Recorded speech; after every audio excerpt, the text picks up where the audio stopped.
ahead of us.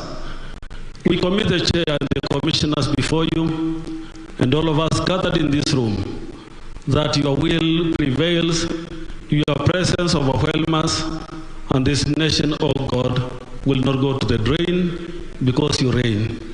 This is our prayer. In the name of God the Father, and of the Son, and of the Holy Spirit. Amen.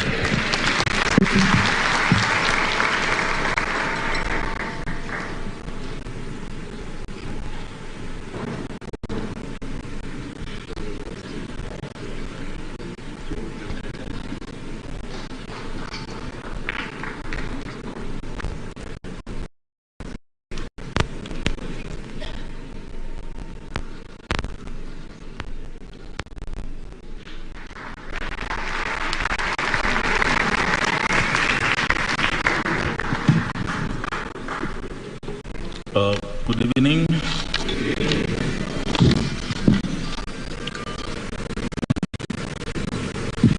We have walked a journey of ensuring that Kenyans get a free, fair, and credible election.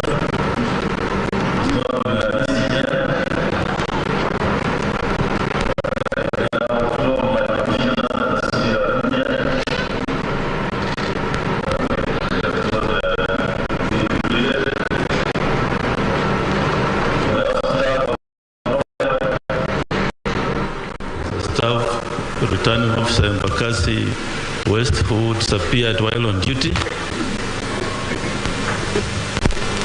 We have staff who have been arbitrarily arrested for no reasons. We don't know where they are. Some from this National Tallying Center. But we have a position to perform.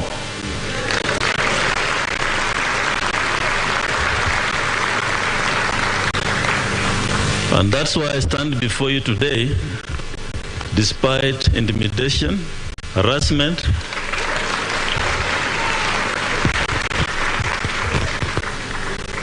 I took an oath of office to serve this country.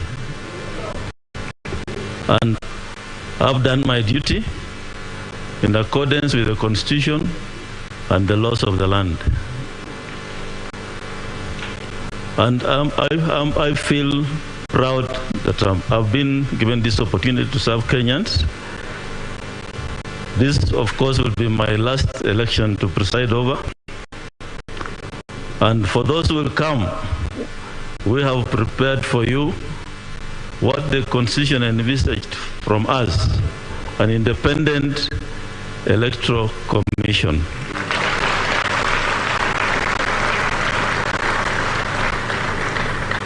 So I just want to thank the staff of Iebc, the soldiers who braved insults and delivered right from the constituencies to the counties and up to the National Tallying Center. I want to thank stakeholders, state and non-state stakeholders who have worked with us on this journey, and more particularly the members of the diplomatic community and religious leaders who have been keeping vigil at this center for the last 3 days. They have been here throughout, 24 hours a day.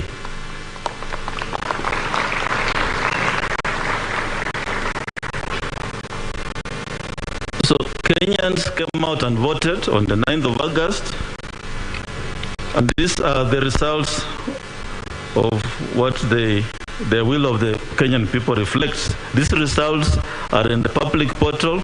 The same results which I'm reading here are the ones in the public portal.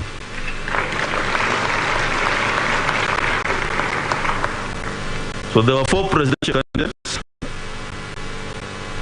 These are the aggregated results. Odinga Raila, total valid votes, 6,942,930.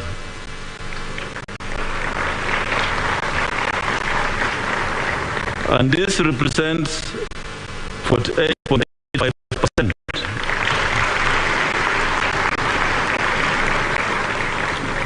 of the votes garnered, and he achieved a number of counties the candidate attained with at least 25% of the total valid votes cast is 34 counties.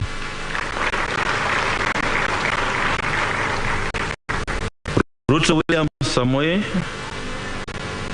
number of valid votes, 7 million.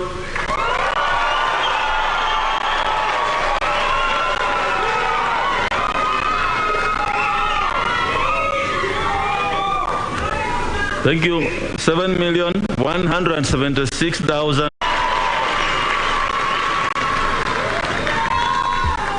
This represents 50.49%.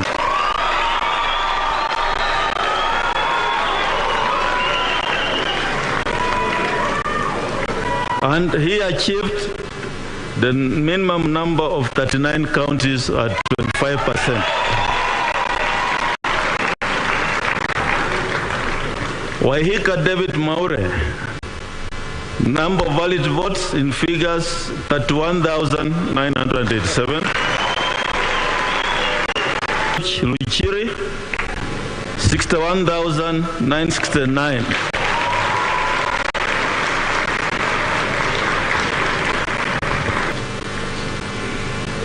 So, in accordance with the law, the Constitution and the law,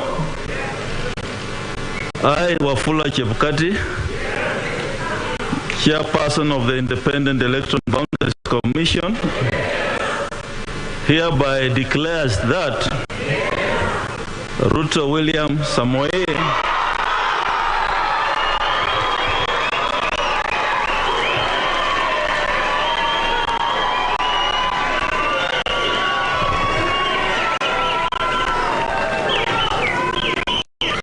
of ID number 6847208 has been duly elected as the President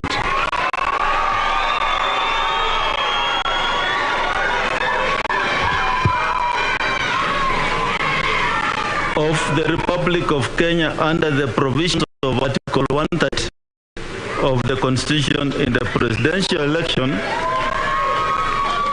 held on 9th of day of August 2022. And I'll proceed to sign the certificate.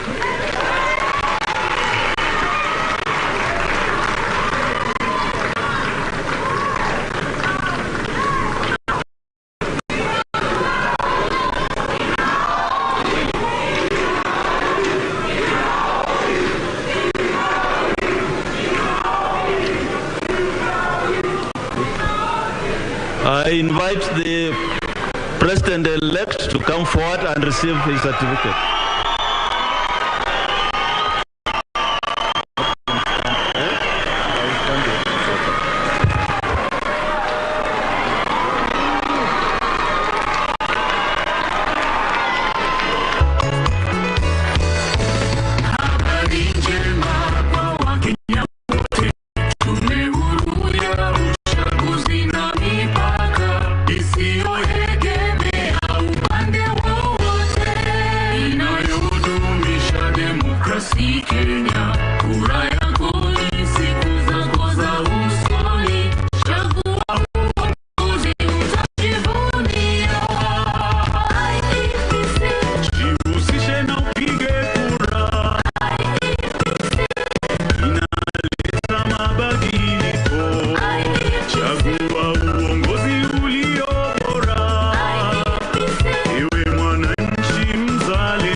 The President-elect had a running mate.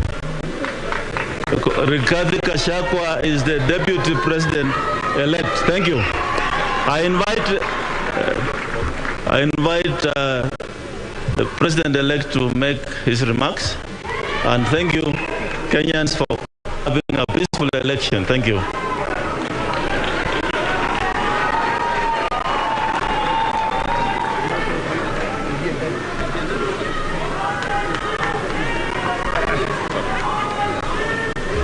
Thank you. Thank you very much. Asanteni sana.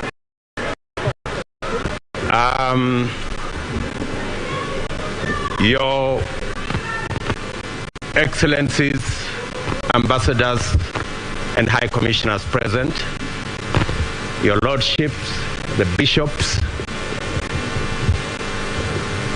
and members of the clergy in the Republic of Kenya,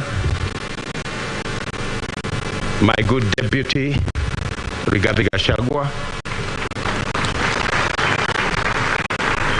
distinguished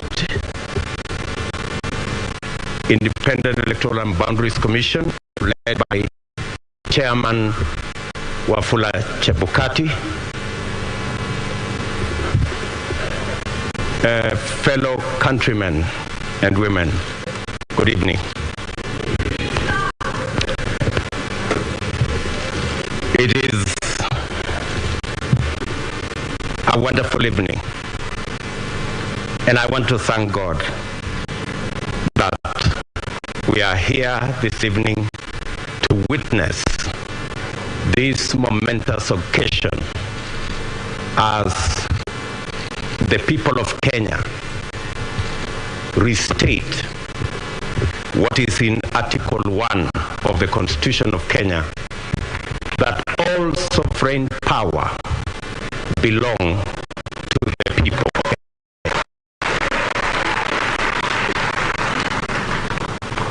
I want to thank God for getting us to this point.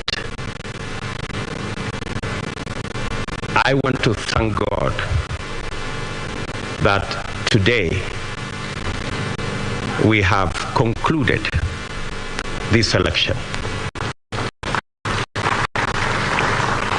I know that there were predictions that I won't get to the ballot. There were predictions that we won't get here. But because there is a God in heaven, we are here.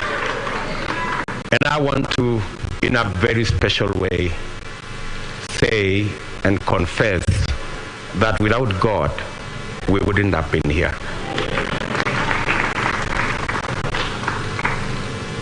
My gratitude also goes to the people of Kenya,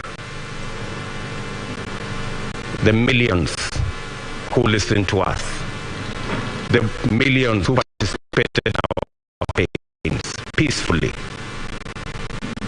the millions who turned up to vote for us on 9th of August, and the millions who have waited patiently until this announcement has been made. Specifically, I want to thank my fellow countrymen and women because we have raised the bar in this election. Jointly, we have raised the bar. This election was much about the issues than the ethnic configurations that have always informed our elections.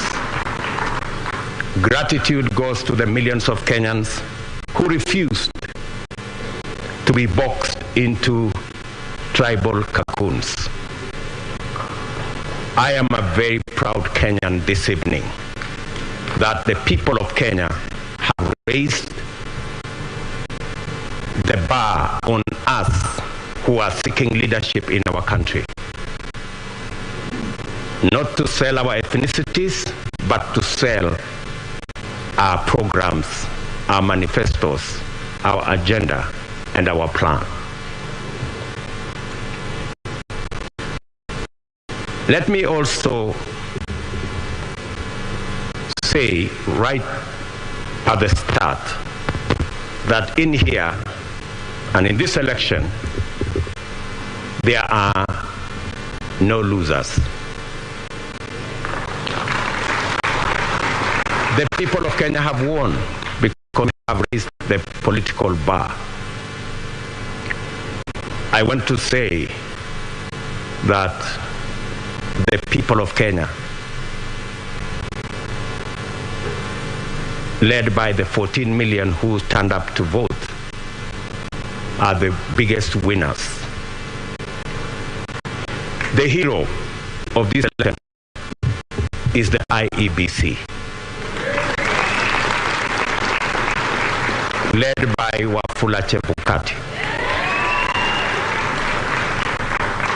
I say this with conviction that the Iebc amazed all of us. With the results in the public portal, all the servers were open. And everybody, all you needed is a simple calculator, and you would have the results. I want to congratulate the Iebc for raising the bar. And I want to say, without fear of any contradiction, that one Wafula Chebukati is our hero. Soft-spoken, but firm. And I want to tell you, Mr. Chairman, we are very proud that without informing any one of us, you put all the results from all the polling stations on a public portal where any Kenyan could access. That became the game changer in this election.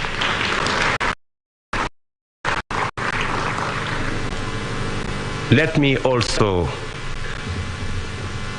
at this point in time, thank our partners, the religious leaders, who were part of this process right from the beginning. For the first time, we saw religious leaders spend time at this Starling Center and prayed for this process. I am sure their prayers will not be in vain. I also want to thank our development partners,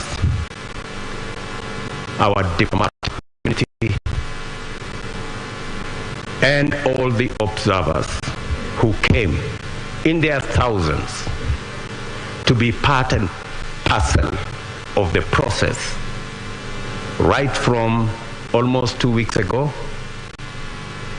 to its conclusion in this auditorium. To all of them, the people of Kenya are eternally grateful that you took your time, valuable time, to watch over this process so that the right thing can happen. I want to thank my worthy competitor, the Honorable Raila Odinga, for a campaign that we all dwelled on issues and we tried to sell an agenda to the people of Kenya. I want to promise that I will work with all elected leaders and all leaders in Kenya so that we can fashion a country that leaves nobody behind. What the people of Kenya have done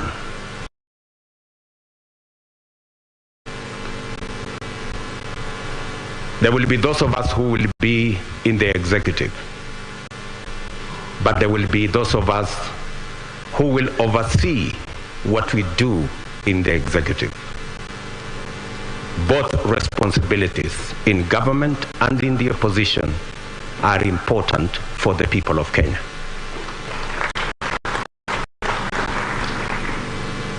I want to promise the people of Kenya that I will run a transparent, open, democratic government. And I will work with the opposition to the extent that they provide oversight over my administration.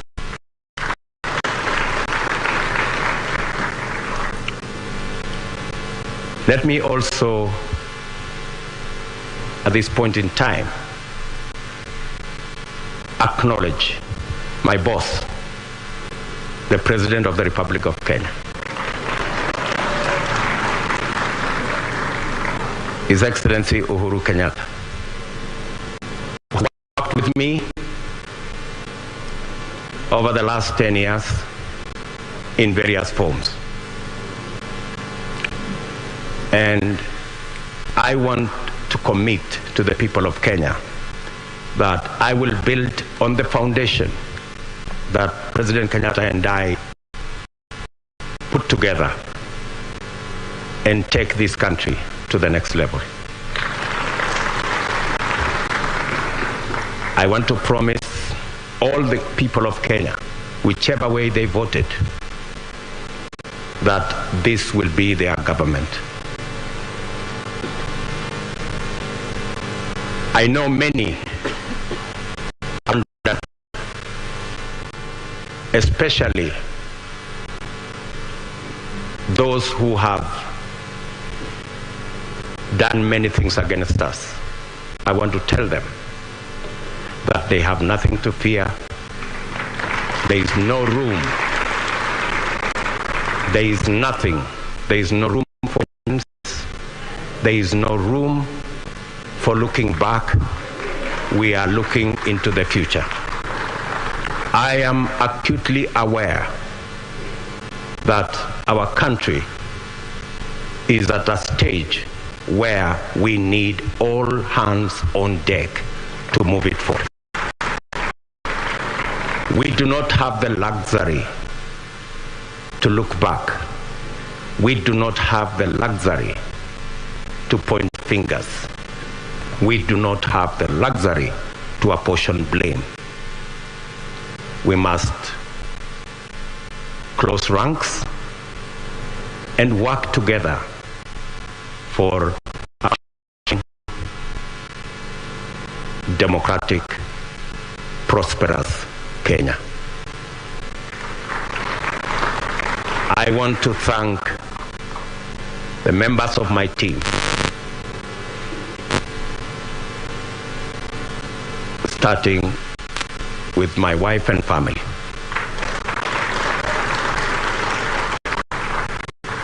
And many other prayer warriors in Kenya.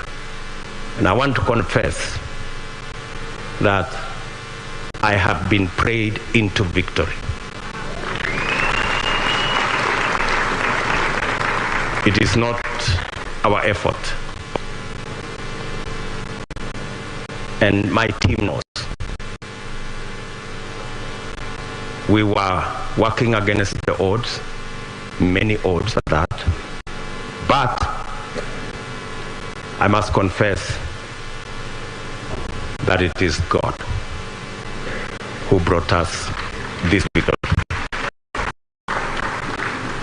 I do not want to mention the many people, many friends who have been part and parcel of this journey. Many people have paid huge sacrifices for us to get here. I want to promise them that their sacrifice will not be in vain.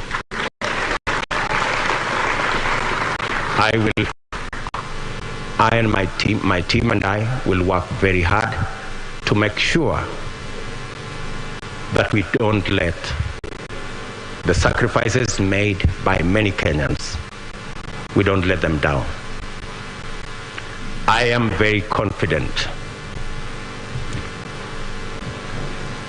that this country will come together and we can move forward as one united, democratic, and prosperous country. I want to ask our religious leaders from across Kenya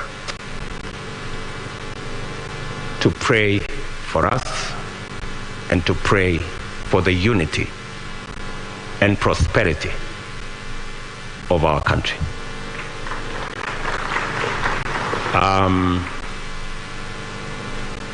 I will not want to say more than that because I will be making other statements in the course of time. But let me say to all of you, thank you very much for being here this evening to witness this very historic, democratic occasion that moves our country to the next level. And let me thank my very able deputy, Rigathi Gachagua, for the sacrifice and the commitment he has demonstrated and the hard work he has put in, together with all our teams, Musalia Mudavadi, Moses Otangula, J.B. Muturi, Mr. Mutua, Amazon Kingi, and all. Let me not go down that route because I will disappoint some people, because that list is very long, especially the men and women, members of parliament who were elected with us in Jubilee.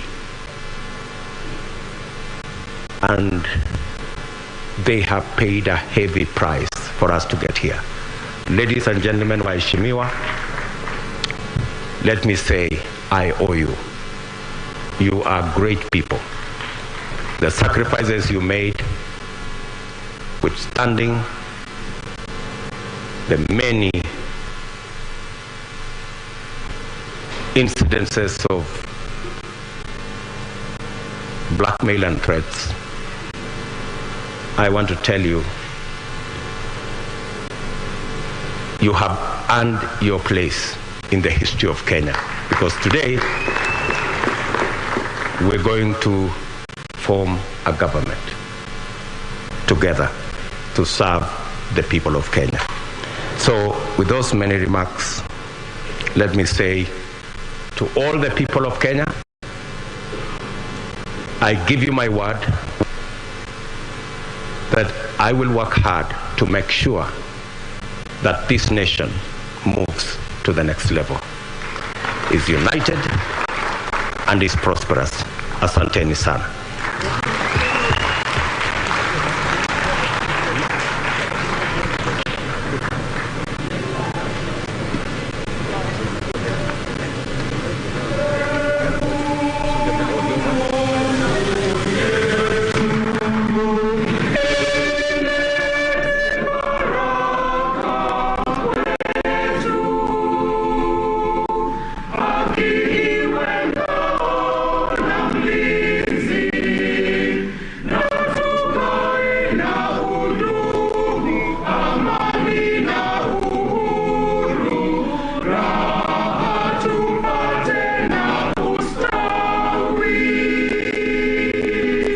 Shangilia Kenya, taifa letu tukufu, Kenya tunayoipenda, Kenya nchi tunayoipenda, Kenya nchi tunayoipenda. Na ukipenda Kenya, ujitengane na mambo yenye kuvunja amani. Hatutaki matata Kenya, hatutaki matata Kenya. Anayependa Kenya ni yule mwenye kutenda haki kwa watu wote, mtu mwenye kutenda haki, mtu mwenye kutenda haki. Kenya makao yetu ni nchi ya kupendeza, kamwe hatutaiacha, kamwe Kenya hatutaiacha, kamwe Kenya hatutaiacha. Twajivunia sana tukijiita wa Kenya, nchi yenye baraka, Kenya nchi yenye baraka, Kenya nchi yenye baraka.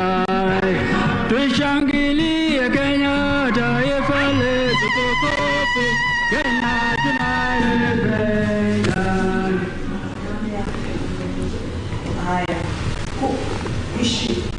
Naam, ndio kama hivyo tayari pamejulikana yale watu waliokuwa wakisubiri, na kulingana na hesabu za Iebc kupitia mwenyekiti wake Wafula Chebukati, mshindi ama rais mteule wa kinyang'anyiro hiki si mwingine ila ni William Samoei Ruto kwa kujizolea kura milioni 7,176,141 dhidi ya mpinzani wake wa karibu Raila Amolo Odinga akiwa na kura milioni 942,930, na vile vile aliyejiondoa mapema Maure alipata kura 41,000 na Wajakoya naye akipata kura 61,966. Kwa hiyo kilichokuwa kisubiriwa kwa hamu na ghamu, kuna Wakenya wote ambao walishiriki katika mchakato huu wa uchaguzi kimetimia hii leo baada ya kutangaziwa mshindi wao na Tume Huru ya Uchaguzi na Mipaka Iebc kupitia mwenyekiti wake Wafula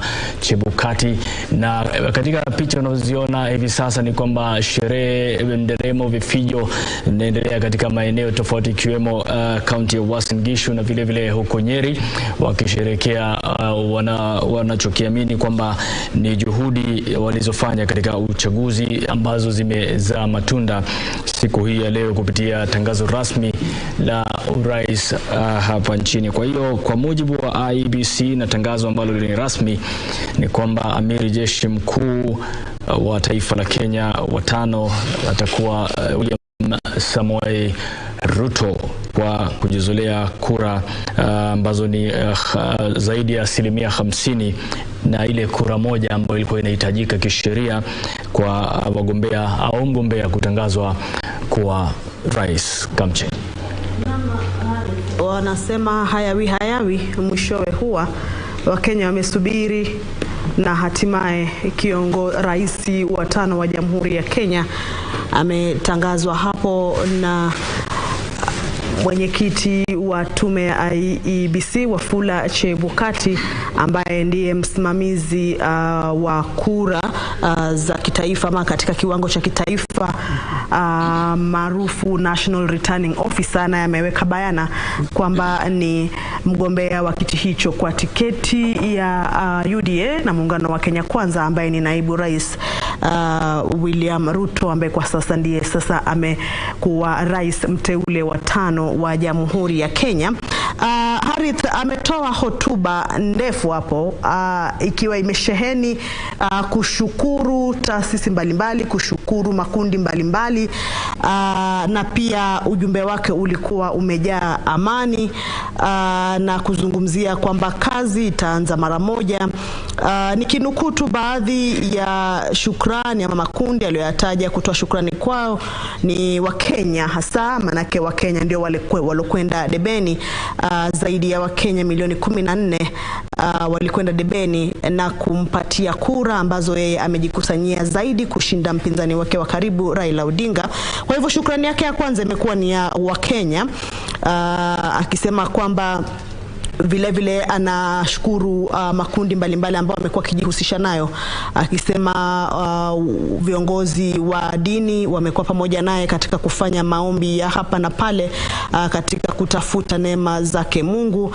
Kwa hivyo shukrani yake pia imekwenda kwa viongozi wa kidini, akimshukuru pia mkewe, manake mkewe alikuwa pale, familia yake ilikuwa pale, na familia za wale wagombea wengine pia. Kwa hivyo mkewe alikuwa pale na akatoa shukrani kwa mkewe na familia yake, bila shaka ni kwa kumpa uungaji mkono ama kumwombea. Vile vile akishukuru pia wale wenzake walio wengine hama vyama vingine na kujiunga na chama chake, na pia kuunda muungano, ikiwemo vile vyama vingine vilivyotolewa na vilivyotoka kwa vyama vilivyokuja kujiunga na kufanya muungano wa Kenya Kwanza, akisema kwamba ni wengi waliojiunga naye na kwamba hawezi kuwataja wote pale, lakini vile vile amesema anawashukuru hao wote kwa kuwa na imani naye na kumfanya kuwa mpeperusha bendera wa muungano huo na vile vile wa chama hicho. Akashukuru pia jamii ya kimataifa, manake imekuwa pia karibu na nchi ya Kenya kuanzia wakati wa kampeni hadi wakati huu ambapo tumekamilisha uchaguzi. Wajumbe kutoka mbalimbali, waangalizi wa kura hizi, na vile vile akaishukuru sana tume ya IEBC, ambapo wamesema kwamba wakati huu jinsi ilivyoandaa uchaguzi, amesema ilikuwa ni wazi zaidi, kwamba uchaguzi ulikuwa wazi kiasi cha kwamba matokeo yaliyowekwa pale basi ni bayana, manake yalikuwa kwenye mtandao, na kila Mkenya angeweza kufikia kuona matokeo yale. Kwa hivyo anasema IEBC, uchaguzi huu umekuwa uchaguzi ambao imejiandaa vilivyo, imejizatiti kuhakikisha kwamba matokeo yanayowekwa pale basi yatakuwa ni matokeo ambayo yamekuwa wazi kwa kila Mkenya, kwa kila taasisi, kwa jamii mbalimbali za kimataifa, wajumbe. Vile vile pia naibu rais ametoa wito wa amani. Anaweka ahadi yake ambayo amekuwa akitumia kwa kampeni yake kusema kwamba atakuwa anafanya kazi kuhakikisha kwamba Mkenya anafaidika katika masuala ambayo yamemgandamiza, masuala ambayo yamemfinya Mkenya. Katika manifesto zake ama katika kampeni ni baadhi tu ya masuala ambayo amekuwa akiyataja kwamba Mkenya anahitaji kuondolewa kwenye lindi la umaskini, kuondolewa kwenye lindi la kukosa ajira kwa vijana. Kwa hivyo amezungumzia mambo mengi na kuahidi kwamba ataweza kufanikisha yale aliyozungumza katika manifesto yake. Pia ameweza kumshukuru Rais Uhuru Kenyatta, ambaye walikuwa wameunga serikali naye, serikali ya Jubilee, ambayo kwa sasa ndio itakuwa inaondoka mamlakani, lakini amemshukuru kwa kuweza kufanya kazi pamoja, akijitolea kwamba na kusema kwamba ile miradi ama zile kazi zote ambazo zilikuwa zimeanzishwa katika susi tu, ama ile mradi Mkenya aweze kufaidika. Harith, ni hotuba alizungumzia imeibua mambo mengi tu, lakini cha msingi na mambo ya muhimu yaliyojitokeza, kwanza ni kauli ambayo bila shaka ya amani. Amezungumzia kwamba Wakenya, hili ni taifa la kila mtu, kwa hiyo watu washikane, waangalie mbele. Anasema kwamba masuala ya kutizama nyuma sasa hivi hakuna, kwa mujibu alichokizungumza. Na vile vile amesema kwamba ni taifa la wote, na kutoa ahadi mbele ya hadhira iliyokuwepo pale na waliokuwa wanafuatilia katika maeneo tofauti kwamba atahakikisha amelipigisha hatua taifa hili kimaendeleo na katika uhusiano pamoja na wale washirika wa kimaendeleo katika maeneo tofauti. Kwa hiyo vile vile tumeweza kuona ule umuhimu na nafasi ya viongozi wa kidini katika uchaguzi huu, ambayo haikuchelewa kujitokeza ikilinganishwa na chaguzi zilizopita. Kwa hiyo pia tumeona kwamba viongozi wa kidini wamecheza nafasi yao kama walivyostahiki, na bila shaka na vile vile Wakenya kwa ujumla, muhimu kwamba walisikia walichoambiwa pale Bomas, mwisho utulivu ukaja, mambo yakiendelea kama yalivyopangwa. Lakini kimsingi ni kwamba tayari kwa mujibu wa IEBC matokeo yametoka, na ni wana rais mteule wa taifa la Kenya ambaye atakuwa amiri jeshi mkuu wa 5 ni Samuel Ruto. Labda katika hotuba yake Otieno ambayo umeisikiza, ni yapi makuu ambayo yanajitokeza katika zile sifa za uongozi ambazo bila shaka zinatarajiwa kupigisha hatua taifa hili?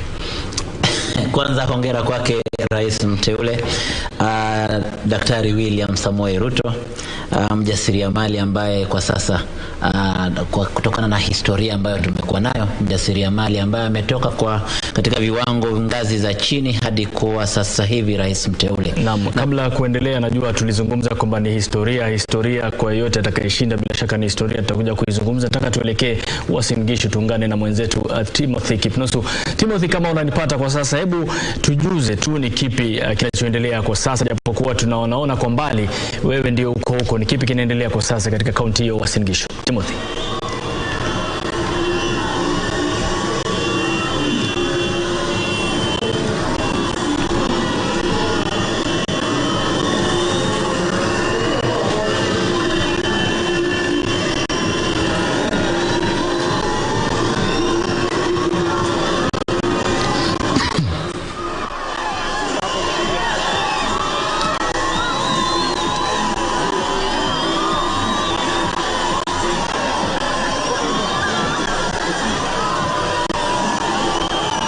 kama hivyo, vifijo, shangwe, nderemo na vigelegele ambacho ni chake naibu rais William Ruto. Tulitangulia kusema hapo awali kuhusiana na yoyote atakayetangazwa kuwa mshindi itakuwa amefanya historia kivyake. Vizuri sana. Na historia inazidi kuonekana kwa sababu mwanzo kwamba ametangazwa na naibu rais na kuwa rais moja kwa moja.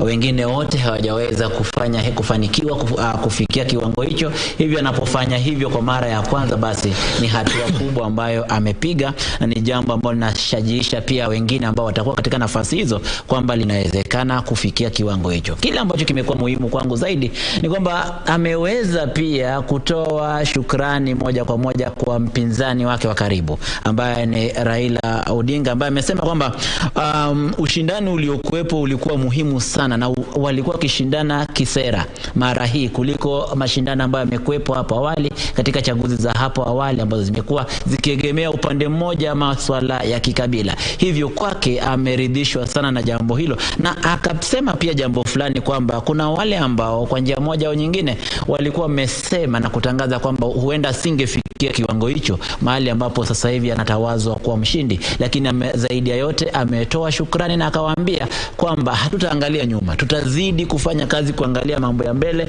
na wale watu ambao viongozi ambao huenda kwa njia moja au nyingine wamekuwa na hofu katika serikali yake ikiwa kwamba angeunda serikali, wale wote ambao walikuwa na hofu akawaambia kwamba wasitetereke, mambo yatakuwa shwari, ataweza kuangazia na kuwashughulikia kwa njia wapiki katika chungu kimoja. Lakini kwangu mwisho wa yote kauli yake na maneno yake, machozi yakikaribia kumtoka, yameonyesha kwamba kumekuwa na uhusiano wa karibu, japo wamekuwa kikosana kisera, lakini udugu umekuwa ukidumu sana. Bila shaka, na utofauti wa kisiasa pia wakati mwingine haufai kuwa utofauti wa kila kitu. Sasa hivi nitaka nielekee katika kaunti ya Uasin Gishu. Naona Kipnusu alikuwa amepotea katika umati ule, lakini tumempata. Timothy Kipnusu, kama sasa wewe unanipata, hebu tujuze ni kipi kinachoendelea kwa sasa mbali na yale ambayo tunayaona katika runinga zetu.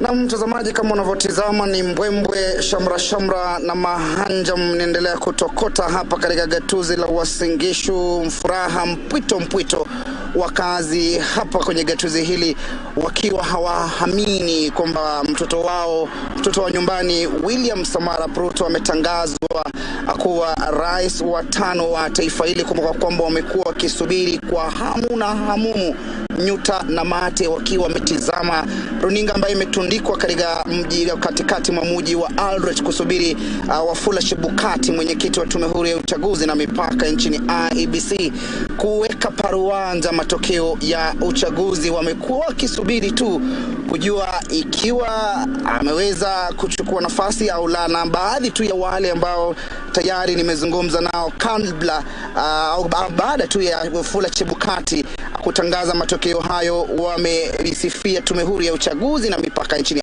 IEBC kwa kutekeleza shughuli ya uchaguzi kwa njia iliyo haki na ukweli, na wanasema kwamba baadhi tu ya wale ambao wamechukua nyadhifa za hivyo hapa kwenye gatuzi la Uasin Gishu, wananchi tu tujui kama hii kusherehekea itaisha sasa hivi, manake kuna baadhi tu ya wale wamekuwa wakielekea kwenye katikati mwa mji wa Aldrich, misafara mrefu na magari ambayo yameweza kubeba mabango ya kuashiria kwamba wao ndio wameweza kuongoza, na ni hali tu ya kusubiri sasa William Ruto ikiwa sasa ataweza kutekeleza wajibu wake kama alivyowaahidi wananchi wa hapa gatuzi la Uasin Gishu na taifa kwa jumla.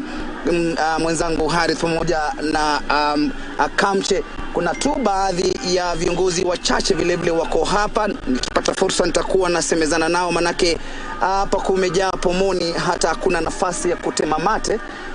Wananchi wanaendelea kusakata denzi ya kushukuru Mwenyezi Mungu kwa kumpa kijana wao William Samoei Arap Ruto ushindi. Na baadhi tu ya semi au hotuba ya rais rais mteule William Ruto kusema kwamba yeye hana uhasama na viongozi wengine, kwamba ataweza kufanya kazi nao na vile vile kuhakikisha kwamba anaafiki ile agenda ambayo alikuwa ameweka na Rais Uhuru Kenyatta. Na wamefurahia vile vile swala ambalo wameweza kuzungumzia kwamba hakuna kuangalia nyuma, sasa macho yote ni kuangazia kuikwamua taifa hili kutoka kwenye lindi la umaskini. Kumbuka kwamba ni swala la kusubiri kuhakikisha kwamba deni la kitaifa liweza kushughulikiwa. Kwa hivyo Ruto ameweza kuweka wazi kwamba hatakuwa na mambo ya kulipiza kisasi na wale ambao kidogo anasema kwamba wameweza kumuhangaisha. Anasema yeye atafanya kazi pamoja nao, yeye ataangalia mwananchi wa kawaida ambaye anaangazia masuala kuhusiana na kupanda kwa gharama ya maisha, masuala kuhusiana na ajira ambayo imekuwa donda sugu hapa nchini. Vijana wengi hawana ajira, wengi wamejiingiza kwenye masuala ya miadarati au visa vya miadarati, na kwa hivyo ni swala la kusubiri iwapo rais mteule William Samoei Arap Ruto ataweza kutekeleza yale ambayo ameweza kuwaahidi wa Kenya pamoja na Rigathi Gachagua ambaye ni naibu rais mteule. Kwa hivyo hali iko vivi vile unavyoona kwenye kiwambo chako, mbwembwe, shamra, mahanja, furaha isiyo na kifani, furaha mpwito kwa wakazi hapa kwenye gatuzi la Uasin Gishu. Kumbuka kwamba gatuzi hili la Uasin Gishu ni nyumbani kwa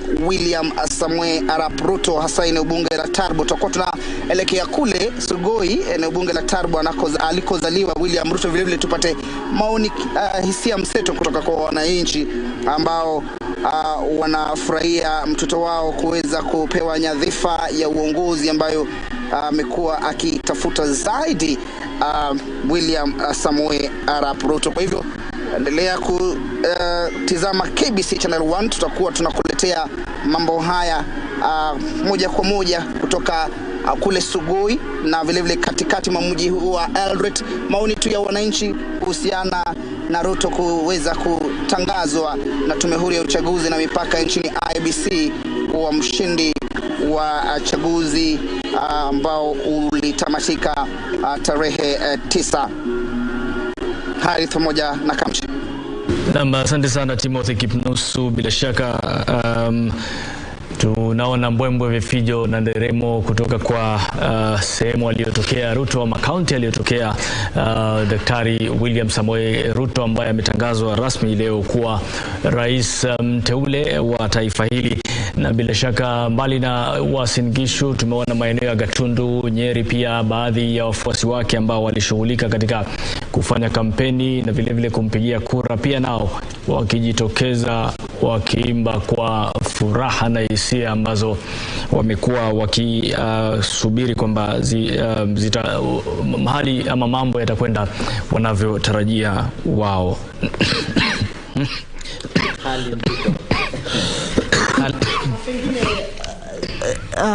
Lungwe, katika hotuba yake rais mteule ambaye kwa sasa ni naibu rais Dr. William Ruto, katika hotuba yake imekuwa ndefu kiasi, amezungumzia masuala mengi, shukrani, akitoa shukrani kwa Wakenya na taasisi mbalimbali. Lakini katika hotuba hii ni yepi ambayo umeona haya yamekuwa yakikugusa sana, ama pengine yamekuwa ni ndo mambo muhimu kabisa?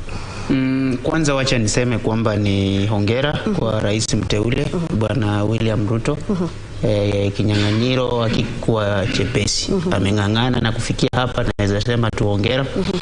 Ya pili ni kusema kwamba ukiangalia hotuba yake, ingawaje unaweza sema kwamba amezungumzia mambo mengi, lakini utaona kwamba wingi wake umekuwa tu ni hongera na pia kuwashukuru wale waliomsaidia na pia kuwafikia wale wapinzani wake na kusema kwamba ulikuwa ni kinyang'anyiro lakini sio vita.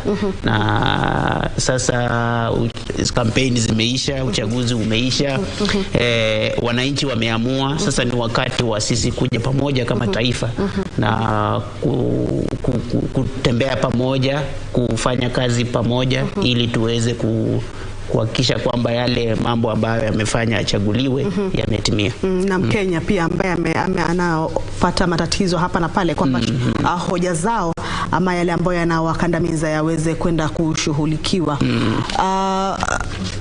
Picha nazoona sasa ni za sherehe tu katika miji mbalimbali wakisherehekea ushindi wake ama kuteuliwa kwake naibu rais William Ruto kama rais wa 5 wa Kenya. Hapo kwenye runinga ni eneo la Nyeri ama kaunti ya Nyeri, vile vile eneo bunge la Gatundu ama sehemu ya Gatundu. Unaona hapo mbwembwe, sherehe, vifijo, watu wameshika vuvuzela ile inasemekana ama ni matarumbeta wale wakipiga nderemo na vifijo katika furaha kwa ushindi wake naibu rais William Ruto. Otieno, kuna jambo moja ambalo ulikuwa unajaribu kusisitiza, jinsi naibu rais William Ruto alivyotoa shukrani kwake Rais Uhuru Kenyatta katika kufanya kazi pamoja, na pia kusema kwamba katika yeye akishachukua mamlaka kwamba ataendeleza zile shughuli ambazo serikali ya Jubilee aliyokuwa ameunda yeye na Rais Uhuru Kenyatta kwamba ataendeleza kwa manufaa tu ya Mkenya. Nilikuwa nikisema kwamba hapo awali ungesikiliza kauli zake na sehemu zake alipokuwa akizungumza enzi hizo, alikuwa kama kuna upinzani fulani ambao upo kwenye sera, lakini sasa hivi unapata amekuja kukubali kwamba nitaendeleza. Si hajajaribu kubagua kwamba kuna idadi fulani ama kiwango fulani. Nitaendeleza sera ambazo tumekuwa tukishughulikia tangu tulipoanza miaka 10 iliyopita. Jambo kwenye kampeni alikuwa anakwenda kitaja baadhi tu ya miradi ambayo imeweza kuendelea huku na huku katika maeneo mbalimbali, ikiwemo ya ujenzi wa kama ni vituo vya afya, ikiwemo ile kufikisha ama kuwasilisha umeme katika maeneo mbalimbali, miradi ambayo anasema ilikuwa imeanzishwa na serikali ya Jubilee na atakapokuja atakuja kuziendeleza. Kila ambacho sasa tunabaki katika njia panda. Uzuri ni kwamba mbona kwanza nijiulize, mbona Ruto akaweza kushinda katika awamu hii?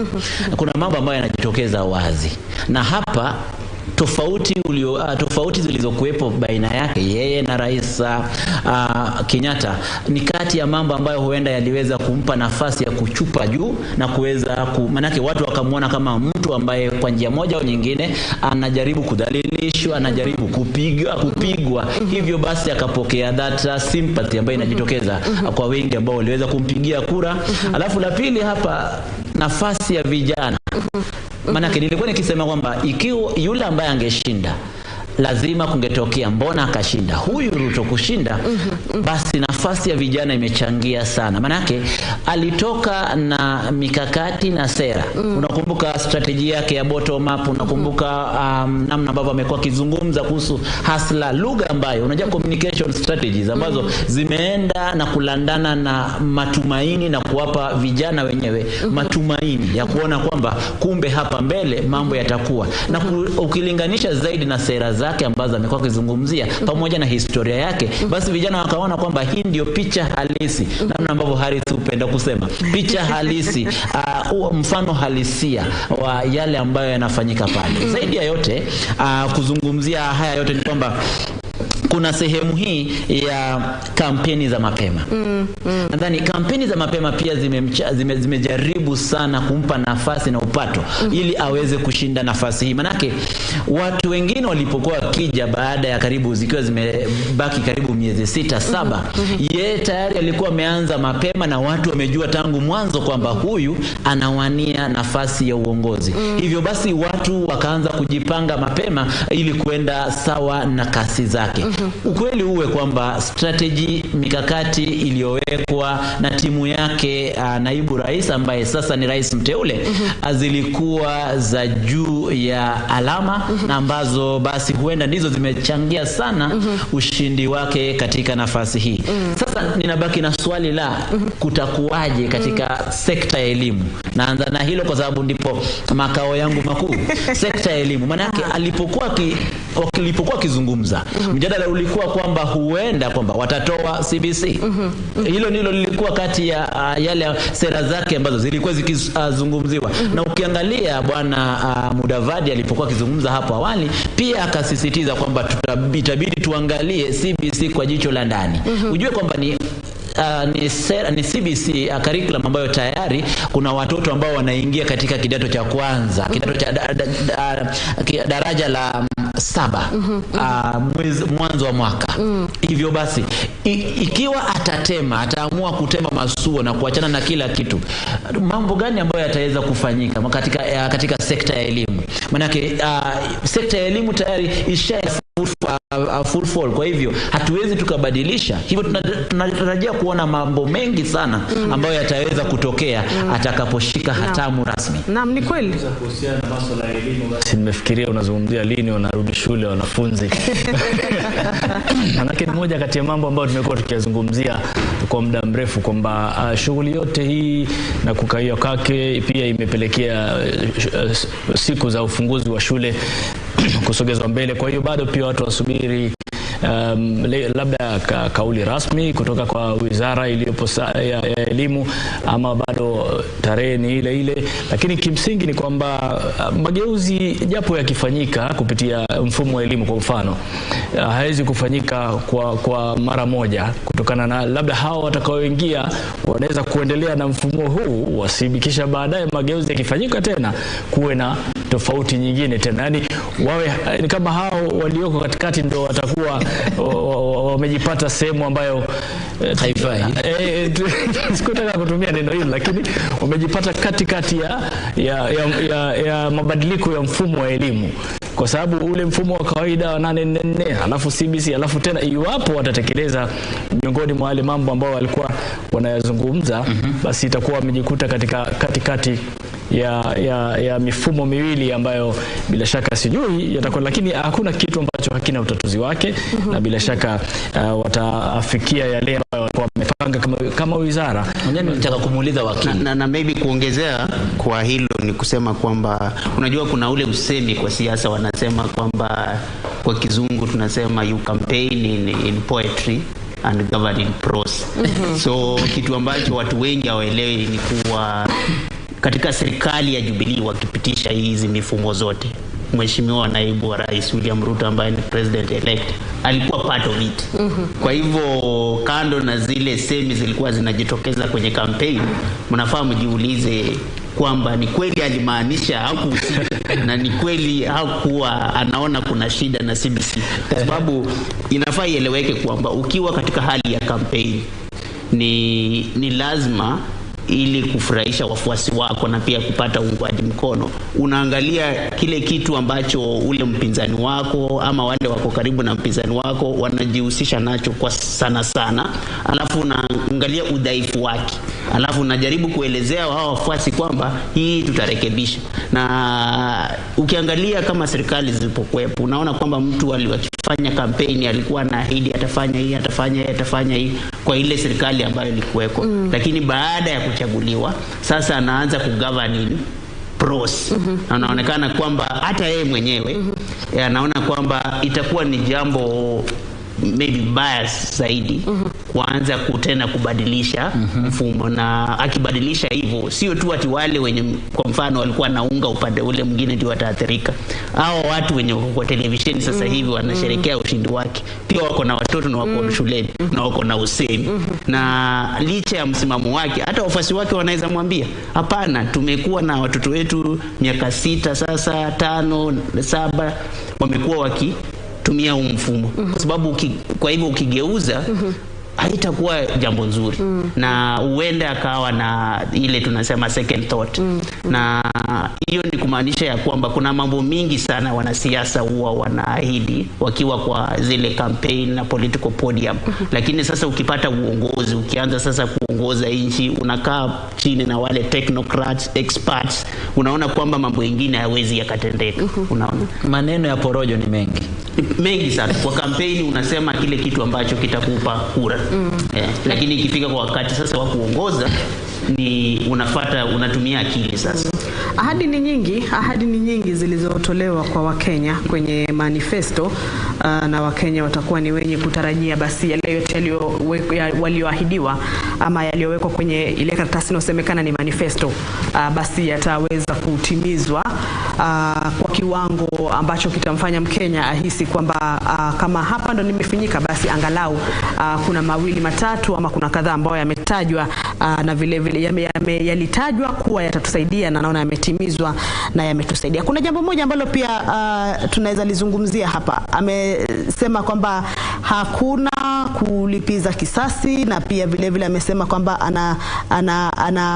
anapania kuhakikisha kwamba kuna amani, na kwamba anapania pia kufanya kazi na viongozi wote. Viongozi hapa akimaanisha viongozi wale walioshinda pengine wakiwa kwenye mrengo wake, viongozi wale walioshindwa.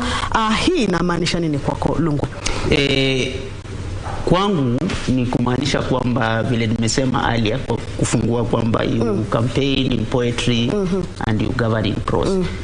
Mheshimiwa William Ruto sasa hivi amechaguliwa kama rais mteule.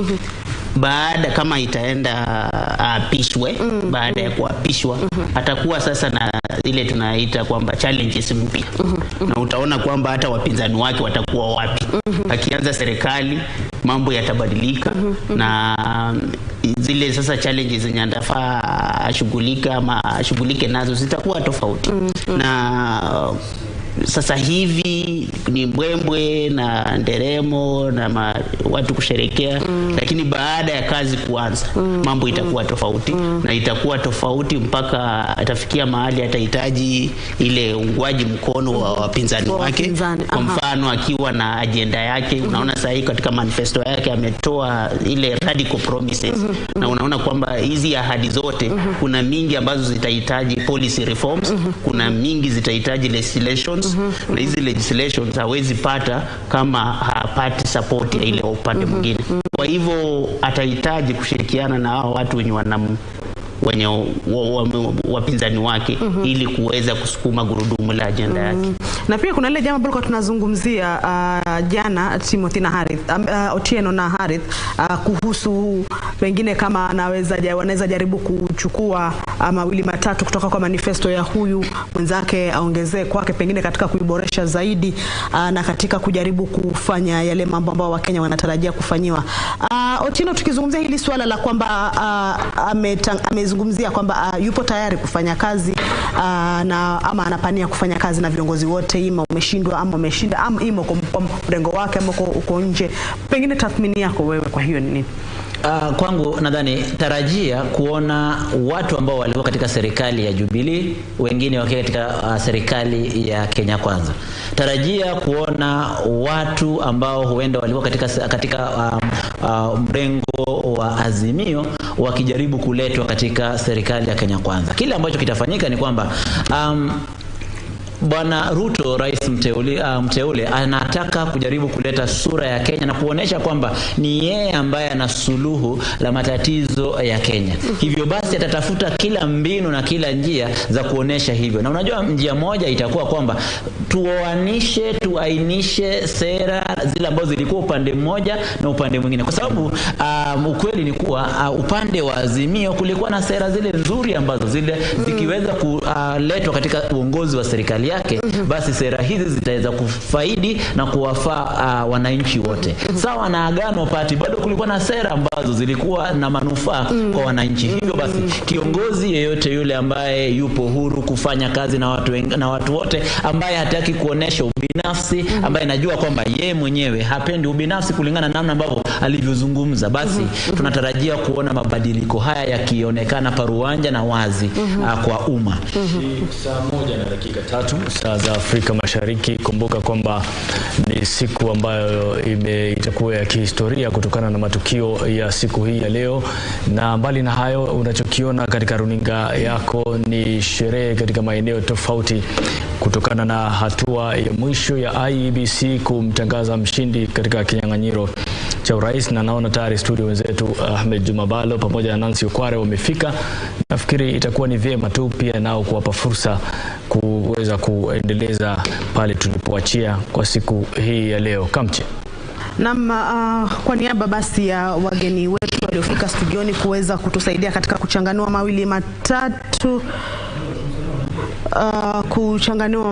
matatu kiwemo wakili na vile vile mchanganuzi wa masuala ya siasa Jackson Lungwe pamoja na Otieno Mjomba ambaye tumekuwa naye hapa kwa siku kadhaa, ambaye pia vile vile ni mchanganuzi wa masuala ya siasa. Sidhani kama tuna la ziada, lakini tutakuacha mikononi mwa wenzetu Nancy Okware naye Ahmed Jumabalo kuendeleza tu mazungumzo haya na kukuonyesha picha za moja kwa moja kutoka maeneo mbalimbali ya humu nchini, ambapo wafuasi wa mrengo wa Kenya Kwanza basi watakuwa wanasherehekea ushindi. Lakini kama alivyosema naibu rais William Ruto ni kwamba ushindi ni wa Wakenya wote. Ushindi ni wa Wakenya wote, ikiwa Iebc ndio imeongoza katika ushindi huu kwa kuwa iliweka wazi hali yote ama zoezi zima na jinsi matokeo yalivyopeperushwa kutoka kwa vituo vya kupiga kura hadi katika kituo cha kujumuisha cha kimataifa ukumbi wa Bomas. Kwa hivyo anasema ushindi ni wa Wakenya wote na kuwashukuru Wakenya wote kwa kumpa hii nafasi hii ya kuwa rais wa 5 wa Kenya. Mimi ni Kamchemenza kwa niaba mwenzangu Harith Salim. Turuhusu kwa sasa Ruto first got onto the political scene when he joined the Cyrus Jirongo-led Youth for KANU in 1992, popularly known as YK92. YK92 was a group of young people formed to drum up support for the then President Daniel Arap Moi after the reintroduction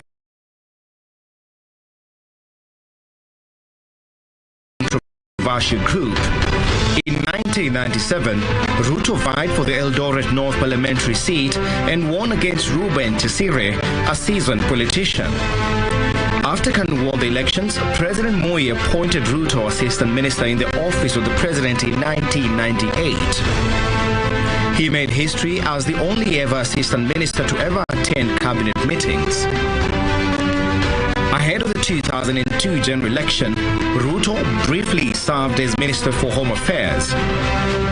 President Moi's decision to endorse Uhuru Kenyatta as his successor triggered serious fallout in KANU that saw long-term party leaders and cabinet ministers George Saitoti and Kalonzo Musyoka champion the decamping from the party.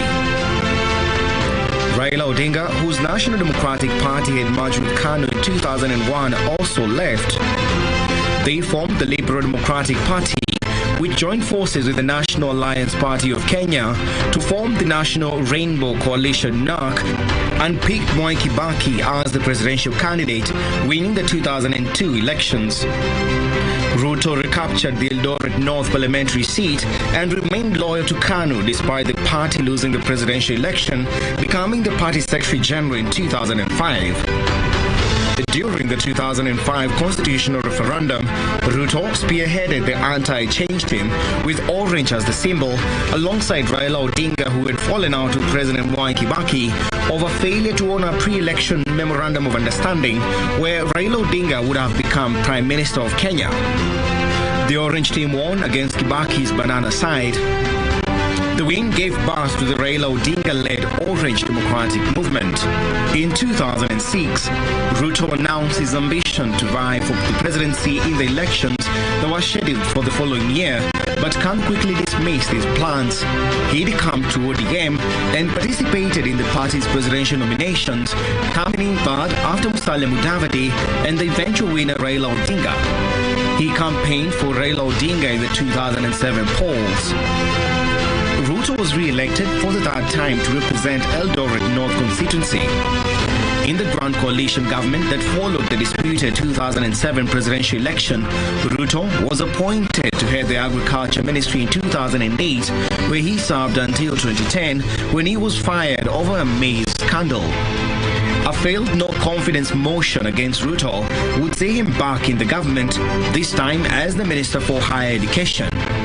This also did not last, following his suspension from the cabinet after the High Court ruled that he had a case to answer in connection with the alleged payment of millions of shillings arising from deals involving the Kenya Pipeline Company.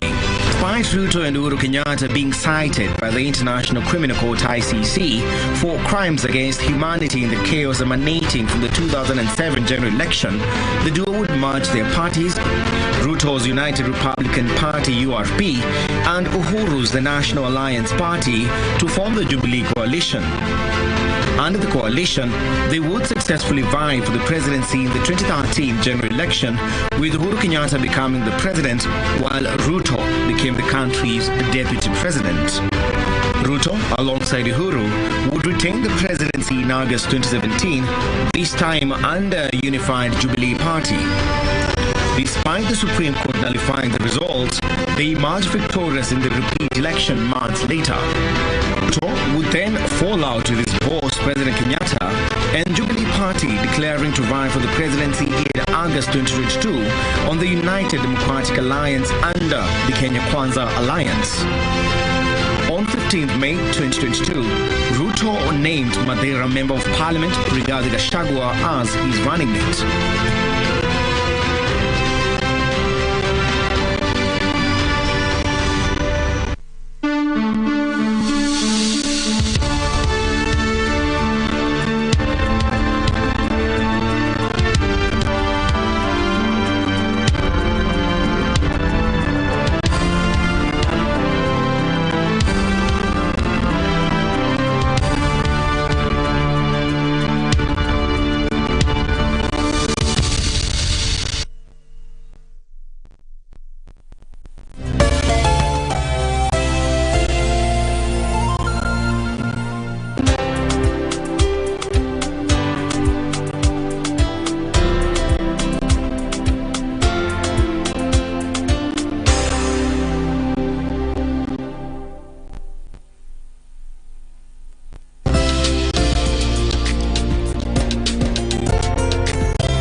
Life cannot always be too serious. Yeah, man, what's up, yeah? Hello? We've got to take some time off and laugh, laugh, laugh, and laugh. And we tickle you down with lots of laughter. That's why I'm saying I'm who is who? Huh? With satire. Chapa.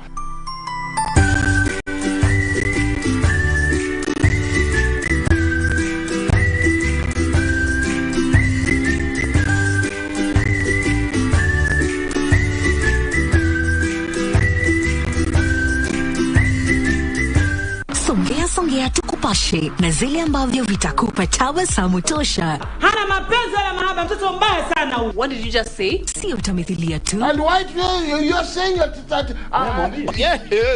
Ni tamthilia tosha. Alinishika hivi. What? Sio burudani tu, ni burudani tosha. It is the day that the Lord has made. Na sinema bomba. Kabisa kama uelewi kitu inafaa uelewe. Na mada za kusisimua. KBC Channel 1, shirika la utangazaji Kenya.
Assalamu alaikum mpenzi mtazamaji popote pale ulipo, ni matumaini yangu kwamba umeshinda vyema. Hujambo na karibu.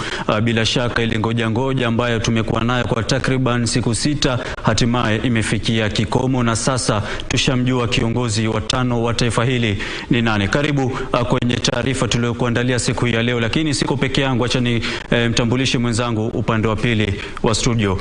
Niko naye Nancy Okware ambaye tutakuwa naye hadi mwisho wa taarifa hizi, na bila shaka na yeye pia upande ule atakuwa akishughulikia zaidi masuala ya mahojiano. Na mgeni wetu siku ya leo ni mchanganuzi wa masuala ya kisiasa Otieno Mjomba.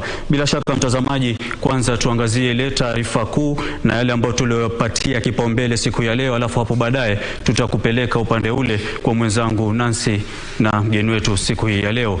Naibu Rais William Ruto ametangazwa rais mteule baada ya kumshinda mpinzani wake wa karibu Raila Odinga wa chama cha muungano wa Azimio la Umoja. Kulingana na mwenyekiti wa tume ya Iebc Wafula Chebukati, Ruto alipata kura milioni 7.1 ama milioni 7,176,141, ikiwa ni 50.49% ya kura zilizopigwa dhidi ya mpinzani wake wa karibu Raila Odinga aliyepata kura milioni 6,042,930, ikiwa ni 48.85%.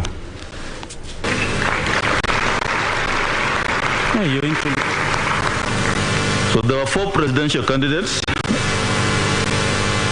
These are the aggregated results. Odinga Raila, total valid votes 6,942,930.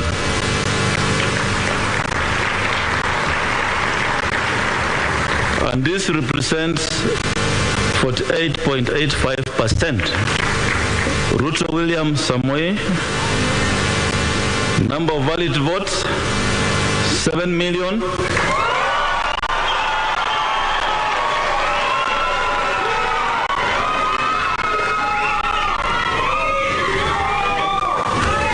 Thank you. 7,176,141.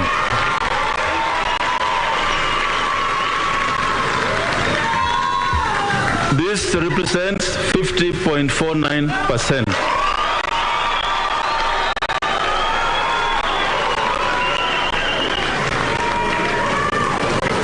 And he achieved the minimum number of 39 counties at 25%.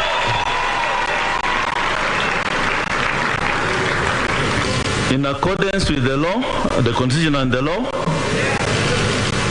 I, Wafula Chebukati, Chairperson of the Independent Electoral and Boundaries Commission, hereby declares that Ruto William Samoei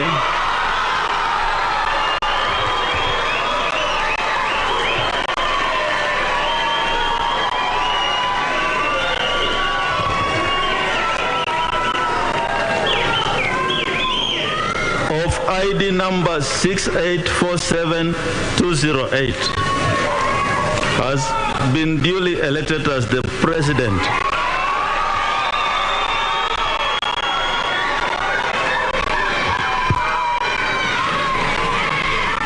of the Republic of Kenya under the provisions of Article 138 of the Constitution in the presidential election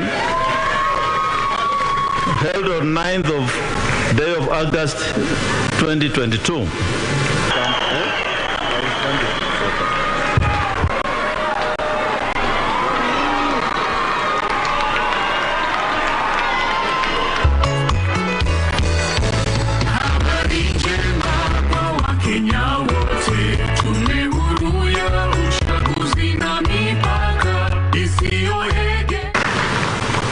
I want to thank God for getting us to this point.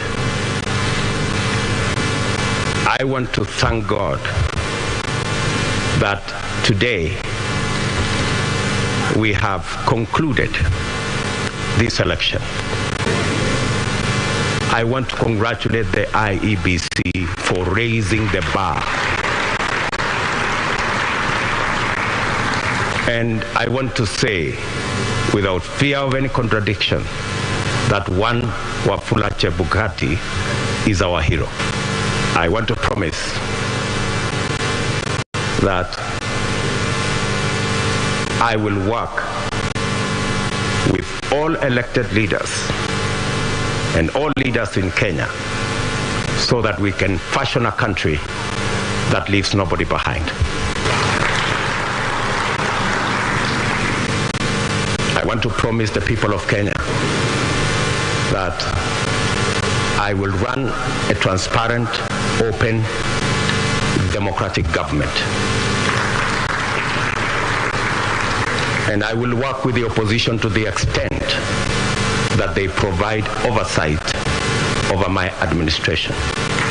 Tutukufu Kenya tunayoipenda, Kenya nchi tunayoipenda, Kenya nchi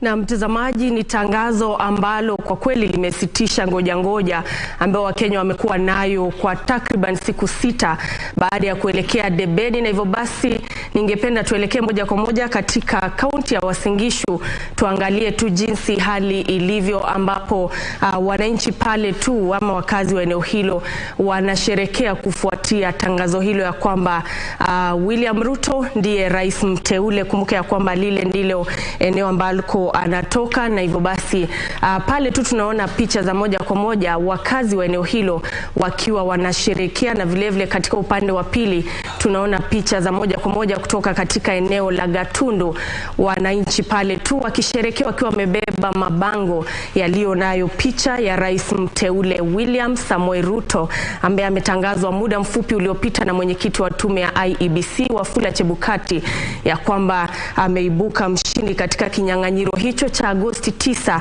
baada ya kujizolea zaidi ya kura milioni 7 ikilinganishwa na kura milioni 6.9 alizojizolea mpinzani wake wa karibu ambaye ni Raila Odinga wa Azimio la Umoja. Hivyo basi mtazamaji, tutakuwa tunakupeleka tu katika maeneo mbalimbali humu nchini kuangalia jinsi hali ilivyo. Je, Wakenya wamepokea vipi habari hizo na tangazo hilo kutoka kwa mwenyekiti wa tume ya IEBC Wafula Chebukati? Mtazamaji, picha unazoziona kwa sasa hivi ni kutoka katika eneo la Gatundu, wakazi wakisherekea, wengine wakiwa wamebeba vuvuzela, wengine wakiwa wamebeba mabango na rais mteule William Samoei Ruto ambaye ushindi wake umeidhinishwa naye Wafula Chebukati, mwenyekiti wa tume ya IEBC muda mfupi uliopita. Na picha zingine unazoziona pale ni kutoka katika eneo la Uasin Gishu takriban zaidi ya saa 1 baada ya tangazo hilo kutolewa. Ni kwamba bado wakazi wa eneo hilo wamekita kambi pale nje, ambapo wanasherekea ushindi huo ambao walikuwa wameusubiri kwa hamu na gamu. Ni tangazo ambalo lilikuwa litolewe kuanzia mwendo wa saa 9 na baada ya kuahirishwa kwa muda sasa likatolewa kwa mwendo wa saa 12 hivi, na sherehe zikazuka katika maeneo ambapo William Ruto ambaye ni rais mteule alikuwa anapata uungwaji mkono. Kumbuka ya kwamba wakati ambapo ametangazwa kama mshindi, katika hotuba yake amesema ya kwamba licha ya wale ambao walimpigia kura na wale ambao hawakumpigia kura, ataliunganisha taifa hili na kuhakikisha kwamba anafanya kazi na viongozi kutoka pande zote, wakiwemo wale ambao walikuwa wanatoka upande wa upinzani. Hivyo basi tu amehubiri ujumbe wa amani na kuwashukuru Wakenya ambao walijitokeza kwa wingi kumpigia kura Agosti 9 na bila shaka kuonyesha demokrasia ya taifa hili.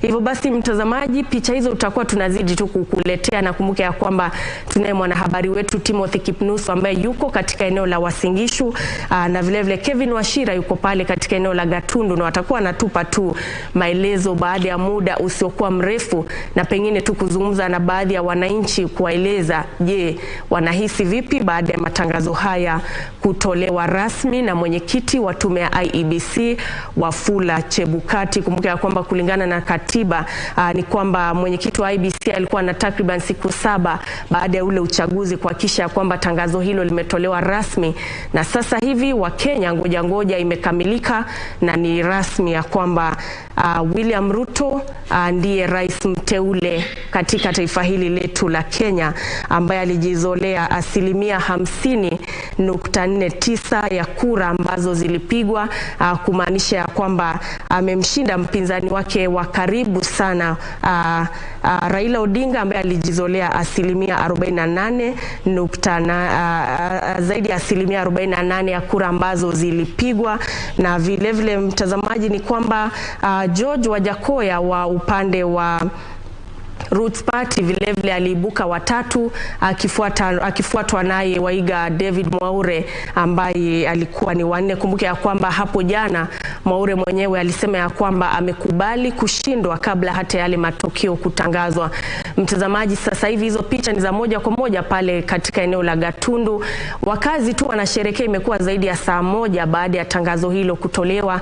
Tunaona wengi wanapiga mziki pale, wakiimba nyimbo za kusherehekea kama ishara ya kwamba matokeo ambayo yametangazwa yamewaridhisha na ya kwamba mgombeaji ambaye walikuwa wanamuunga mkono ameibuka mshindi. Na hivyo basi tutakuwa tunazidi kukita kambi pale kuona pengine watasherehekea hadi muda gani na ni kwa kipindi kipi ambacho watakuwa wanasherehekea, huku tu tukikupeleka katika maeneo mengine humu nchini ambapo wengi tu wanasherehekea ule ushindi ambapo William Ruto ameibuka mshindi katika kinyang'anyiro hicho cha Agosti 9. Na sasa hivi mtazamaji, tukitoka katika eneo la Uasin Gishu na Gatundu, ningependa tuelekee upande wa pwani, hususan katika kaunti ya Mombasa. Mwanahabari wetu Michael Mwandiga yuko pale tu kuangalia, je, wananchi katika eneo hilo wanasema nini saa chache baada ya lile tangazo. Michael Mwandiga, usukani ni wako.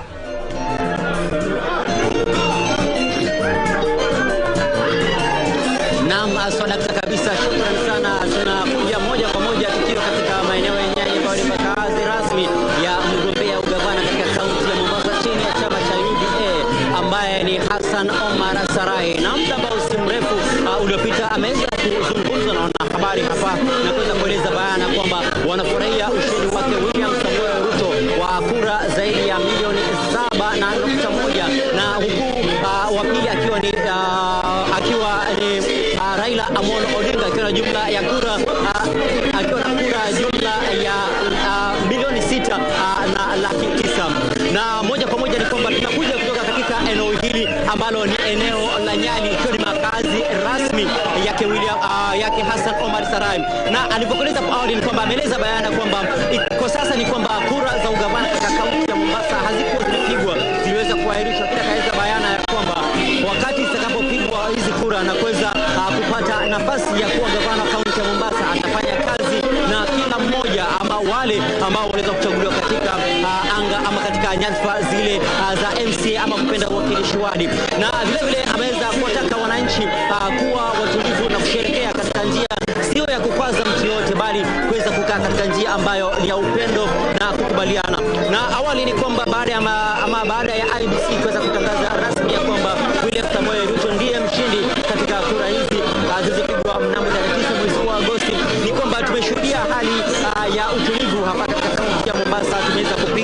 Tumeweza kuzunguka katika mitaa mbalimbali. Hali ya utulivu kupo na hali ya usalama kwa kutosha, maana maafisa wa polisi wamekita kambi na wameshika doria kila mahali. Ni kwamba hali ni utulivu hapa katika kaunti ya Mombasa. Na nyuma yangu ni kwamba ni sherehe muzumuzo, wakiwa hawa ni wafuasi wa mrengo wa Kenya Kwanza Alliance wakishangilia ushindi wake William Ruto. Na wameelezea bayana ya kwamba ni ushindi ambao walikuwa wameusubiria kwa muda mrefu. Na vile vile itakumbuka wazi kwamba William Samoei Ruto ambaye kwa sasa ama naibu rais William Ruto kwa sasa ameweza kutangazwa ama kutawazwa rasmi kama mshindi kuwa rais wa kura ama kura hizo ambazo za kupigwa mnamo tarehe 9. Ameweza kueleza bayana ni kwamba ilikuwa ni sababu ya maombi, amekita kambi na maombi, na ndipo akaweza kutoa ushindi huu, ushindi aliyoutaja kwamba ushindi wa wale waliompigia kura ama Wakenya waliojitokeza kupiga kura, na akisema kwamba atafanya kazi na kila mmoja katika taifa hili la Kenya. Kwa hivyo kwa sasa hali ni ya furaha, huku watu wanasherehekea, watu wakiwa wanapiga haya manjamba cheche ama nikitumia katika lugha ya mtaa kama itakuwa niko sana, wanapiga manjamba cheche, furaha mzomuzo, wakieleza baada ya kwamba wamefurahia, waliweza kutekeleza haki yao ya kikatiba. Na sawia ni kwamba tume ya Iebc ikaweza kutekeleza haki ya kisheria na kuweza kumtawaza William Samoei Ruto kama rais kutokana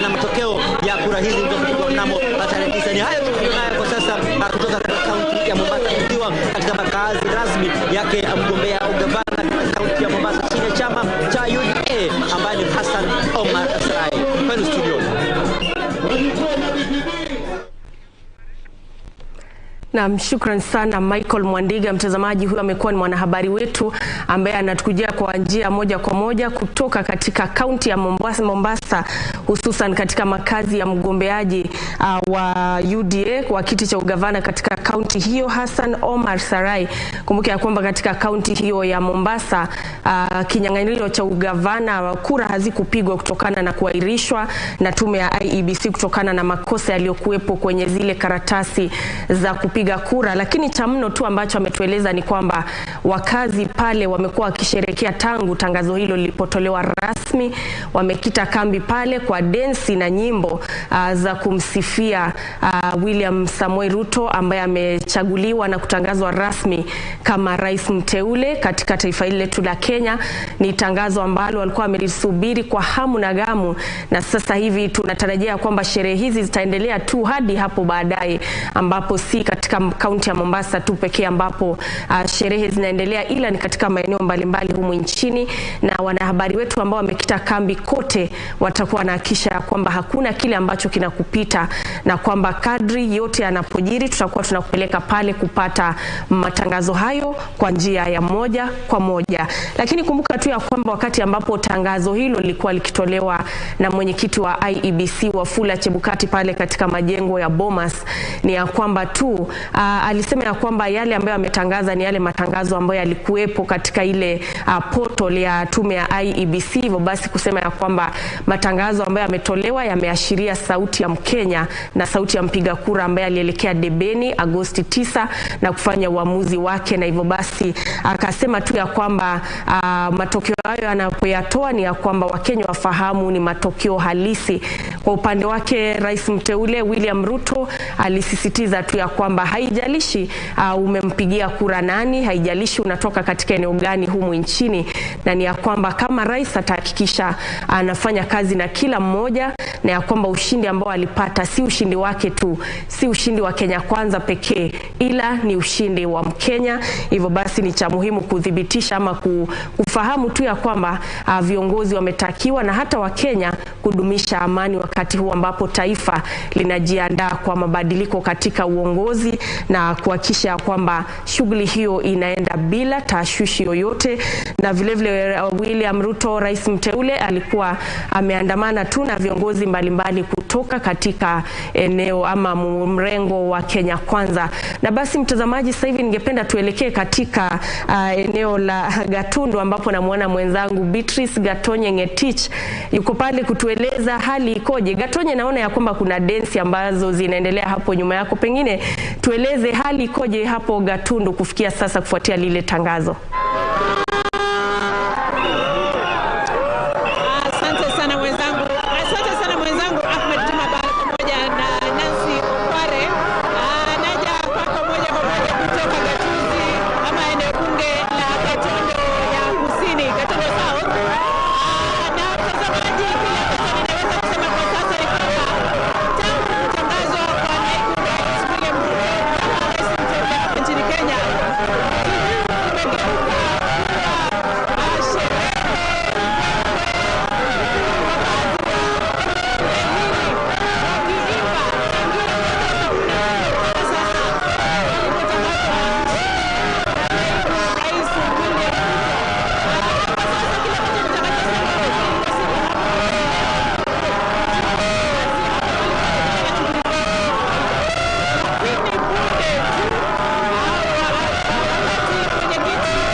Na mtazamaji, inaonekana ya kwamba sherehe pale katika eneo la Gatundu zimezidi. Tutakuwa tunarejea kwake Beatrice Gatonye Ngetich baada ya muda usiokuwa mrefu atueleze hali ilivyo, wakati ambapo tutakuwa tunapata sauti ambayo inasikika vyema, lakini kwa sasa hivi ningependa turejee upande wa pwani, tuungane na mwanahabari wetu Junei Karisa atueleze, je, hali ikoje katika eneo hilo? Sherehe zinaendelea, na pengine Junei, ikiwa unanipata, hali ikoje hapo ulipo? Naam, hujambo, nipo katikati mwa jiji la Mombasa, na ukiachana na yale mwenzangu Michael Mwandiga ameweza kuyasema, pale kuna furaha katika wafuasi wa chama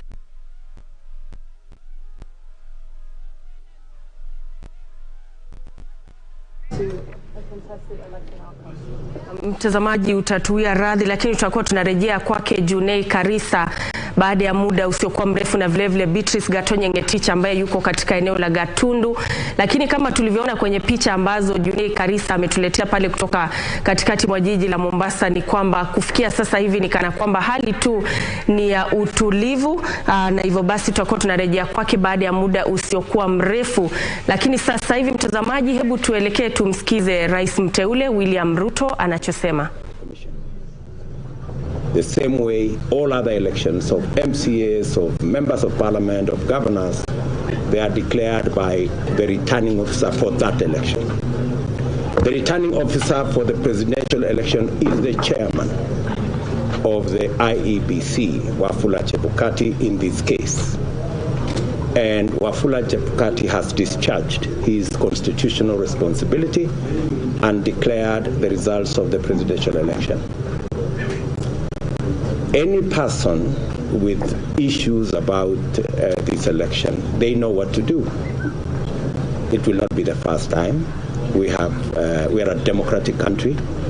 We have built robust institutions that can undertake the resolution of any issue if anybody has. Whatever person, whether they are the other commissioners or other Kenyans or my competitors, whatever issues they have, they know what to do. Mr. President, I'm Frederick from NTV. Almost half the country voted for you. The other half did not vote for you. What are you going to do to the other half? Are we going to see a new handshake? I think when you go to an election, the outcome is determined by the people of Kenya. In this case, the people of Kenya have voted for me as the 5th President of the Republic of Kenya, an honor I don't take for granted. Like in all other democracies, Kenya is not an exception. The people of Kenya have spoken, and we need to respect what the people of Kenya have said. My competitors have a role to play, just the same way I said in my statement this evening, that I will work with my competitors in the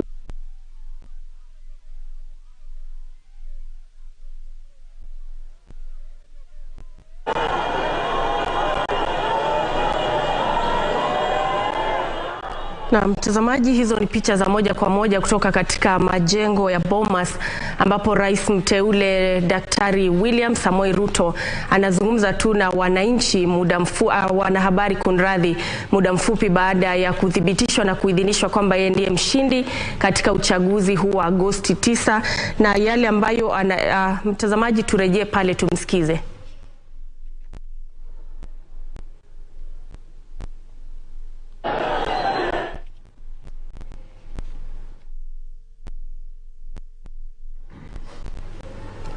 Na mtazamaji, utatuia radhi kwa hitilafu hiyo, lakini hizo ni picha za moja kwa moja zake rais mteule Daktari William Ruto kutoka katika majengo ya Bomas, ambapo tu anazungumza na wanahabari muda mfupi baada ya kuidhinishwa kuwa mshindi katika kinyang'anyiro cha Agosti 9. For me and my team, they want a government that has checks and balances, and they want a government that is accountable. They do not want a mongrel of a government that nobody knows who is in the executive, who is in the opposition, who is doing what. I think the people of Kenya want clarity because we are Democrats. And for the record, in this election, just to answer what you have said, if you look at our TV screens, the celebration is across Kenya because I got 25% in 39 counties out of 47 counties. That tells you that our support base and the people who voted for us are across Kenya. So there will not be any part of Kenya that will be left behind in our administration because we believe in an inclusive, democratic, progressive government. And that is what we intend to assemble. Have you had any conversation? Relax, relax. I'm there. You talked about the support that the president has given you in the last 10 years. Has he commented to you about your victory? And number two, what is going to be your immediate assignment now that you've been given that mandate? I haven't talked to Uhuru Kenyatta, our outgoing president, but I am sure there will be a conversation because now I am the president-elect and there has to be a transition. And in that transition, I am sure there will be a discussion between the current president and myself. Either at the transition committee situation, or I am sure that at some point this evening, maybe tomorrow, we will have a conversation. Again, as a Democrat, maybe I should disclose that this morning I called my competitor, the Honorable Raila Odinga, and I had a discussion with him. And we agreed that whatever the outcome of this election, we should have a conversation. He had offered in his statement, his closing statement in Kasarani, that he would be available for a handshake, you remember? And I said that I'd be available for us to have a cup of tea because there are areas we can agree on moving the country forward in the context of those of us who will be running the executive. And I'm sure my competitor will take up his role and his team as the opposition so that we can see how we can move the country forward. Kashuri, let me listen to the lady. The lady first. Okay, sir. My name is Leila Mohammed from NTV. Yes, Leila. At the moment, we see celebrations, but we are also aware that in certain areas there are protests against your declaration of being the president-elect at this particular moment. How do you speak to the entire country in your vision of uniting people who have a past of being disenfranchised? As I have said, my support base and my team's support base is broad. We obtained 25% of the vote in 39 counties. That leaves only 8 counties. And even in those 8 counties, it's just that we didn't make it to 25%. It doesn't mean we didn't get any votes. So we have supporters across Kenya. I also want to state here and now that the administration, President Kenyatta and I established in 2013, we tried the best we could to serve all parts of the country equally. If you look at all the programs we ran, whether there were programs on rural electrification, whether there were programs on Tibet, whether there were programs on equipment for hospitals, whether there were programs on making sure that we spread infrastructure. We endeavored to reach every part of Kenya. That is our philosophy.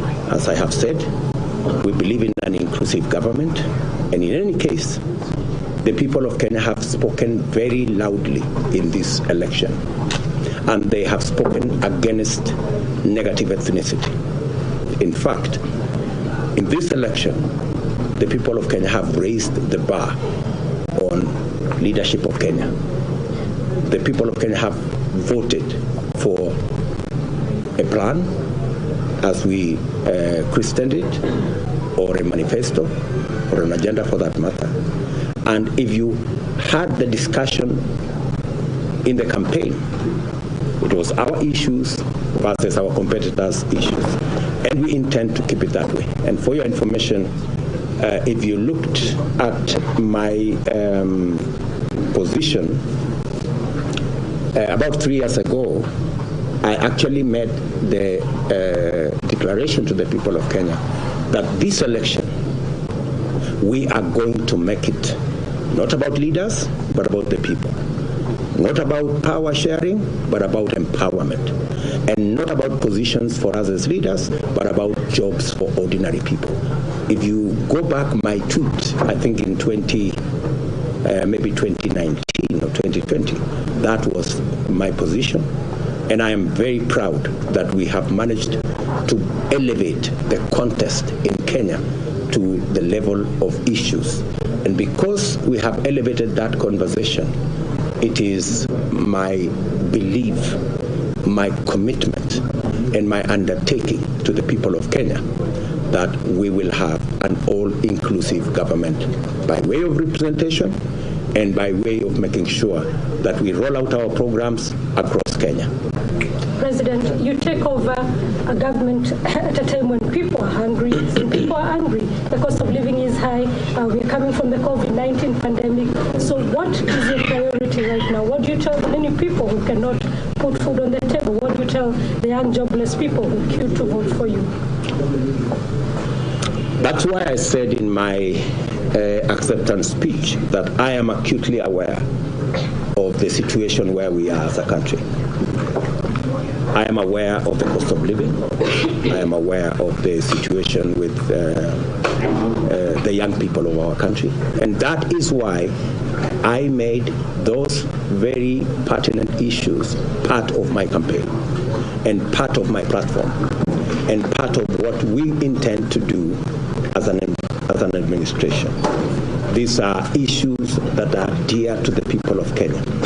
And that's also why I said we do not have the luxury of arguments left, right, and center. We intend to hit the ground running.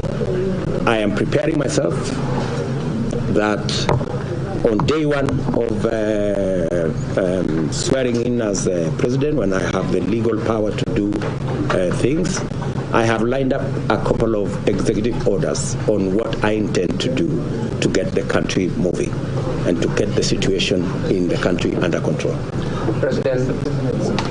President, you, at this point, as you are elected president at this point, we recall in 2017 that the courts have precedence, despite the fact that you are saying it's over. In the spirit of democracy, should your competitor move to court, are you in any ruling that maybe a round of repeat of elections, democratically, will you respect such a decision should it come your way at this point? As I have said, I'm a Democrat. I believe in the rule of law. I respect all our institutions. That's why our team, as you observed in Bomas here, wanted to give the IEBC as an institution the opportunity to discharge their mandate. Our competitors, I don't know whether they share with us that kind of belief, but as a Democrat, we will respect, just the same way we have respected the wishes of the people of Kenya in this election, we will respect every other decision of any institution because we are believers in building our institutions, and we are strong believers that it's only the rule of law that can take this country forward. Yes, Gashuri? Yes, congratulations. What would in your opinion be the highlights of the campaigns that you've conducted, and to Kenyans, millions of them who witnessed the scenes that you saw at Bomas just before your declaration as president-elect, and maybe they are anxious tonight? What would be your message to them? I think the highlight of this campaign was the fact that for the first time this campaign was not laced with ethnic, regional biases, that both teams on our side and on their side were largely had a national face, largely, which is really a step in the right direction. And the fact that we prosecuted issues that I am convinced that the reason why the people of Kenya voted for me and my team is because they identify with the issues that we prosecuted. What happened this evening is an unfortunate situation. I think it is an attempt by our competitors to roll back what we have achieved as a country. I think Kenya has moved way ahead of the situation that we saw this evening, the unfortunate situation we saw this evening. In fact, I think every Kenyan, irrespective of what side they support, agree that the conduct of the IEBC in this election was phenomenal. I think, as I said, the posting of the results from 34A, the presidential results, from every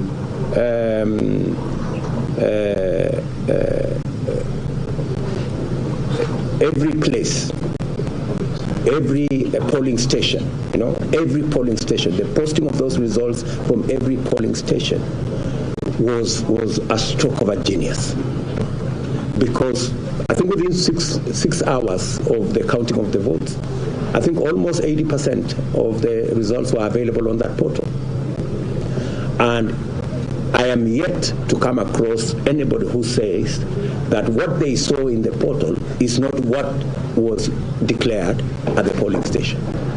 There is not yet a single person who has said, I was in this polling station, what was declared is not what is on the portal. So I think the fact that the portal was available for every Kenyan to tally the results, first to check the veracity of the results. If you voted in polling station X, you would go to the portal and that polling station X would show you whether those were the results that are declared or not. And secondly, the fact that the IEBC has taken time. We voted on Tuesday. Today is Monday. They took time to accommodate as many people as possible, whatever issues they may have had. I think the IEBC has really bent over backwards to accommodate everybody. And unfortunately, I think there were people who did not want these results to be declared because, surely, even as we came to Bomas, it is only somebody from the moon who did not know the results. Let's be honest with one another. All of us here, with a simple calculator, just with plus and minus, you tally the results. You didn't need a complicated, you didn't need algorithm, you didn't need square root or all those other complicated things. You just needed a simple calculator and you could add, and the elections were, I think, every institution or every organization that bothered to tally the results came to the same conclusion. Whether it is Reuters, whether it is Al Jazeera, whether it is NTV, whether it is Citizen TV, and all these other people, everybody arrived at the same results. So I don't really know what the argument is all about. When we came to Bomas, I think everybody knew the results. So we just came to fulfill a constitutional mandate that it has to be declared by the chairman of Iebc. Otherwise, in terms of results, surely good people. All of us knew what the results were. President-elect? Yes. May I ask a question? And then we'll come back to this lady. Yes, I have two quick questions. The first question is this. Do you intend to keep your promises on the campaign trail? All of them. Do you intend to do that? And the second question is, from where you sit right now, is this your indication that everything is possible? Well, if I didn't believe in what I went out to canvass with the people of Kenya, I wouldn't have gone out there. I intend to keep every commitment, and my team and I have worked out on every detail of the commitments we have made. We have costed the commitments we have made. We have arranged them in terms of what is urgent, what is medium term, what is long term. We know what to do in the first 100 days. We know what to do in the first 3 months. We know what to do continuously until I think we have a program up to the second year. So we intend to keep all our promises. As I speak to you this evening, we have indicated that it is not the deep state and the system and all these other stories. It is the people of Kenya who ultimately hire or fire governments. I think that is the vindication that we all have arrived at. I remember the biggest question that I used to be asked by my supporters is, we are going to vote for you, but we understand there is a system under deep state that will not allow you to be president, that will steal your vote. And I kept on assuring them that I was the deputy president. If there was a deep state, I would know. If there was a system, I would know. And I think today, all the narratives around the deep state and the system have come to naught. I think people now know that it is the power of their vote, as is provided for in the Constitution, that the people of Kenya, they have their vote is what is sovereign, is what determines whether we have a government or which type of government and which type of leaders and who gets elected. It's the people. I think, bottom line, not that there were no attempts. I think with the time, you will know all these games that have been going on around Bomas. I think that will come out with the time. But ultimately, the people of Kenya have been vindicated that they are the ones who decide. Yes, madam. Sorry. Just one moment. Mr. I'll come to you. My name is Jerry Kigamba from Kyoto FM. When you had the debate, we had you talk about the insecurity in some parts of Rift Valley, and you try to help and solve the insecurity issues. Now being the president and elect in the Republic of Kenya, what plan do you have to solve the issue completely? We have a costed, time-bound plan on how to secure Kenya, especially the areas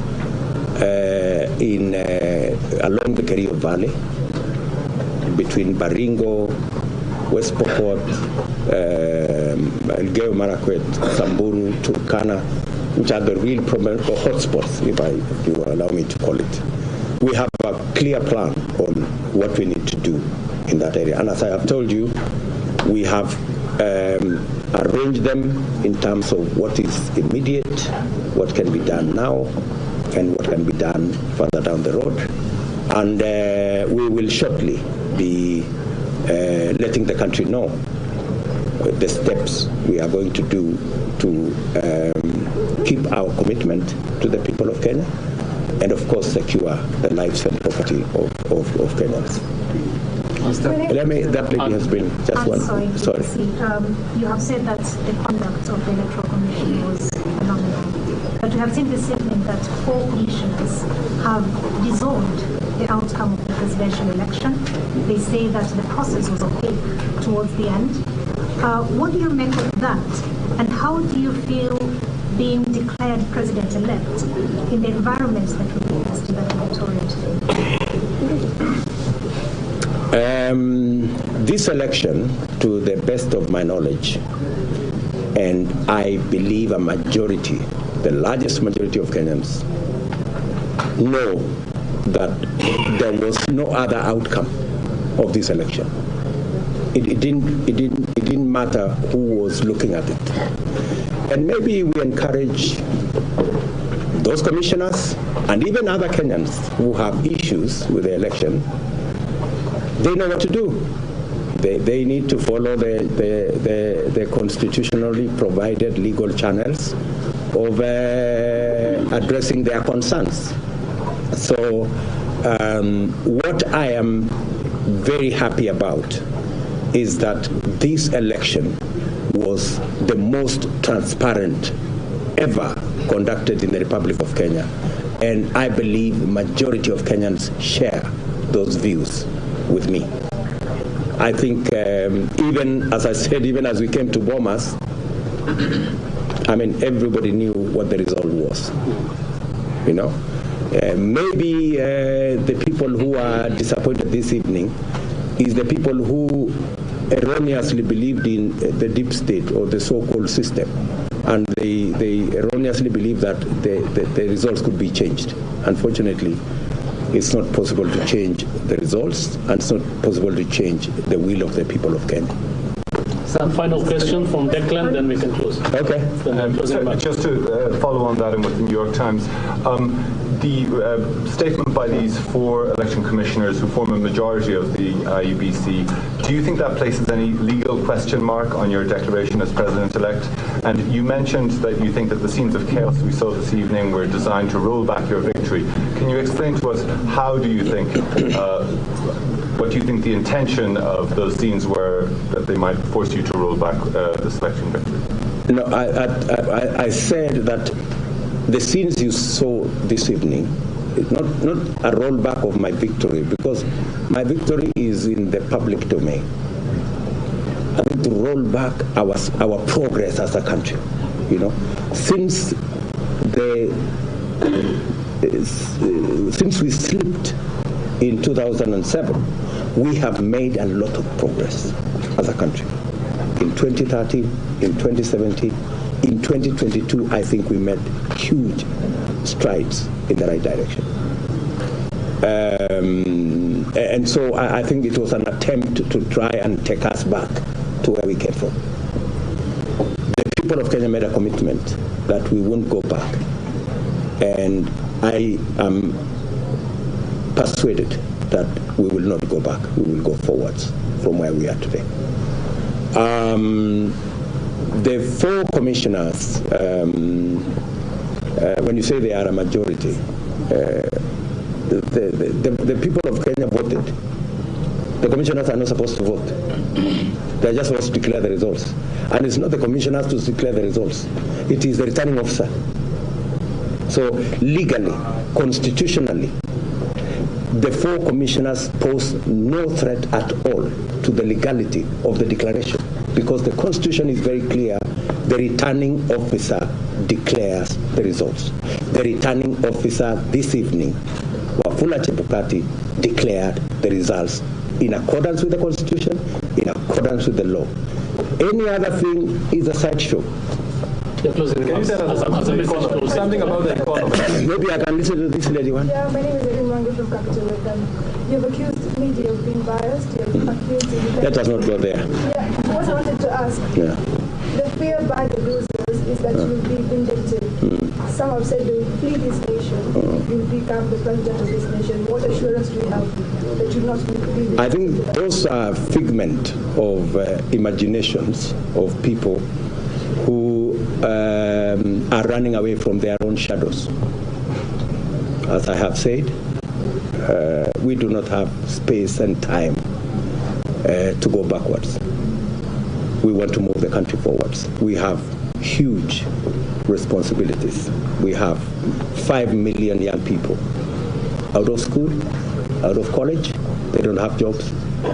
We have 4.5 million people who cannot put food on the table. We have a serious famine situation in Kenya. We have issues of health. We have our hands full. We have no time whatsoever to go asking people, what did you say? We don't have time for that. I mean, those are things that are behind us. President, is this a referendum on President Kenyatta's second term? I think we have, let me say this. Let me say this. We are not ending this evening a conversation. I intend to engage you as media outlets going forward, because I believe in the freedom of the media, and I believe the media has a role to play. And maybe just to answer her in a way, let me tell you, when I criticize the media, it's because I believe in the media, and I want the media to do the right thing. I was told, let me repeat this story, I've said it so many times. When I came to Parliament in first time in 1998, I found a senior member of Parliament called Paul Muite. And he told me, young man, I was then 30 years. He told me the best way to support a government is to criticize it when it goes wrong. I remember saying the same things to our former Chief Justice, the Honorable Maraga, that when we criticized the media when they nullified our election, it was not because we don't believe in the media, not the media, but the judiciary. It's because we believe in the judiciary. So when we criticize the media, it's not because we have issues with the media. We do not want the media to be biased. And in fact, just to respond to what you said, when I raised that issue about the media being biased, the Media Council itself came with the statistics, and they actually confirmed what I had said. The Media Council said the media gave 67% of coverage to my competitor and 30% to me.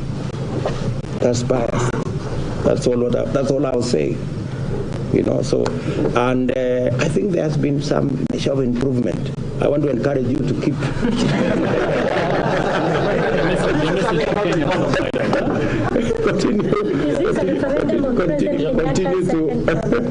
continue to be even. Yeah. You know, we want you to criticize us when we go wrong, criticize our competitors when they go wrong, balance your coverage, and let's have a free and fair media.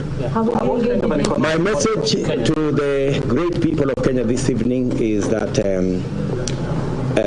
I am immensely honored to be the 5th President of the Republic of Kenya. It is something I do not take lightly. I know that there are heavy responsibilities that comes with being elected into this office. My promise to them, and they know me, I work hard, very hard. I will work very hard not to let them down. The trust they have bestowed on me and my team, we will go out of our way we will spare no effort. We will work around the clock to make sure that we deliver on our commitments and we move our country to the next level. And I want to tell each and every one of them, we will serve them equally, irrespective of who voted for us or who did not vote for us. This is going to be their government, it's going to be the government of Kenya, and it's going to serve all Kenyans equally. Thank you. Say something about the Thank you, Excellency. Thank you very much, good people. Thank you. Asanteni sana. Thank you. Asante.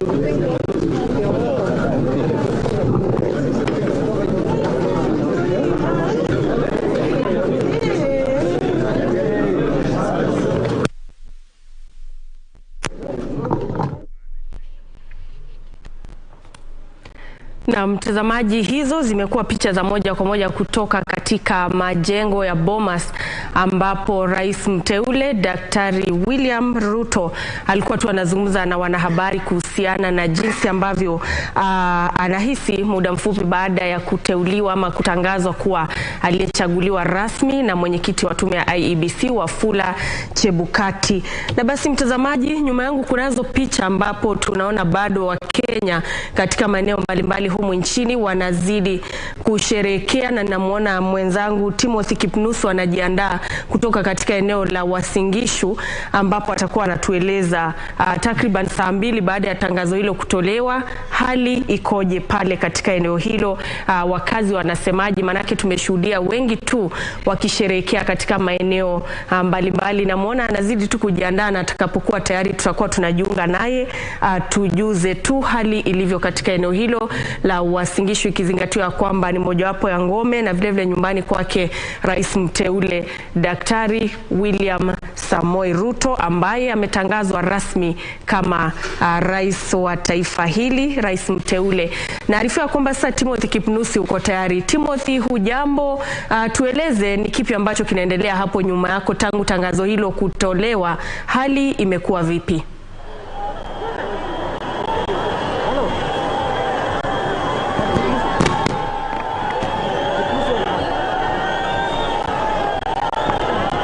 Asante sana mwenzangu Nancy Onyancha, Nancy Okwari pamoja na Ahmed Juma Balo mkiwa kwenye makao makuu ya shirika la utangazaji nchini KBC. Hapa ni mbwembwe, shamra na mahanjam.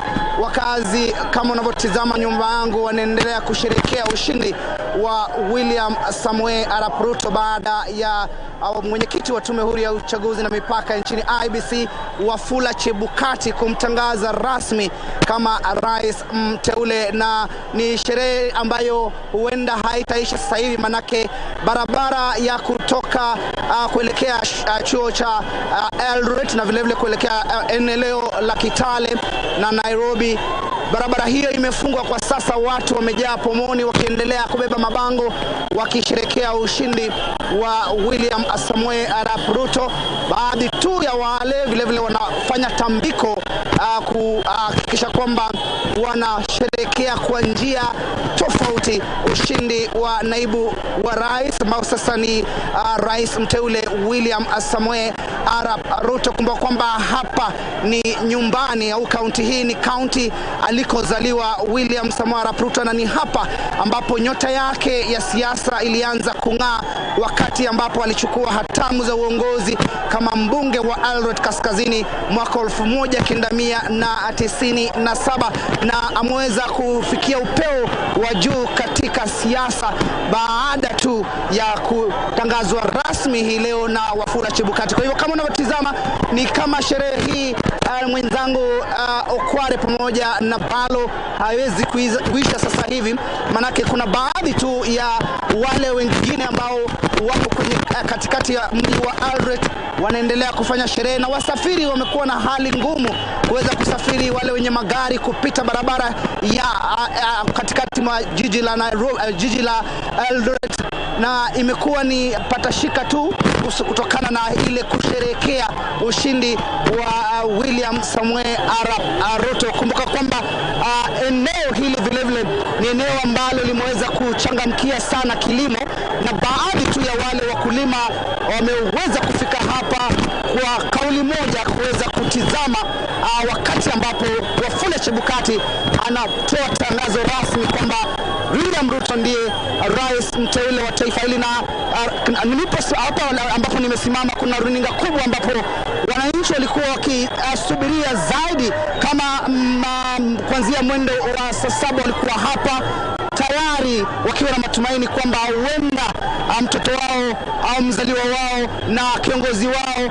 ataweza kutangazwa kuwa kiongozi wa taifa, rais wa 5 wa taifa hili. Imekuwa wakati mgumu kwa sisi wanahabari, manake katika ile pita ya kutafuta kufika hapa juu, kwani hapa alipo nilikuwa na hata wanafanya tambiko hilo, wanachukua picha ya rais mteule William Ruto na wamezingira maua na wakiweza kuimba nyimbo za kitamaduni, ishara tosha kwamba ni ushindi kwao hapa gatuzi la Uasin Gishu, ambapo ni nyumbani kwa William Samoei Arap Ruto. Kwa hivyo tutakuwa hapa kuchorea taswira kamili. Baadhi tu ambao wameweza kusemezana nao, minong'ono ambayo nimesikia, wanasema sasa mji wa Eldoret pindi tu Ruto akiweza kukula kiapo kuwa rais wa 5 wa taifa hili, basi wanahitaji mji huu wa Eldoret ikuwe jiji na iwe makao makuu ya taifa hili la Kenya. Maoni tofauti, maoni kinzani,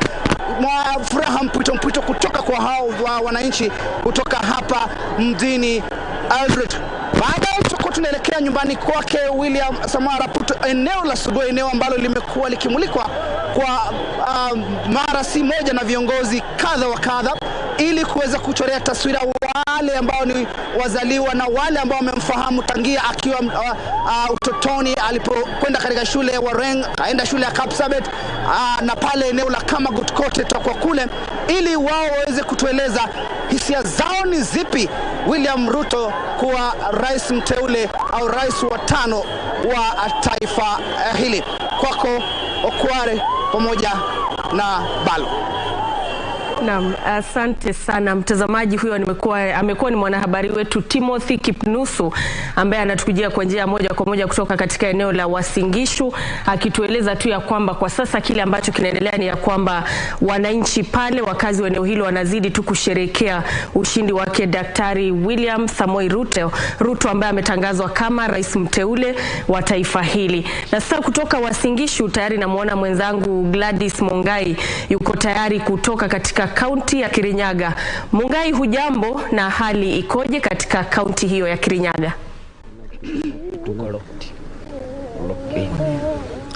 Na mwenzangu Nancy Okware, bila shaka tunakujia kwa njia moja kwa moja kutoka kaunti ya Kirinyaga, ambapo hali iliyoko kwa sasa ni kwamba tangia tume ya Iebc ilipomtangaza mwaniaji ama kiongozi wa mrengo wa Kenya Kwanza kwamba kuwa ndiye rais wa 5 wa Jamhuri ya Kenya, shughuli katika kaunti ya Kirinyaga zimesambaratika. Si kusambaratika kwa hali mbaya, bali ni kusambaratika kwa hali ya mshike ya shughuli za kusherehekea ushindi huu. Na ilivyoko ni kwamba kuna malori yanayosafirisha wakazi katika kaunti ya Kirinyaga hapa jijini, na ni kwamba shughuli iliyopo ni ya kusherehekea, na sitaki niandikie mate ilhali wino upo. Naomba nizungumze na wakazi wa kaunti ya Kirinyaga wanieleze pengine wanajihisi vipi kutokana na ushindi huu. Nitakuwa naanza nawe moja kwa moja, jina lako kwa watazamaji, halafu pengine utuambie kutokana na ushindi huu unajihisi vipi. Asante sana KBC Channel 1. Nimeshukuru sana na nimeshukuru sana kwa hasara wetu kupita kura. Mimi mwenyewe naitwa Xavier Juma, ni kutoka Kirinyaga County, Kirinyaga Central, Kerokoya Ward. Na nashukuru sana hapa tuko na furaha sana, furaha tele imefurika, na tunaomba amani kwa Wakenya wote. Tunarudisha shukrani kwa Mungu, ametusaidia na tumepata kiongozi mwenye atajali maslahi ya kila mmoja Kenya. Hapa Kerokoya tuko na furaha kubwa sana kwa hasara wetu. Tulitoka asubuhi hiyo tarehe 9 tukapika kura na tulikuwa tumengoja mafanikio na tumefuna mafanikio yenye tulikuwa tumepanda. Na Mungu aendelee kutujalia kiongozi wetu, atulinde vizuri mpaka miaka 5 vile taisha, na tuone kazi yake vile ametufanyia. Na kitu ya kwanza yenye nitamuomba nikiwa hapa Kirinyaga, sisi ni wakulima. Kitu ya kwanza aangazie hiyo sekta ya ukulima. Kitu ya pili, hospitali, atuangalie mambo na hospitali, atenge sekta ya hospitali. Kuna madaktari hapo wenyewe watajitetea. Alafu sisi kama hasla wenye tunatembea tunaenda tunauza vitu pia tuangalie, kozie mwenyewe aliandika kitu akasema ataangalia kila mmoja. Kitu ingine kwatuka, si tukienda saa hii wazazi wetu wanaumia nyumbani, hawapati chakula, watoto wanaenda shule hawasomi vizuri, hawapati nini ya karo ya shule, wanafukuzwa kila mara na wanasema masomo ni bure. Lakini sasa hii kiongozi wetu mwenye umekuja, angalia hiyo sekta yote, na mimi naomba Mungu aendelee kusitia, aendelee kukuelekeza na kutendee mema kabisa, na tunaendelea kuombea, na pia sisi tutakuwa nawe kwa maombi kila mara, na Mungu aendelee kubariki. Asante. Pengine nikimshirikisha binti karibia hapa, utueleze pengine ni wewe nazungumza nawe, utueleze pengine unajihisi vipi kutokana na ushindi wa mrengo wa Kenya Kwanza, na naomba uangalie kamera unapozungumzia. Jina langu ni Kalo Achira. Hapo pengine nafurahi juu ya kushinda. Tumefurahi juu ya kushinda Kirinyaga. Kama kuna kitu imefurahisha watu wa Kirinyaga ni ushindi yetu. Mimi nilikuwa Karatina, kufika huku nikapata bando huku anashangilia, mimi kufurahia juu ya hiyo. Kitu tunaweza ambia rais wetu akiingia ni kuangalia uchumi. Kitu ingine mahospitali. Kitu ingine hii kitu tunaita bottom up. Alafu angalie hustlers, madaktari, hospitali, mabarabara, uchumi, shule, na atuangalie sisi wanawake sana. Naam, wanasema kwamba waangalie wanawake, na nitakuwa namshirikisha binti mwingine, pengine mkimpisha kidogo.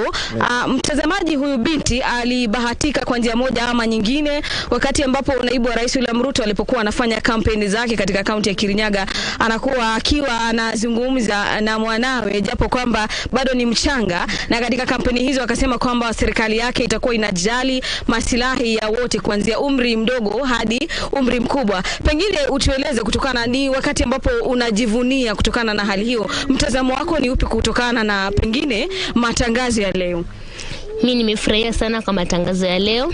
Nataka kusema sasa at least kuna the fifth mwenye anakaa kuitwa the fifth sasa.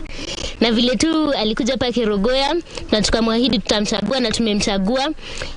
Pia yeye akienda State House asisahau alisema form ni bottom up. Hivyo vile alisema akipromise kama vile tumefanya nini, tumemchagua. Plus kama sijui kama mnaona, na pia akumbuke hapa pia aliahidi kitu. Hivyo pia asinisahau mheshimiwa mali huko, usisahau kwa sababu tumekuchagua na pia Mungu amekuchagua. You are the chosen one, the fifth Honorable William Samoei Ruto. His Excellency. Pengine kauli zako tukizipata. Naam, leo niko na furaha tele. Tunaambia Mungu asanti kwa ushindi mkuu ambao amempatia Daktari William Ruto kuwa President elect of the Republic of Kenya. Mimi ni mzazi wa huyu mtoto mchanga hapa, na aliye hapa ni bibi yangu. Kwa majina yangu naitwa Dr. Dennis Githenji Thuku, nafanya kazi hapa Kerogoya. Sisi kama madaktari tumeungana na tumefurahia hapa Kerogoya kwa kuwa tumepata president ambaye atatetea rights of the doctors, ambaye tumefinyiliwa kwa wakati mrefu, lakini tunajua sasa madaktari tutaangaliwa. Rais, tungekuomba ya kwamba madaktari venye tulikuwa tumewekwa to the county government, we want you to help us go back to the national government, because that's where the doctors will feel comfortable. It's where our hospitals will get medicine. It's where the equipments like radiology, x-rays will be funded. And we believe that you are the chosen one and God is with you. You are crowned, umemwagiliwa mafuta, na wewe ni wewe utatupeleka mbele, na Mungu akubariki sana. Tumefurahia kama Kerogoya. Form ni bottom up, na tuko na watu wengi hapa najua wamefurahia na wanajua Thank you very much. Asante sana. Pengine pale ambapo naibu wa rais atapokuwa akichukua sukani rasmi kama rais wa 5, mngetarajia ama pengine mnapania pengine aangazie masuala gani? Thank you very much. Kwa majina naitwa daktari kwanza hapa ACK Mount Kenya, Christopher Kibuika. Tumefurahia sana. Furaha ilioje hapa, hata Kiswahili napotea kidogo. So kwa hivyo naomba Wakenya mnikubali. Kitu ya kwanza najaribu kuomba Wakenya wote ni tukue na amani.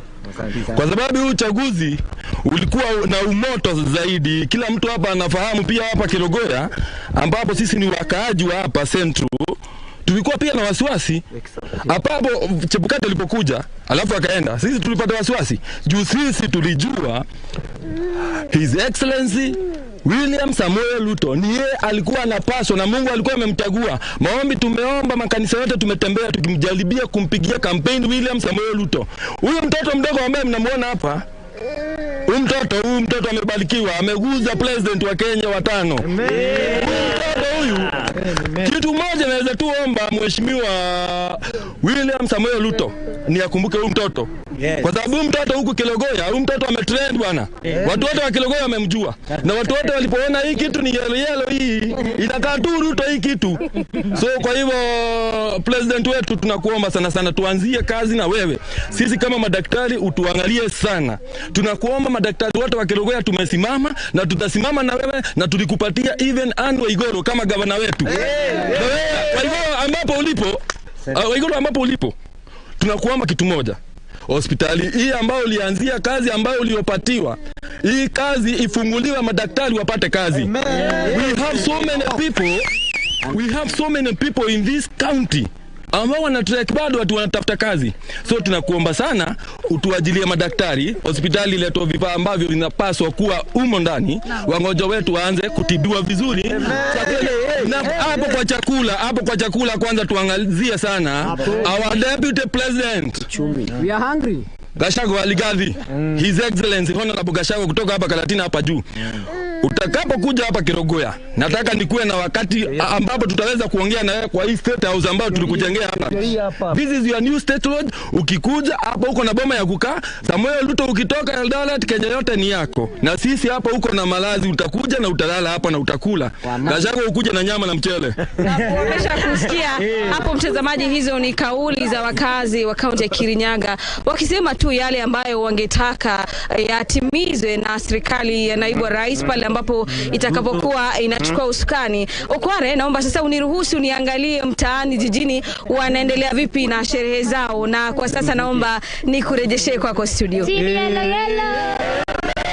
Naam, asante sana Gladys Mungai. Mtazamaji, kama unavyoona hizo ni picha za moja kwa moja kutoka katika eneo hilo la Kirinyaga ambapo wakazi wanazidi tu kusherehekea ushindi wake Daktari William Ruto katika uchaguzi wa Agosti 9, wakazi tu wakiwa na matumaini ya kwamba wakati ambapo ataingia mamlakani basi atakuwa anaangazia masuala kama vile kilimo na hata sekta ya afya. Na basi tukitoka kati mwa nchi sasa tuelekee pwani, na tayari namuona mwenzangu Junei Karisa yuko tayari kutueleza hali ikoje.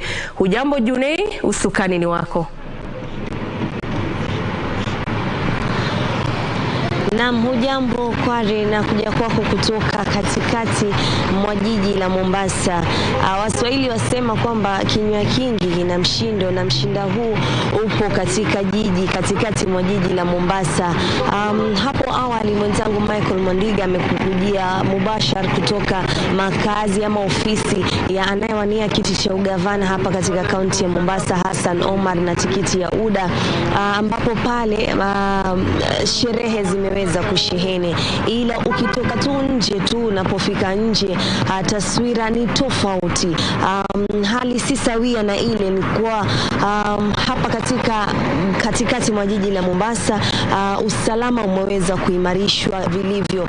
Mida ya kama saa 10 hivi jioni biashara nyingi ziliweza kufungwa, watu wakihofia usalama wao, na tuliona kwamba gari za polisi ziliweza kuleta polisi ili waweze kushika doria, na watu wakaweza kufunga biashara zao na kuelekea manyumbani. Ilipofika mida ya saa 12 hakuna mtu katikati mwa jiji hili, na biashara zote, maduka yote yameweza kufungwa. Tunachokiona tu ni polisi tu wakihangaika hapa na pale kuangalia kama usalama uko vizuri. Tangia wakati ambapo Chebukati ameweza kutangaza yale matokeo na kusema kwamba naibu wa rais ndiye rais mteule hapa katikati mwa jiji la Mombasa, hatujaona kama kumekuwa na shamra zozote, na tumekuwa tu tukitembea kutoka gatuzi la Kilifi hadi katika gatuzi la Mombasa, hatujaona lolote isipokuwa tu mahali ambapo kama vile makazi ya Hassan Omar ambaye anawania kiti cha ugavana. lakini katika barabara nyingi bado hatuoni lolote.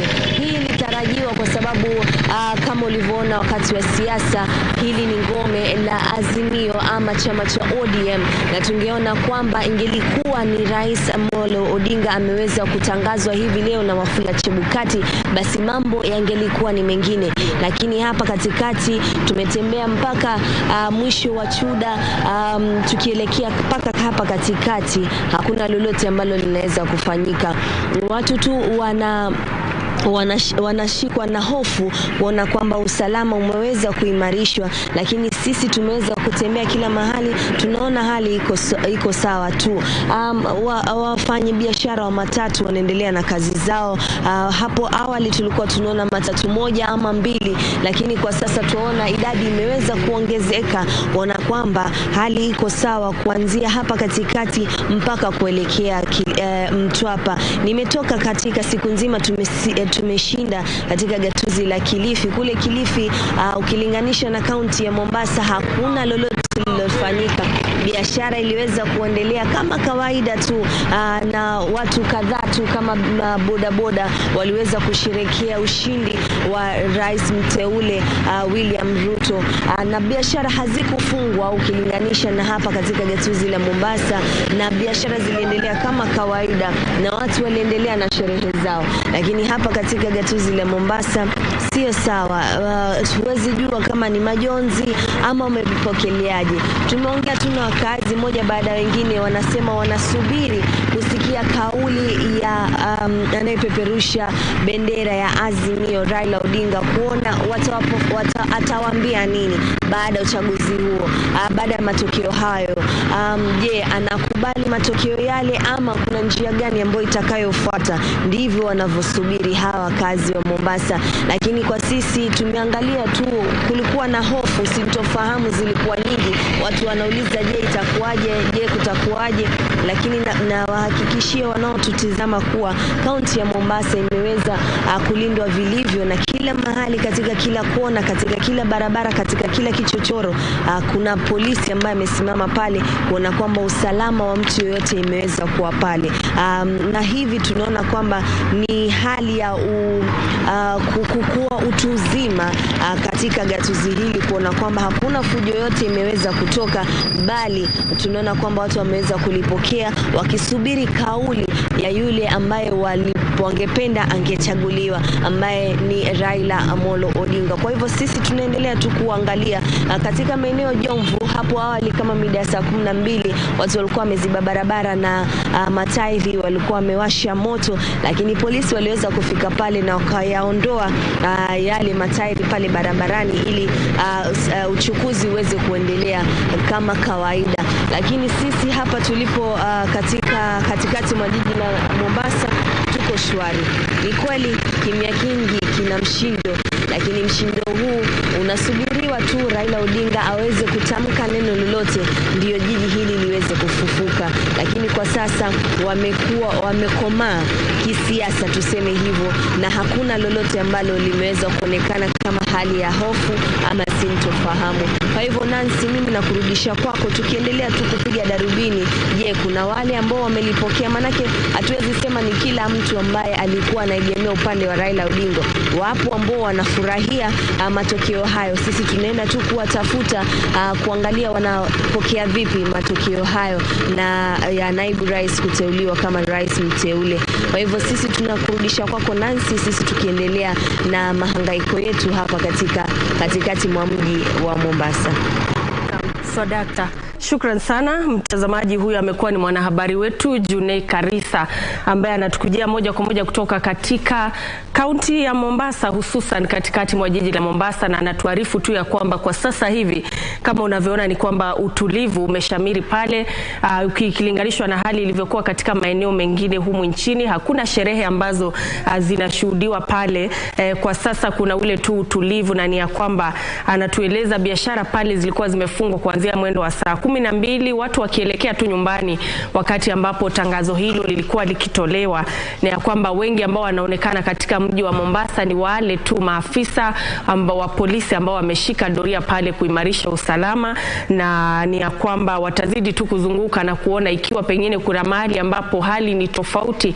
Lakini kumbuka ya kwamba hapo awali tulizungumza na mwanahabari wetu Michael Mwandiga kutoka katika kaunti hiyo tu ya Mombasa, na akatueleza alikuwa anatoka katika eneo la yule mgombeaji wa kiti cha ugavana kupitia UDA Hassan Omar, na pale hali ilikuwa ni tofauti. Watu walikuwa wamejitokeza pale kusherehekea kwa wingi, manake ikizingatiwa kwamba ni mgombeaji chini ya UDA, basi ni sherehe kwa upande wao baada yake Daktari William Ruto kuibuka mshindi katika kinyang'anyiro hicho na kutajwa kama rais mteule wa taifa hili la Kenya. Hivyo basi mtazamaji, tutazidi tu kuzungumza na wanahabari wetu kutoka katika kaunti mbalimbali na kuangalia tu hali ilivyo wakati ambapo Wakenya wanazidi kusherehekea, na tuone pengine watasherehekea hadi wakati upi. Tutakuwa tunachukua pumziko fupi, lakini usiondoke, manake tukirejea mwenzangu Ahmed Juma Balo atakuwa anakuletea sehemu ya mahojiano ambapo atakuwa anazungumza naye Otieno Mjomba ambaye ni mchanganuzi wa masuala ya kisiasa. Hivyo basi usiondoke, tutarejea baada ya muda usiokuwa mrefu.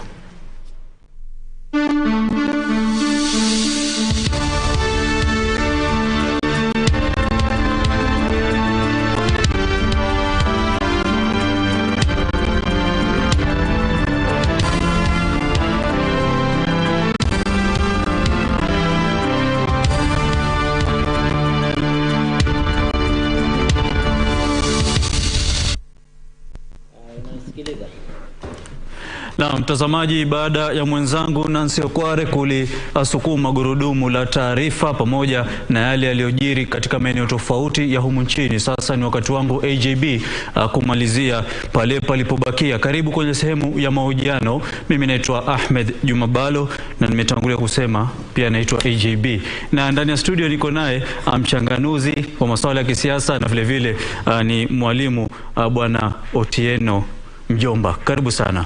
Karibia, asante sana AJB. Asante. Najua umekuwa na siku ndefu, umekuwa na sisi hapa. Kwa hivyo tunatoa shukrani kwa kuendelea kuwa nasi mpaka tutakapo tamatisha. Ningependa lakini kitu cha kwanza kabla tujaingia ndani kujua tu hisia zako kuhusiana na matokeo haya leo. AJB, matokeo yametangazwa tayari. Unajua tulipokuwa mwanzoni huko tulisema zege halilali.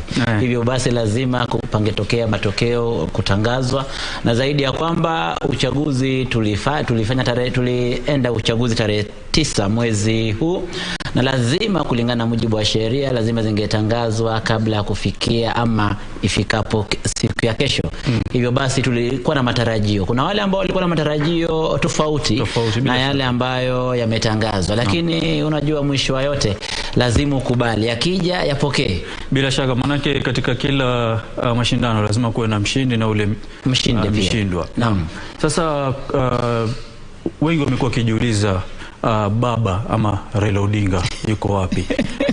Hakuonekana kabisa pale Bomas, na kufikia sasa yuko kimya. Wengi wanatarajia labda umeona Mombasa mjini kumekufa, ile ilikuwa ni ngome yake Raila Odinga. Pengine ingekuwa ndo ametawazwa mshindi, taswira ingekuwa tofauti. Sasa kimya cha Raila Odinga kina athari gani, na kauli yake ambayo watu wanaitarajia itakuwa na uzito gani ama na umuhimu gani?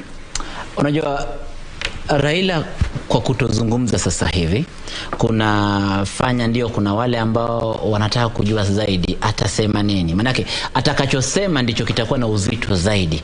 Tayari matokeo yametangazwa, lakini taarifa atakazozitoa Raila Amolo Odinga zinaweza kuwa za kushusha joto la kisiasa au hata kufanya joto lenyewe lizidi kuwaka zaidi. Hivyo basi nadhani kwamba kwangu ni jambo la fahari na jambo zuri kwamba Raila kwa sasa hajazungumza.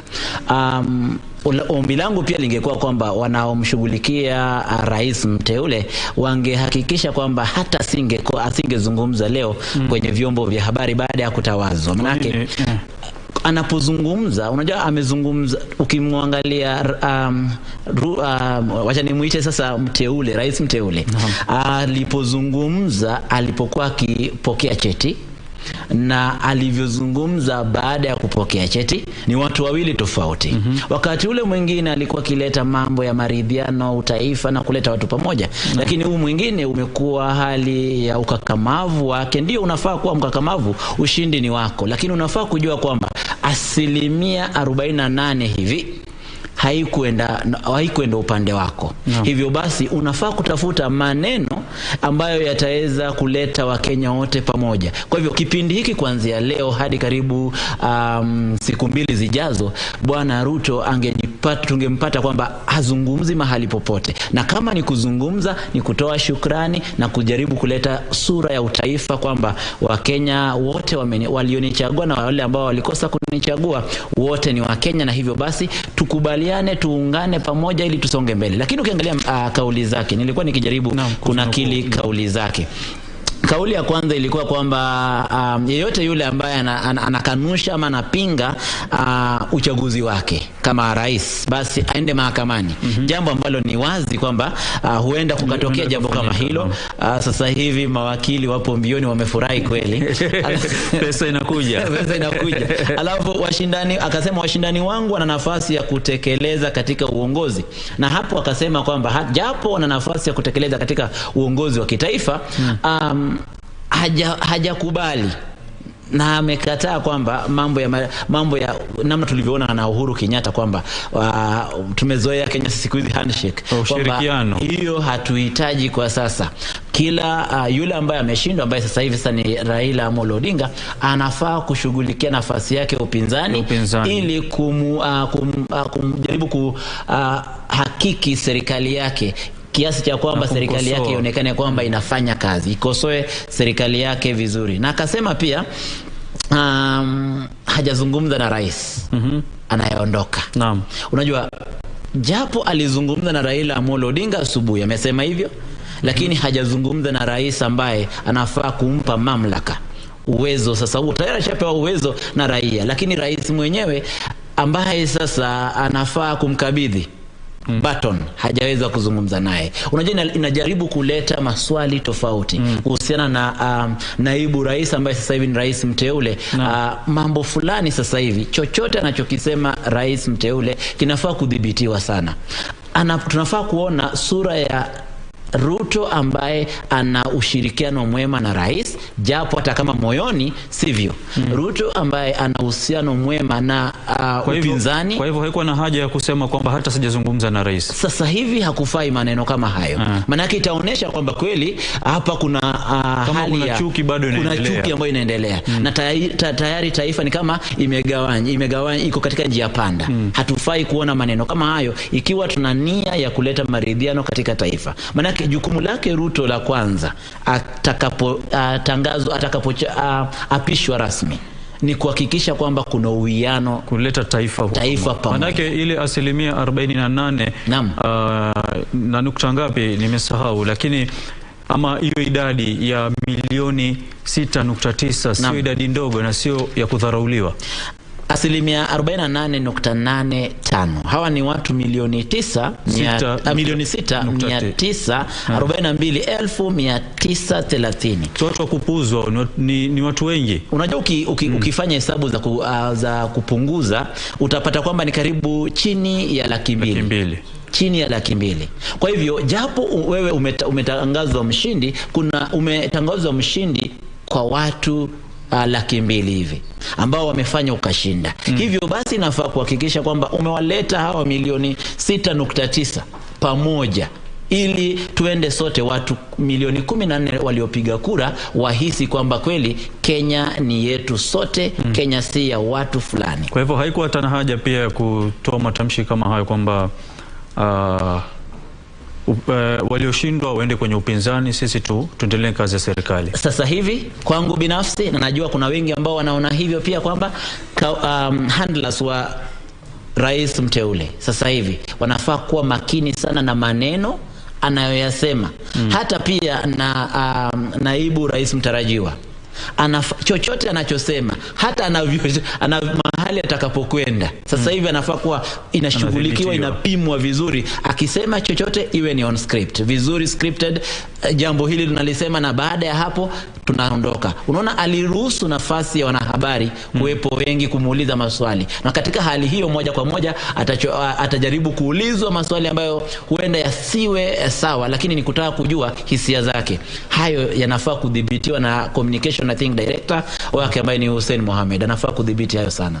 Naam, tumeona kwamba Raila upande wa Azimio ni kwamba hawajafurahishwa na matokeo yale, na tunajua kwamba kisheria wako na takriban siku 7 iwapo na malalamishi yote kuyafikisha mahakamani. Unaona tukielekea tena mahakamani kupinga matokeo ya uchaguzi huu? Unajua njia mwafaka ni ya kuelekea mahakamani. Maana yake hatuwezi tukasuluhisha chochote kwa kuleta vurugu na kukimbizana hapa na pale barabarani. Hata hivyo, tunapoenda mahakamani, ni yapi ambayo tunaenda nayo mahakamani? Tunafaa kuwa na ithibati tosha kwamba kulikuwa na tatizo. Unajua, mwanzo tuangalie fomu hizi zilikuwa wapi? Zilikuwa kwenye portal. Zilipokuwa kwenye portal, tulipewa uwezo wa kuweza kuangalia na kudhibitisha haya yote. Tulifanya hata hesabu wewe mwenyewe binafsi. Tukafanya hesabu. Wewe ukafanya, mimi nikafanya, mwingine akafanya. Hivyo mwisho wa yote ni nini ambacho hakikuwa wazi? Huenda ni utaratibu wenyewe ndio haukuwa wazi, na utaratibu huu huenda ukatokea kule nyuma, kule mashinani. Je, ni yapi ambayo yalifanyika kule mashinani? Lakini mimi japo tutakimbia mahakamani, huenda kukawa na mbio za watu kwenda mahakamani katika mahakama ya upeo. Kwangu nadhani wanapofanya hivyo pia wanafaa kuuliza maswali mengi. Maswali haya mimi kwangu ni kama, je, hawa mawakala, unajua kulikuwa na lazima alikuwa na mawakala kote.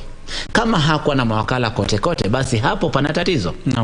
Na kama alikuwa na mawakala kote, je, mawakala hawa walijitokeza kutumikia ama kumshughulikia ipasavyo? Je, walikuwa na orodha na majina ya mawakala hawa moja kwa moja, kwamba unaweza kumpigia wakala mmoja ukampata akakueleza kuko hivi? Na je, kuna ripoti ambazo zimeletwa na mawakala hawa? Kama hakuna mambo kama haya, basi tunarudi katika mambo ya tunaita kwa Kiingereza, jina linapotea kidogo, lakini tunarudi katika mambo ya lazima kila mtu awajibikie nafasi yake. Nafasi ya mawakala nafasi hii ilikuwa vipi? Je, ikiwa mawakala walikuwepo, waliweza kulipwa kabla ya? Unajua, tunafaa kuangalia kwa namna zote kama walilipwa ama hawakulipwa. Manake kuna uwezekano wa mtu kubadili nia anapoenda pale. Kila mwamba ngoma anavutia kwake. Katika kuvutiana huku, basi unaweza kuamua kwamba mimi nimeachana na huyu, acha niende kwa mwingine. Nimeona mwanadada fulani kwenye Twitter akiteta kwamba mimi mwenyewe nilinyang'anywa nafasi ya kuwa wakala sehemu ya Murang'a, na nilitaka sana niwe wakala wa Raila. La, unapata wengine wanajaribu kumjibu kwa njia tofauti. Hivyo basi, japo tutazungumzia kuhusu the face of it kwamba uchaguzi umefanyika, matokeo yameenda tofauti, na huenda tukapeleka lalama kwa wengine, nadhani itabidi pia tuangalie sisi ndani yetu ni yapi ambayo hatukuyafanya ambayo huenda yakaweza kututatiza na kutuletea matatizo. Maana ukiangalia katika maeneo mbalimbali, kulikuwa na taarifa kwamba fomu zilikuwa zinajazwa, unapata pale mmehesabu mkapata watu, kwa mfano watu 11,150 ama 100, watu 11,100, lakini kile kinachoandikwa ni watu karibu 111. Haya ni makosa ambayo yalingeweza kudhibitiwa moja kwa moja ikiwa kungekuwa na wakala pale chini. Kwa hivyo ni muhimu sana tuangalie zaidi ya kwamba tutateta kuhusu sura ya kitaifa, lakini tunafaa kuangalia pia kwetu viatu vinatufinyia wapi. Kumekuwa pia hizi dakika za mwisho pale, manake matangazo yalikuwa Iebc katika kauli yake ni kwamba mwendo wa saa 9 leo alasiri ilikuwa tayari wa Kenya wangejua mshindi ni nani, lakini kuna shughuli nzima imejikokotoza sana, imekokotozwa hadi mwendo wa saa 12. Na ikaibuka kwamba kulikuwa na sintofahamu na mkutano baina ya makamishna na mwenyekiti. Kuna wale ambao wanasema kwamba hawakuridhishwa na yale matokeo ambayo yalikuwa yanaenda kutangazwa. Sasa mvutano ule unatia dosari matokeo yote na kuteuliwa kwa rais mteule William Ruto? Unajua kuna katika process yoyote ile ambayo inafanyika kuna wale ambao wamepewa majukumu haya, wametwikwa majukumu ya kushughulikia. Kwa hivyo katika utwikaji huu wa majukumu kuna wanaofaa kufanya na kuhakikisha kwamba kila kitu kipo sawa. Sasa nani ambaye ana jukumu kubwa sana katika masuala ya kutangaza matokeo ya rais? Yule ambaye ana nafasi kubwa sana ni National Returning Officer ambaye ni nani? Ambaye ni Chebukati. Kwa hivyo ikiwa Chebukati mwenyewe ametangaza tayari, basi hapana tatizo. Maana ukiangalia sehemu ya Embakasi East alipokosekana bwana yule returning officer David Musyoka, kama sitakosea jina lake, ilibidi basi deputy wake aweze kuchukua hatamu na akashughulikia na mambo yakawa hivyo. Kwa hivyo commissioners wako pale kuhakikisha kwamba kuna utaratibu unasonga vizuri, lakini sidhani kama wana nafasi kubwa sana katika uamuzi mkuu wa yote ambayo yamefanyika, japo wanasheria wataweza kutubainishia wazi watakapoanza kuenda mahakamani katika mahakama ya upeo ili kuthibitisha. Lakini dosari ni gani ama tatizo ni gani?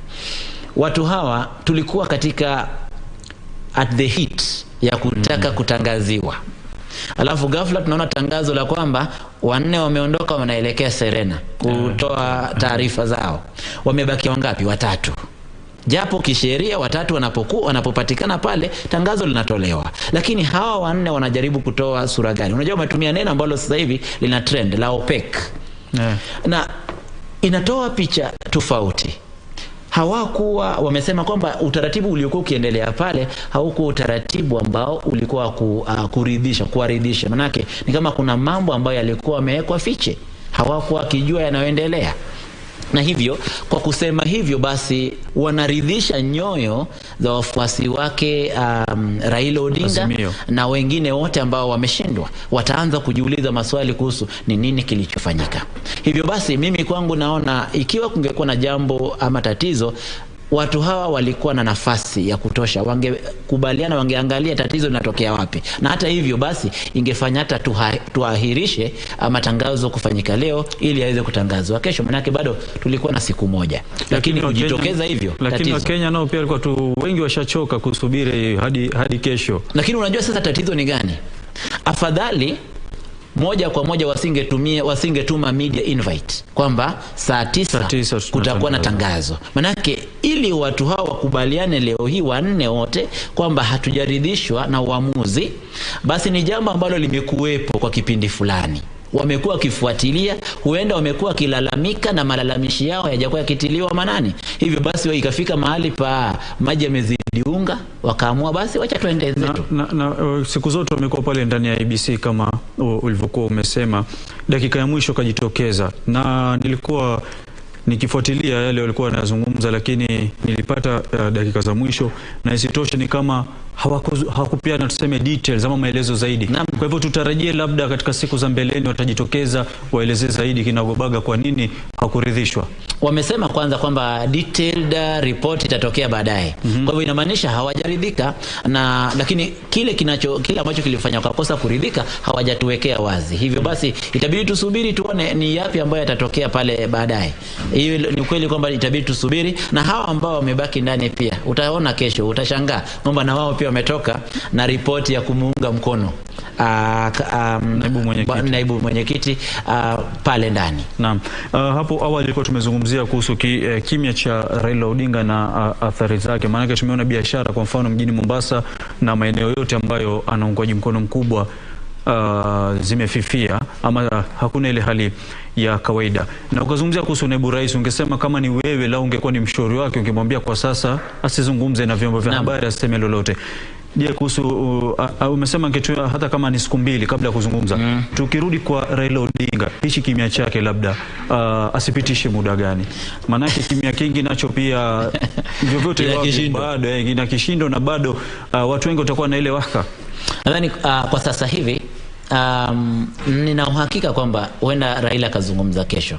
Anaweza kusema kwamba huenda Raila atazungumza kesho, na katika mazungumzo yake hapo ndipo patakuwa na tutakuwa tukiangalia mwelekeo wa Kenya utakuwa vipi. Manake unajua hawa watu 48% karibu 6 kitu wana pia haki ya kutaka kusikiliza kiongozi wao yule waliyempigia kura anasema nini. Hata hivyo ombi langu kwa sasa ni kwamba Raila atakapozungumza, ningeomba mwanzo aruhusu nafasi ya sheria kufuata mkondo ili tuendelee na masuala ya sheria, na kila ithibati na chochote kile ambacho ako nacho awasilishe wapi? Mahakamani, kwa kipindi kile ambacho amepewa cha kuwasilisha malalamishi. Halafu mwishowe na yeye arudi tena atulie, aache mawakili wake waendeleze shughuli. Hata hivyo kauli yake mbiu lazima iwe ni kuhusu kudumisha amani.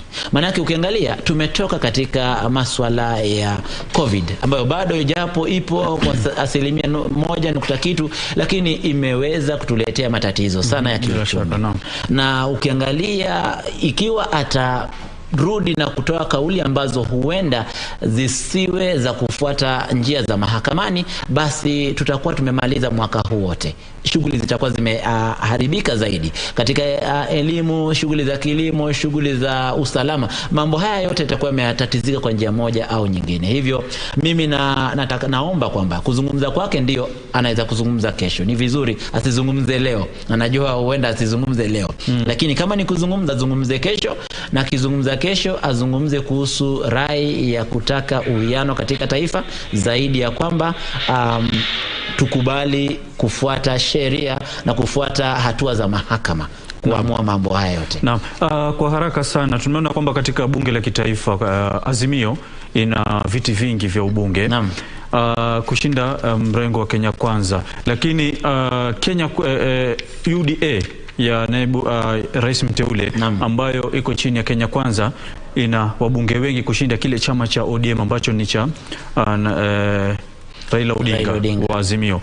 Kwa haraka sana labda tutarajie, iwapo hakutakuwa na mushkili wote, atapishwa naibu rais kuwa rais sasa, tutarajie labda upinzani wa aina gani katika bunge na shughuli zake zitakuwa. Kinachofanyika ni kwamba katika miezi ya kwanza na mwaka wa kwanza huenda kutakuwa na watu kukwamia misimamo yao ya hapo awali kwamba sisi ni Waazimio, sisi ni wa Kenya Kwanza. Lakini kadri muda utakavyozidi kusonga, kuna uwezekano kwamba Waazimio wengi ambao walikuwa pale njia panda watajikuta wakivuka sakafu na kwenda katika mrengo wa Kenya Kwanza. Kwa sababu gani? Ikiwa ndio wataunda serikali, basi moja kwa moja kila mtu anataka kujihusisha na serikali. Na hilo lina athari gani sasa hivi katika maeneo mawili ama maeneo ambayo yamebaki bila kufanya uamuzi?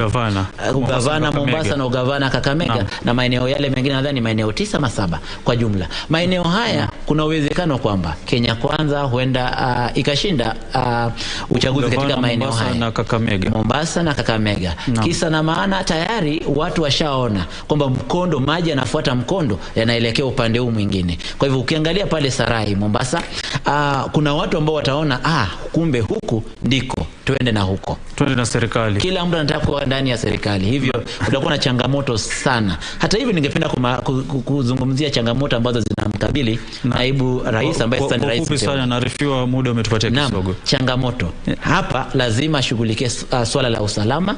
Mwanzo lazima aanze na swala la uwiano wa kitaifa, kuleta watu pamoja. Usalama, jambo ambalo limekuwa donda ndugu katika maeneo mengi, hasa katika sehemu ya Baringo. Kuna masuala ya afya. Umeona yule mwanadada akilalamika pale na Kirinyaga na wengine wote kuhusu UHC ambayo imekuwepo. Je, tutaendeleza ama hatutaendeleza? Elimu hapa ulitupata kuzungumzia hapo. Ndio katika njia panda.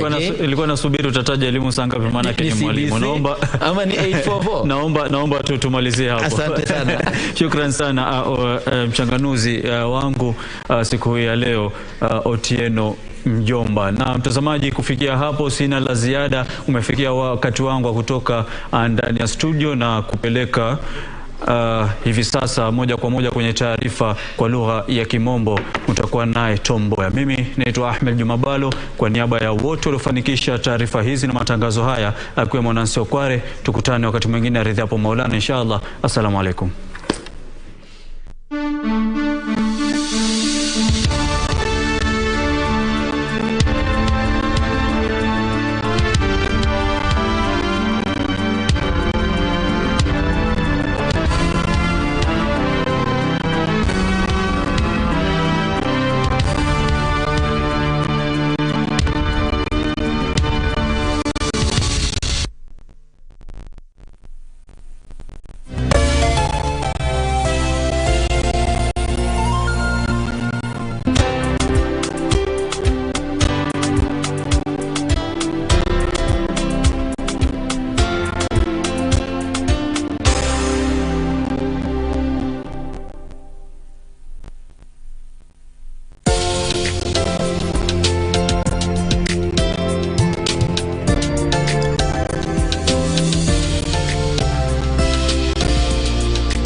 Welcome to today's self-care tips.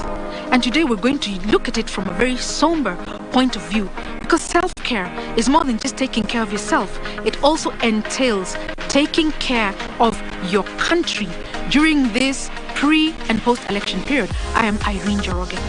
Now, election time is here, and of course we know what that means. There's a lot of excitement everywhere in the air, and we're all hoping for good changes in this country. But at the same time, what should be foremost in our minds is peace. Play your part in ensuring that there's peace in this country. Let there not be any post-election violence, because think of what it can do. If the country falls apart, what will happen to everybody? First of all, children will not go to school next year.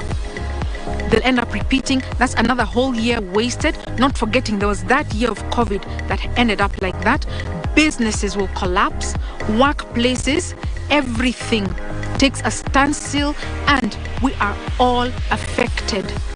So play your part. Avoid any words or actions that can be taken to bring anything that destroys the peace of this country, because what we need right now is sobriety, peace, and remember that no leader, no position is worth dying for.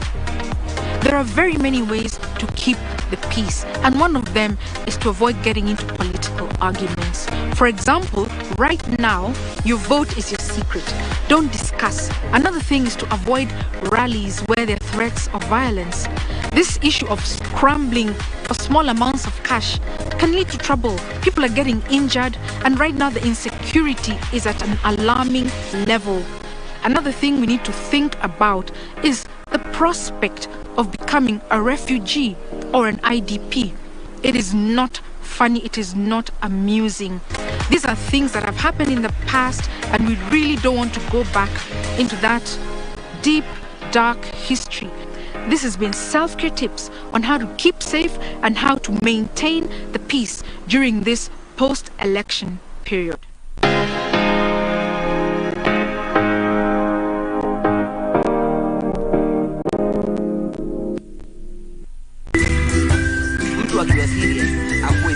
Life cannot always be too serious. Yeah, man, what's up here? Allah? We've got to take some time off and laugh, laugh, laugh, and laugh. And we tickle you down with lots of laughter. That's why I'm saying I'm who is who. Huh? With satire like no other. Tell him to bring it on.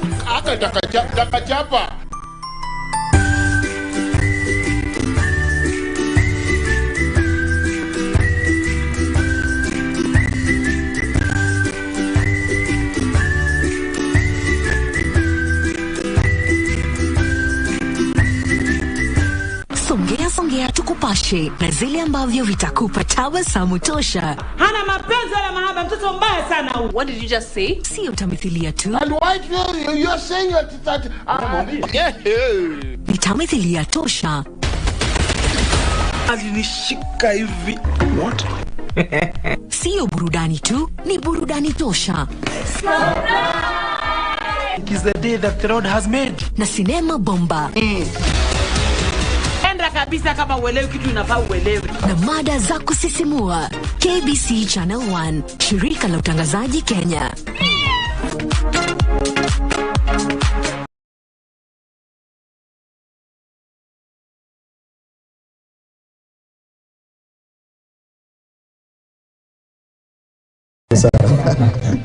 Next to Bwana Osiro, we have Hesbon Owila, communication strategist. Karibu sana. Hesbon has also been with us since election day.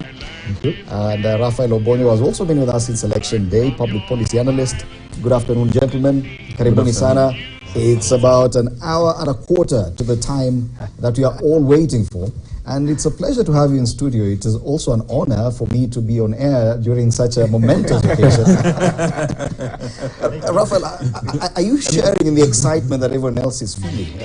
I don't know, because is it excitement or anxiety? What are you feeling? I think it's both. I mean, Kenyans have been waiting for since they cast their vote on Tuesday, and 6 days later, I think we've been kept in the sort of situation of anxiety. But this anxiety, there is also some level of excitement. Excitement for the fact that this is the day IEBC does not, has indicated already that they are going to announce, declare the winner today. And so there is a lot of excitement and anticipation. So anxiety, but also excitement. Looking at the tally, yes, looking at the tally, vote tally over the past few days, you can see that the top two candidates, whatever gap is between the two of them is not that huge. So definitely expectation on both ends. Supporters of both candidates are already out celebrating both of them. What can you advise them at this point? You know, the ultimate tallies by IEBC. So we know there's been a lot of data outside there showing different tallies. And I think, because of this idea of cognitive dissonance, I think Kenyans have associated with what seems to be working for them. So the guys who've socialized with tallings that seem to favor Kenya Kwanza are upbeat and they're expecting Kenya Kwanza to win. And then there is information that gives you the indication that Azimio is winning. Very happy. But I think that's the interesting thing about this election, that the contest has been so tight. And it does appear that we've had systems that have been fairly transparent, fairly predictable, but the outcome isn't predictable. So we are waiting for Chebukati to announce, and I think the most critical thing right now is to help Kenyans understand that what is in the digital platforms, social media platforms, has nothing to do with who is going to win. It is the pronouncement that Chebukati will make, and it's just a matter of minutes now. Yes, with minutes to go, because previously, Kevin, in previous elections, minutes to go to the announcement, usually the outcome is almost clear, almost certain. You will see one side complain, one side already saying votes were stolen, will go to court. This time around it's very different. With minutes to go, no one is certain that who will be announced a winner. Precisely, and that's really what makes it, that's why it becomes anxious to a number of people, because Kenyans went to the ballots, they made their choices, and for the next 7 days, and we're hoping that that day ends today as per the constitution in Article 138.10. It is expected that IEBC gives us the responses. But if you look at the past experiences, it has basically been quite predictable, because the kind of strenuous mechanisms. And apologies for that, I'll have to stop you there. We need to fix your microphone now, but we'll be back to you. This must, a lot is going on social media right now. The declarations of the winner. We already see flyers on social media, people saying this is the fifth. That does not portend a very good outcome, because within the next 1 hour, 10 minutes, we will know the real winner. It's interesting because, and I say this with due respect, that Professor Wajakoya is actually expecting to be pronounced as the winner. That means that he's already at the bonus tallying. Yeah, he's waiting to be given the certificate. So that confirms that IEBC have created the unpredictable systems for predictable outcomes. That this election, the way it has been structured, unpredictable systems. Yeah, I think it's the coffee thing is still on me. And they've created predictable systems for unpredictable outcomes. So that's what I meant. And a good election is where the winner gets 51% of the votes and the loser gets 49%.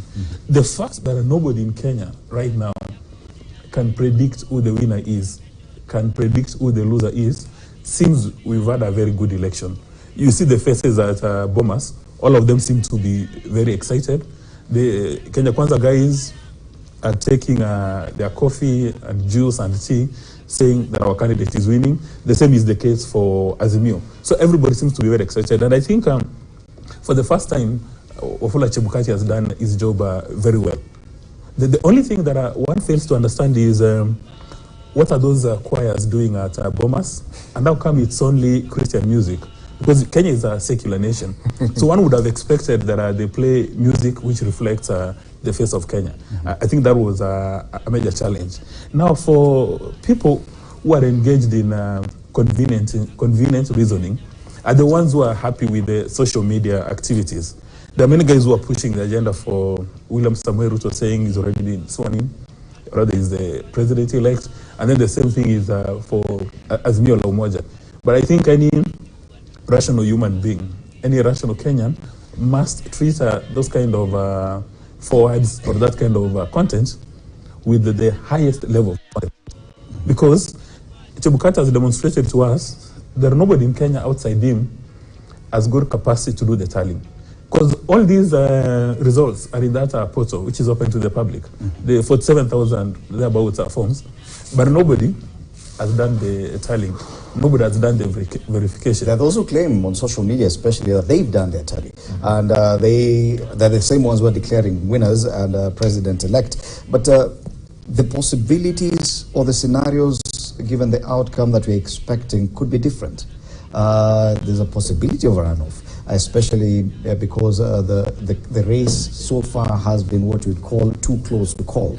That probably the reason why both sides are claiming victory is that none is victorious, at least as at now.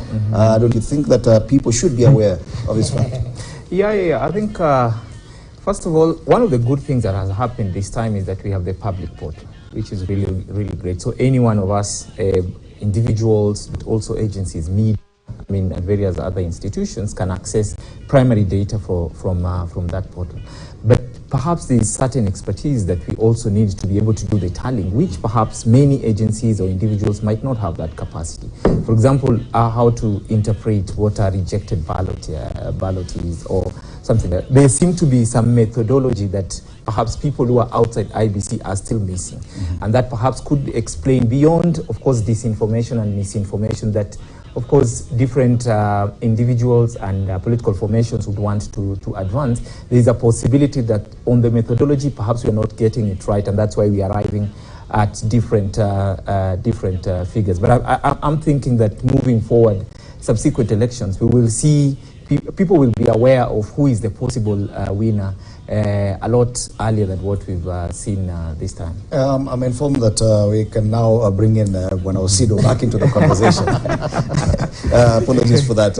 You were talking about the excitement and the anxiety that has engulfed the country. Go ahead. Yeah, and that's purely because I think this election coming in between the third generation of our constitution and, of course, the integrated development planning process of the counties brings in a realization that the power to change certain aspects lies in the hands of the citizen. And if you look at the manner in which the campaigns were being done and the degree of intensity that came with the various campaigns, I think of it was trying to generate the emotions of the citizens, even the narrative, the language, and that helped us to move from the ethnic-centered politics to a little bit of ideology, and also more or less where we begin to look at issues as opposed to personalities and individuals.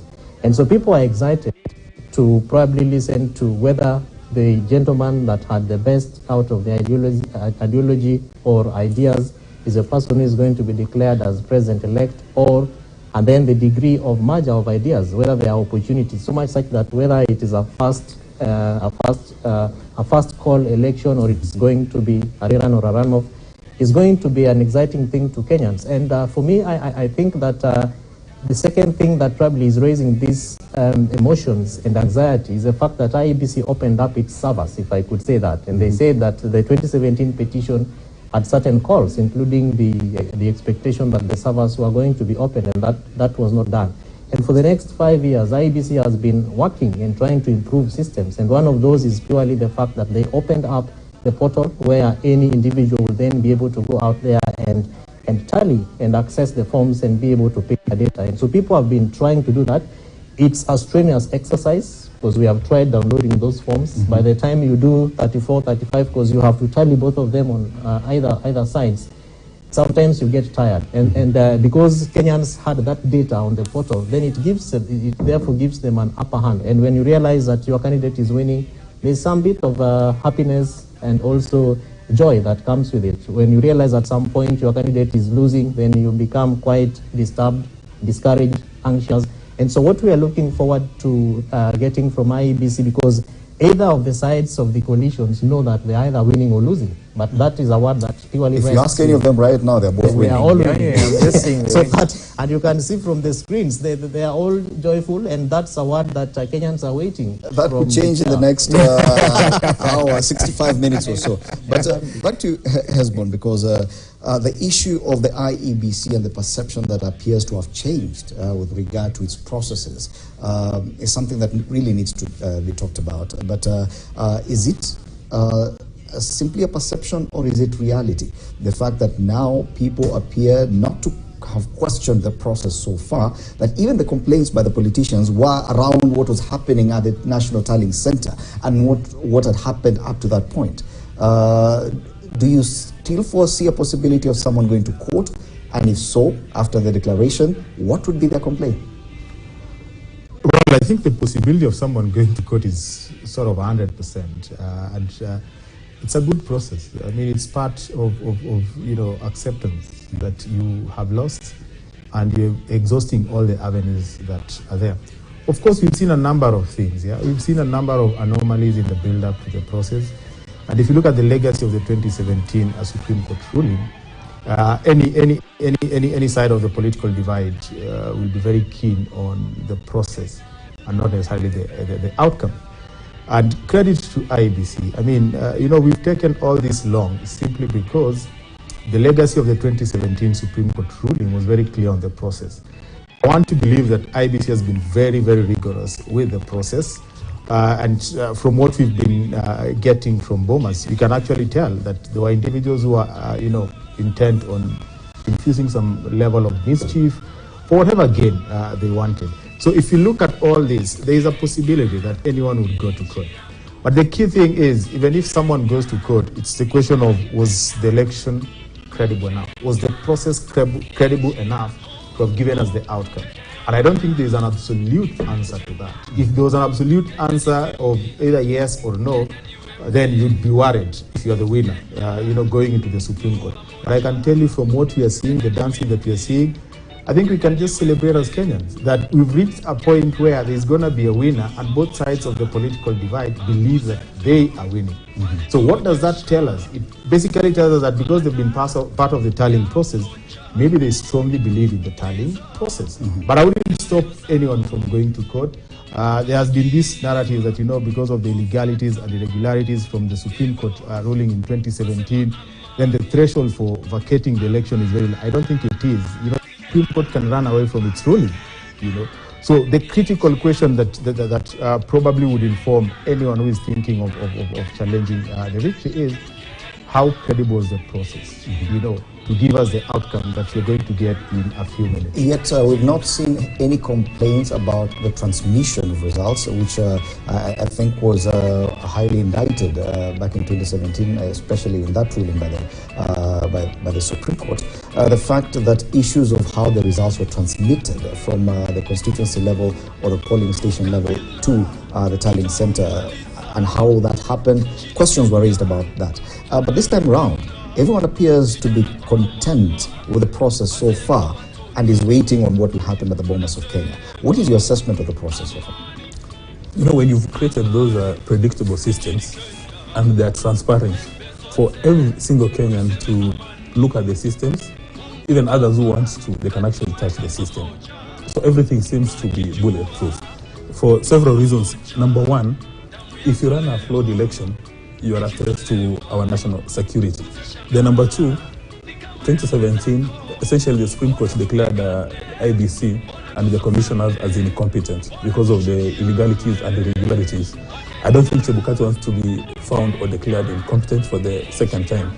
Even the people who have claimed that a number of outsiders have tried to compromise the system, it just remains as that. A claim from the top of a mountain. There's nobody who has come with concrete information and placed it on the table and said the Form 34A, which was prepared from Kisii, the one which landed in Nairobi came from Migori. They're just throwing fictitious information in the air. So if anybody will go to the Supreme Court, it will be on the basis of mathematics. Mm-hmm. Simple arithmetic. Because they all appear ready to accept the result, but we do not know if they'll accept it after their declaration.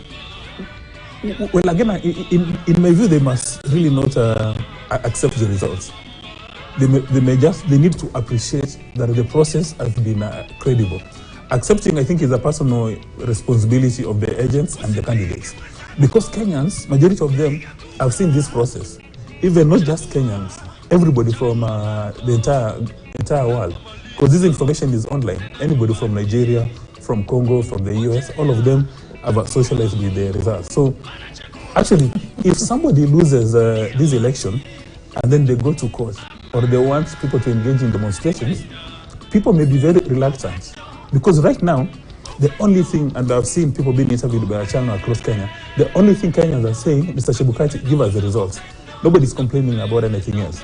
Which is why Kenyans must now start interacting with those three outcomes, that we could have a runoff, or Raila could be president, or Ruto could be president. They need to socialize with that. Especially the purveyors of these fake news, who for some reason, because of their biases and motivated reasoning, they don't see any other alternative outside their preferred candidate winning. So those are the guys that are from a few minutes after 3 o'clock may even need medical attention, or they may need a drink, or they may just need to socialize. You must not always win in an election. There are the two alternatives. I think that's the danger Kenyans are facing, because we know a number of people who have invested emotions in either Raila or Ruto. As far as they are concerned, their future is anchored on Raila, or their future is anchored on Ruto. So for them, they can't even entertain the prospect that Raila will lose or Ruto is going to lose. That kind of a category is going to be in big trouble. And those are the guys who go to the streets as a strategy to release their stress or to release their pressure. But at the end of the day, I think the person who has won is Kenya, because the way this election is being handled, it's aligned with our national and public interest. And it's very exciting that now you have those two opposing camps, all of them are bombers, looking at each other, enjoying the music, and probably only 1% of the entire sample know who the winner is. I think that's how we need to make progress. They appear to be all convinced that they know the result, and that's why they're celebrating. But in about 57 minutes or so, we will know the truth. Keep on reminding me of the just a reality. It so long. It's minutes now to go. But sure, go ahead. Spoke about, because just beyond the, there's also the bit of the software elements, the hardware, and also the investment of the political parties. While we were observing this particular election, we noticed that the political parties, as opposed to 2017, really invested in their agents. And you could see people moving, getting close to, being very meticulous about the process. To an extent where in some of the stations, parties even came with their own party seals. And they were asking the presiding officers to seal the boxes, because that is also constitutional. It's also a requirement. It's a privilege to them. So that bit of political parties also realizing that we have a role to play in the determinations of what we get out of the election, whereas as opposed to what we saw in 2017, where people just left it to the Iebc.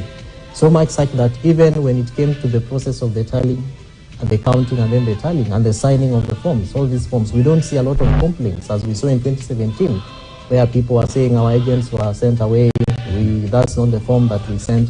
Even to the level of taking the photos through things and posting them. The POs were asking the agents, anyone who has an issue, in most of the stations that we actually visited. The second thing, of course, is investment in just mere voter education. 2017, Iebc only had one voter educator at the constituency level.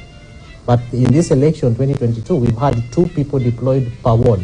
So that's about 1,450 individuals, yeah? 2 people per each of the wards, just to enhance and strengthen conversations with citizens and with the electorate. And so I think that also boosted the bit of preparedness and the processing around spoiled votes, rejected votes. Of course, the number has gone high if you look at the statistics from 2017, but then the investment by Iebc itself.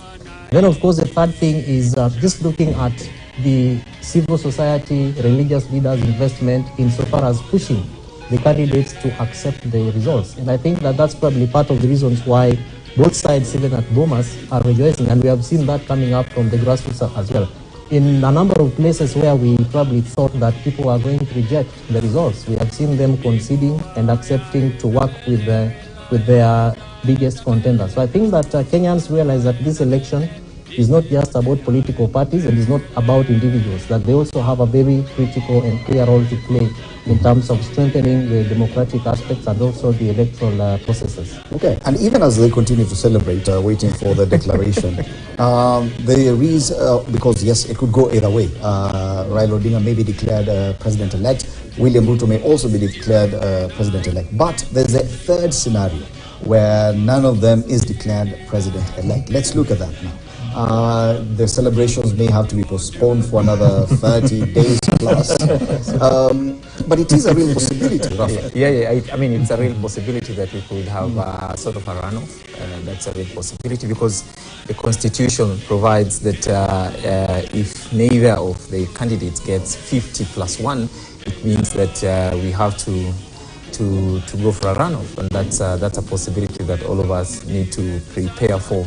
Whether it is good and bad, I think that we would leave to the public. Of course, we know how much elections take away from us, both economically but also emotionally, because we are really invested in it, and in a good way actually, because Kenyans always want to choose their leaders, and election provides us with that mechanism and opportunity to have sort of a peaceful and democratic rotation of leadership. And so I think it's a good thing to see Kenyans invested in it, not just in casting their ballot, but also making sure they follow up to ensure that their vote counts. You've heard people saying they want to take their votes to bombers themselves. They don't want them taken to bombers by anyone else. It means that they want to protect their vote, because we are coming from a history where people felt, or actually they had genuine concerns that their vote didn't matter. So I think it's a good thing. But I wanted to add something about the idea of people seeking redress, people who are not satisfied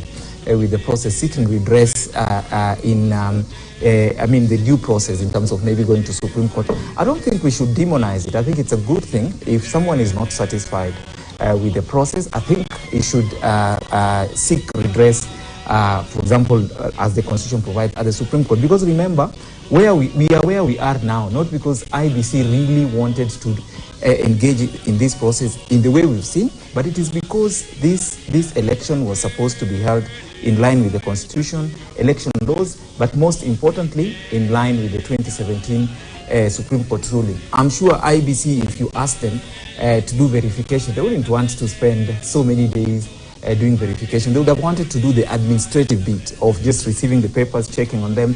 But remember, they want to ensure that no one is going to question them on the fact that the process was not transparent or it was not open. So I think such seeking redress at the Supreme Court has helped us to make progress. And if someone is not satisfied in this election, I think still they should be encouraged to go to the Supreme Court so that we keep bettering and strengthening our electoral process. And speaking of the opportunity for improvement probably in the electoral processes, these elections provide also an opportunity to test the tenacity of the Constitution, to test some of the possible outcomes that have been laid down in law.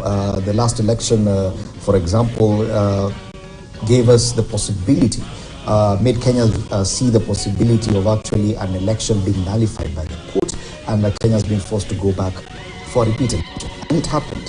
So a runoff is also another possibility that we are yet to experience, and it is a possibility this time around. Don't you think that probably it is one of those things that Kenyans really need to prepare for? Well, I think it's a possibility in every other election, and I think for a runoff, you don't even need an interpretation by a superior court in this country, because it's in black and white in our Constitution. You don't get 50 plus 1. There is a runoff. But I agree with you that to a large extent, there are certain areas in the provisions of the Constitution that are fairly great. Like if we have an election and there is no declaration and the 7 days lapse, what happens? And is it possible for IBC, for instance, to go to a court of law and seek interpretation that we are unable to do the tallying within the 7 days? So what we do? Those are possibilities that can end up in court, not going to happen in this election, but they would help us develop a jurisprudence and case laws that would advance, the interpretation and, the processes in future elections. But in this election, if you ask me, everything is in the public domain. I know the Constitution has a provision for a runoff. We know what occasions a runoff. But if you look at the threshold and the fact that we only had 2 candidates who probably were not seriously getting a big chunk of the votes, and we can see from the trend of what IEBC was announcing, it does look to me that we are likely to have an outright winner with a margin that is not very big, but certainly beyond the 50+1 threshold. It will be very interesting to land in a situation where there is a runoff, because then we'll test the limits of our constitution. But I can confidently say that given what is in the public domain, and of course I don't believe in alternative facts, there's enough alternative facts there that is supposed to allay any fears by people who support whichever formation. But going by what IEBC was reading, I think we will get an outright winner in this election.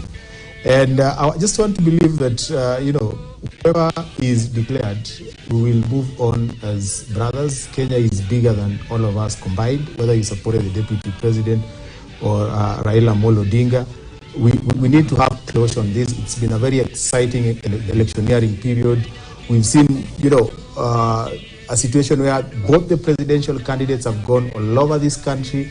They've articulated themselves. Kenyans have expressed themselves with very little of commotion and acrimony during the voting process. We didn't see much of a commotion in the tallying process, and I want to believe that that is a spirit we will take to the next level once a winner is declared. Yes, and it's now about 48 minutes.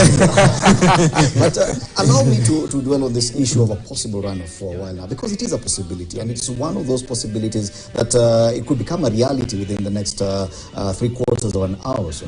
But even looking at it politically, because we've seen the kind of turnout, and you've been part of the election observation team as well. We saw this election was marked by a historically poor turnout. Yes, and a possibility of a runoff. How much would that affect the turnout come that election day, 30 days from today, if at all it happens? A possibility of a runoff will feature serious voter turnout with a negative degree. Remember that when we do the election, many things happen, including the fact that a national holiday is declared. Of course, in the event that there is a runoff, a holiday will be declared. People travel. People use their own personal resources to be able to move from one end to the other, including the diaspora voters who probably have roots here and have not registered in the diaspora. They move and they travel. Remember that we moved into this election with a serious global COVID-19 pandemic that ravaged many families. And if you look at the performance, the manner in which government performed or rather responded to COVID-19, most Kenyans were not as convinced that the government did quite enough to be able to help them respond to COVID-19 pandemic.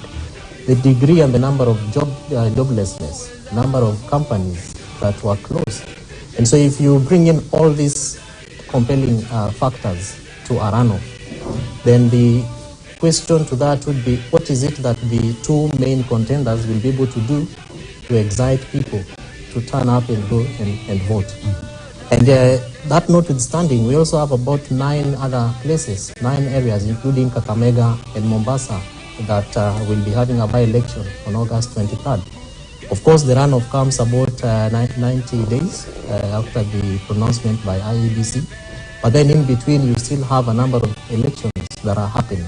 So I don't think that, with the kind of excitement or disinterest that we saw with this particular election, Fred, I don't think that Kenyans will be as excited to be able to wake up and participate in that particular runoff. But of course, the other bit of it is the resource element from IEBC.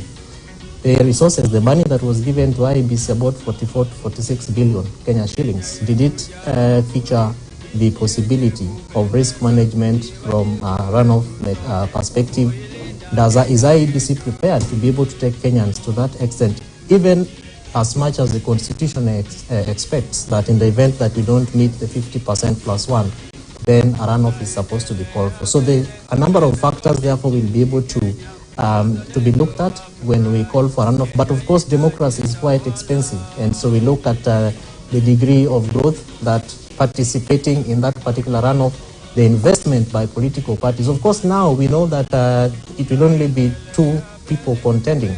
And so a lot of investment, even from the other candidates who have already been declared by Iebc, will be featuring engagement in either UDA or Azimio la Umoja One Kenya Alliance. So we'll be seeing a lot of activity from even the governors who have already won, the MCAs, the members of parliament, the senators, the women reps, and all that. That therefore will be able to excite, probably to a bit of a percentage, excite the voters from that level. But I don't think that the degree will get to the 65.4% turnout that we saw in this election. We can only draw comparisons with what happened in 2017 and after the Supreme Court ordered a repeat election. And in that repeat election, of course, one of the parties boycotted the election, and even the turnout itself was not as impressive. Do you agree with Kevin that a runoff would not excite Kenyan voters as much?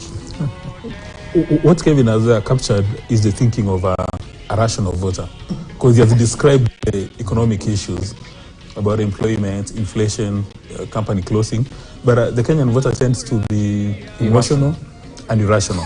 So it will actually depend on the narrative that Raila or Ruto will push. And I think the narrative will start from the Council of Governors. How many governors do we have? So one candidate can easily say that this thing, it's already in the bag. Let's just go back to put the seal on it. How many members do you have in the National Assembly, and also how many senators do you have? They can easily develop narratives from that regard. So, and because you've not had a runoff before, therefore trying to predict the outcome is a tall order. You've compared it with the 2017 elections, but you remember at that stage, Mr. Raila Odinga said that I'm not participating in this. So, having achieved, you have now a strong parliamentary group, so you actually have trusted soldiers, trusted troops, people who can go and proactively campaign for you. People are not even afraid of using personal resources, because in any event, some of them have become governors, members of the National Assembly, and MCAs, so they'll want to go the extra mile to protect their win. So I think the turnout is not really predictable. But now that's on the actual election. But on the other side, the 2010 Constitution gave us very good architecture that even if you are going to have a runoff, you will have the members of the National Assembly being sworn in, members of the Senate, they will elect their speakers, so it's going to be business as usual on that side. The governors will be sworn in and their deputies, so it will be business as usual. And President Kenyatta will still be in office, although with limited powers, so he'll be running the nation. So I think the drafters did a remarkable thing that in case of a runoff, you're not going to have a vacuum anywhere. There'll be no vacuum at the national government, no vacuum at county governments, the judiciary will work, and also the legislation. But again, I think something that Kevin has observed is the low turnout, which probably as a member of the civil society at some stage they'll deploy resources and find out how come there are not so many Kenyans who came out. To find out whether was it because of poor quality leaders, or rather poor quality candidates who presented themselves. Could it be the cost? Because like for instance, people work in Nairobi, who live and work in Nairobi, ordinarily supposed to be voting here, they go all the way to Mandera, they go to Kisii, they go to Moyale to go and vote, so maybe that could be an issue. Or maybe there was no incentive that in the past you've elected leaders who do not deliver. And you see, we're told that the lowest turnout is from Mount Kenya. Could it also be the case that because they didn't have their son as a candidate or their daughter as a candidate, they decided to sit back because they know, however the election pans out, their son or daughter is going to be the running mate. I think those will be the issue for consideration. But there's really a point that we must buttress, that if Raila becomes president, Ruto supporters must not feel excluded. And if Ruto becomes a president, Raila supporters must not feel excluded. And that will be seen in the acceptance speech to see whether they're coming out as people who place a premium on our national and public interest. And I remember very well that when Obama won for the first time, during the campaign he was all over jumping around. But as soon as he was declared winner, the kind of speech he gave made Democrats very happy, and even the Republicans, majority of them were very happy. So we expect whoever becomes the winner to have that kind of a speech. So I suspect that whoever is doing the acceptance speeches and concession speeches, they've got that captured. And then also when they're appointing their cabinet, if it's Ruto, it must reflect the face of Kenya. If it's Raila, it must reflect the face of Kenya. When they're deploying people to go to these parastatos, because you may have seen some maps mischievously doing rounds about yellow and blue and some places white. Some very naughty ones. Yeah, very naughty ones, which you can't. You have to take strong coffee even to discuss it. But when they're putting together the cabinet and parastatos, if it's a yellow win, all these faces must not come from the yellow scene. If it's a blue win, we don't need to see all these faces from blue. And allow me just to quote the Constitution, Section 138, on this issue that we're discussing. If no candidate is elected, then a fresh election shall be held within 30 days after the previous election. And in that fresh election, the only candidates shall be the candidate or the candidates who received the greatest number of votes and the candidate or the candidates who received the second greatest number of votes. So that could happen in 30 days from the date of declaration, which is today. If at all the runoff is declared, it will happen within 30 days. But Dismas talked more about a lot of progressive issues after the elections, and he talks a lot about healing as well. And he says that even going to court is part of the healing process, especially for the supporters. In this case, the country appears to be split right in the middle. A 50% plus one or a 51% vis-a-vis 49%. That's split right in the middle, as opposed to 40-60%. Whoever is declared winner, if at all that declaration is made today, will have a lot of work ahead to actually heal the nation. Do you think these two gentlemen are up to the task? They should actually be up to the task, because what election does, beyond just providing us with a winner and perhaps someone who hasn't achieved the mark, I think it also exposes certain very salient issues that we need to deal with as a country. For example, it is during the electioneering year that we realize how far many people have been left behind. We realize the issues of ethnicity, we realize the issues of exclusion. So I think whoever is declared the winner needs to take into consideration all this. And for example, you don't want to be a leader declared a winner and you only enjoy the support of a few Kenyans, maybe 50+1%. That's not all you want to enjoy. You truly want to govern a country where you enjoy support of everyone across board. So I think whoever is declared the winner has a responsibility to reach out across board and bring the other side on board so that no one feels left behind. But beyond that, I think we also need to look at beyond just providing us with a winner and perhaps helping us to identify who didn't win. Election also helps us to strengthen our democracy so that all of us participate in this process, not just to elect leaders, but we also want to see how best we can strengthen our democracy. And so whoever again is elected, is declared a winner or not declared a winner, they need to work together to see what are the areas that we still need to strengthen. But most importantly, I think this election, because it was really, it is high stake and it's so close, we should also start get back to the conversation of winner takes it all. I think it's very, very important because everyone is focusing on the presidency, which we all know truly, even with the new constitution, is still imperial presidency. People felt that if we do not produce the president, then perhaps we will be left out.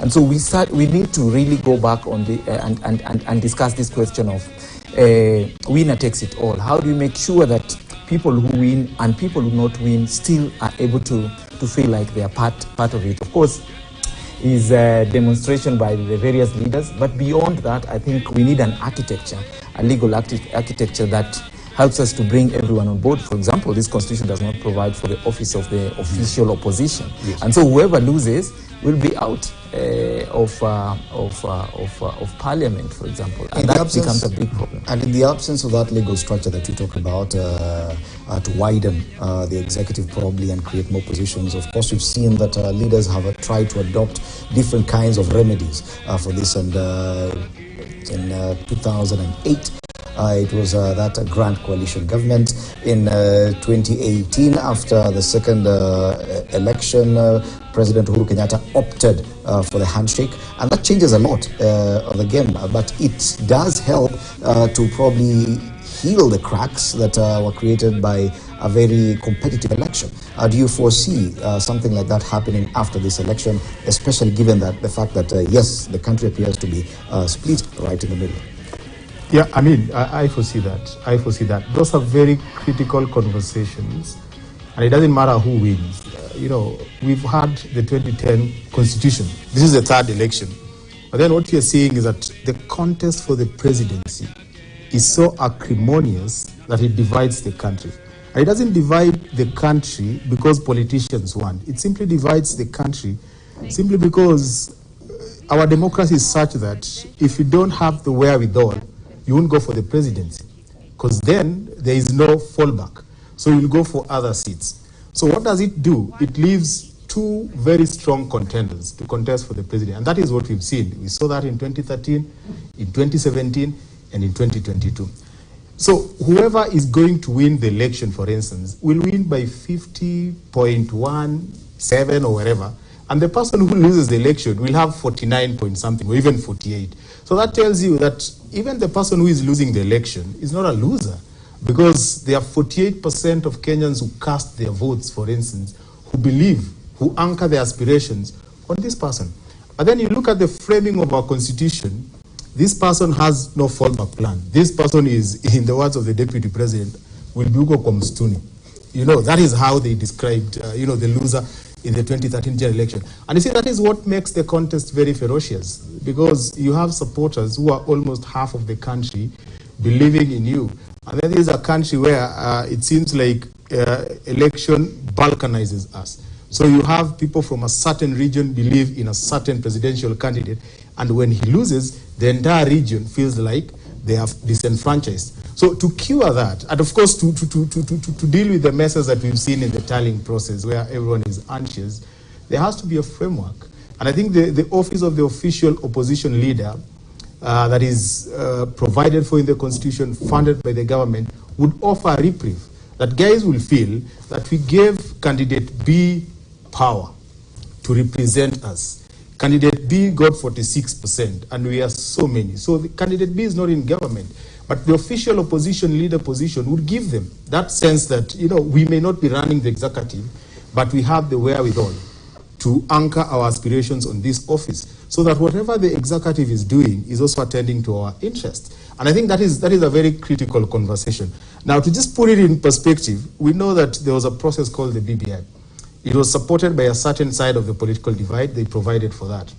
And there was a time, I think 2 or 3 years ago, when the deputy president addressed, you know, think tanks at the Chatham House, he also expressed that we need a country where the loser of a presidential election is provided with the infrastructure to oversight, you know, the ruling party that forms government.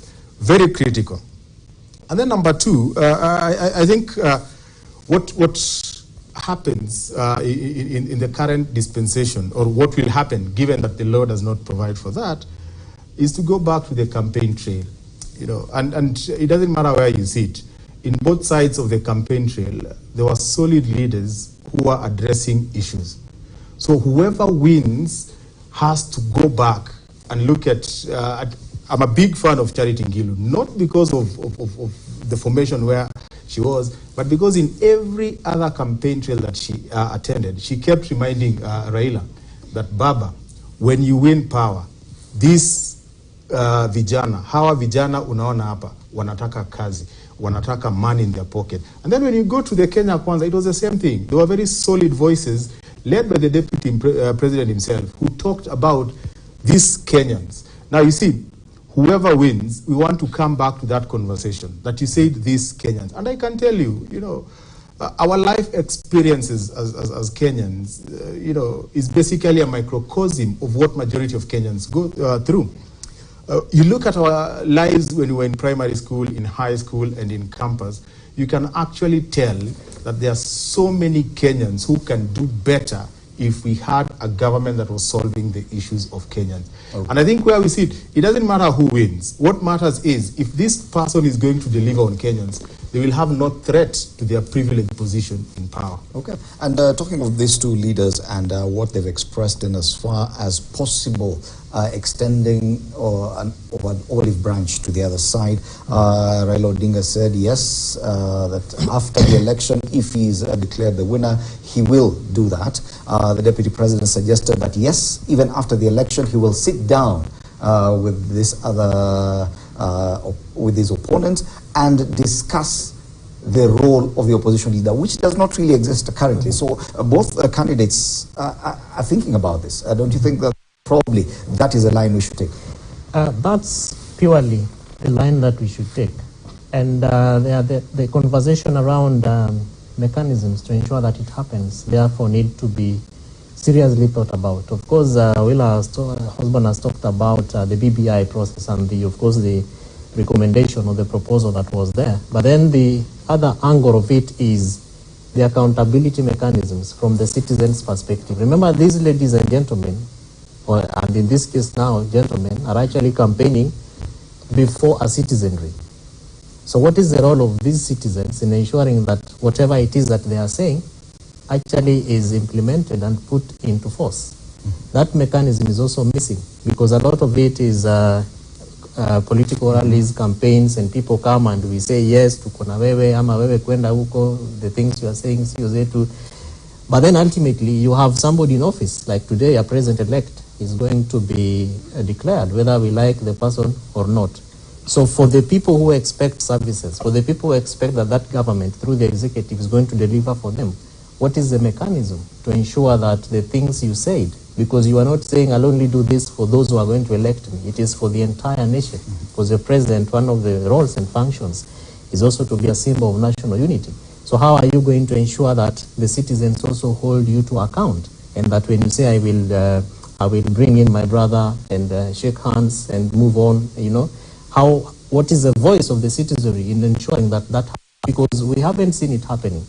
A lot of what has happened is again back to the citizenry because they get mobilized for mandamanos, either it's mandamano Wednesday or mandamano Monday, and it's something that is a political call. So the bit of political goodwill to be able to also exert the citizen accountability has to be merged, which therefore presents in the case of the manifestos.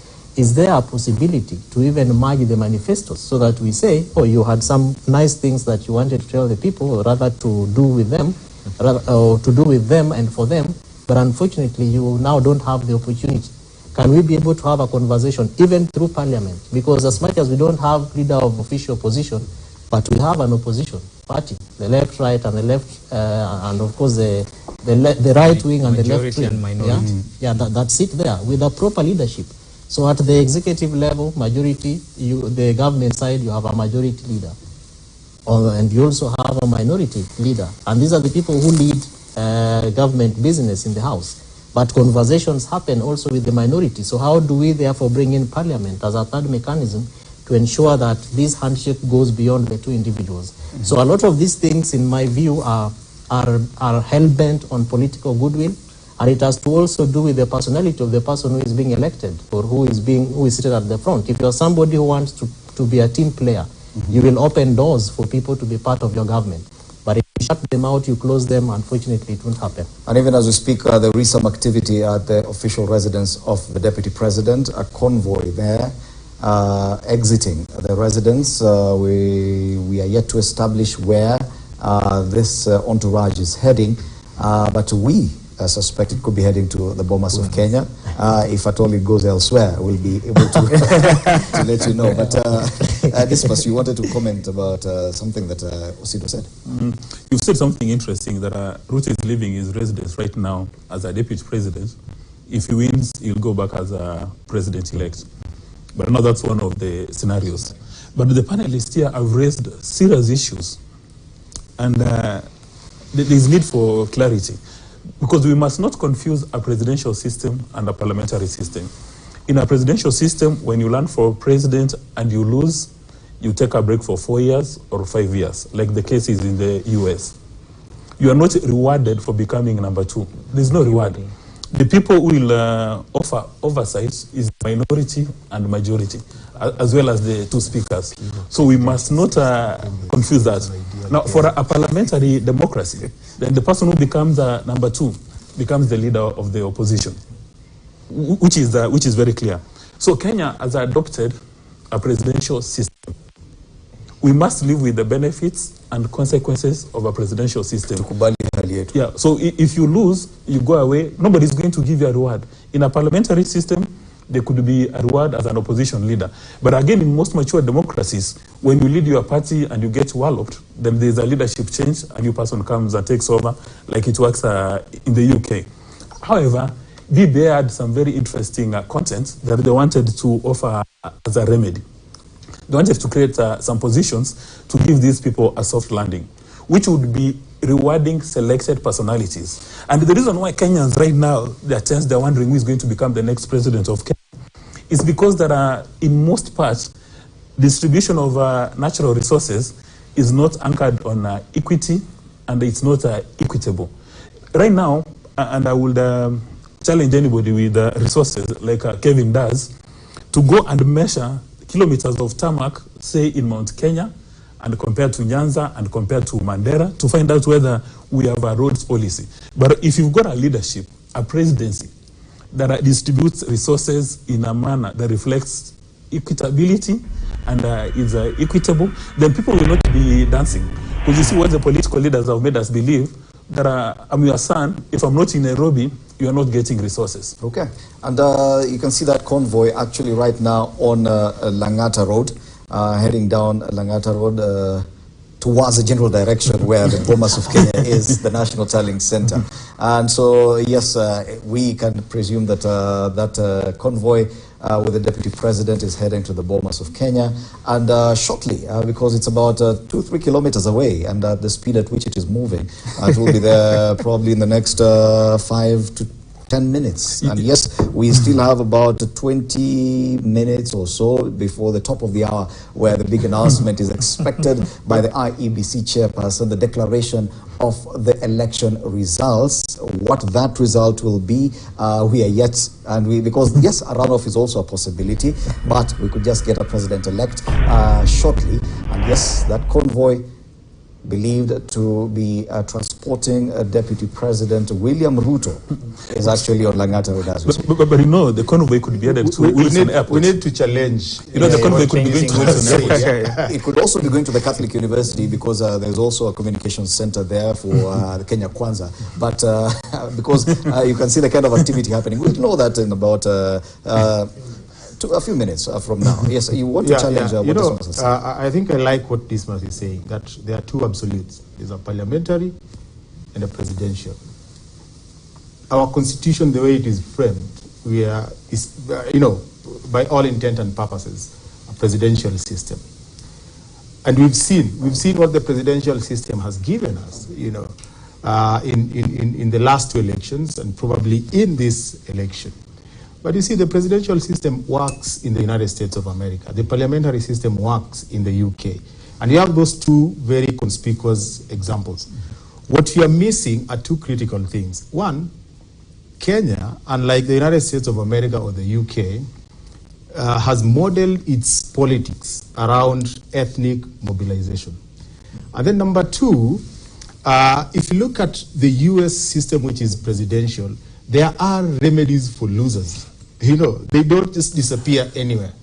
What happens is the US has crafted its constitution in such a way that they have midterm elections. So there's a remedy for dealing with losers. You don't lose everything. The whole idea of the loser, the winner takes it all is already taken care of in their system.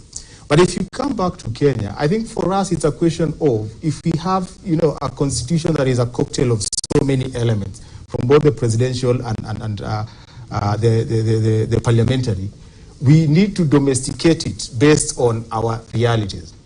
And then number three, Dismas said that when you have a presidential system, you cannot then reward people on the basis of who do you want to bring on board.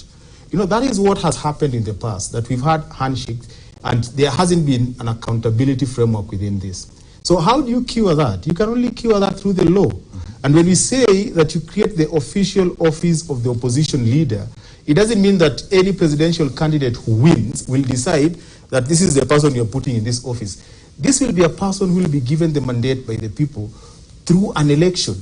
And I can tell you that if you are number 3, number 4, number 5, there is a high possibility that even the vote that you will get in our electoral system as we know it will not give you the threshold to represent people as the official opposition leader. So it doesn't mean that if we craft the constitution in such a way that the aspirations of the people who vote for a presidential candidate who loses, then we'll be giving the winner the power to decide who sits in that office. It is the people who will make that decision. But if we look at that argument, it therefore means that constitutional reform should be top of the agenda of either candidate or whichever candidate wins. But we've seen clearly that one side that could possibly emerge victorious today said that constitutional reform is not part of its agenda, it's not a priority. That the economy will be a priority. Azimio la Umoja have suggested that, constitutional reform could be part of the main agenda. But don't you think that therefore, there's still a lot of work to be done in as far as achieving what you're discussing?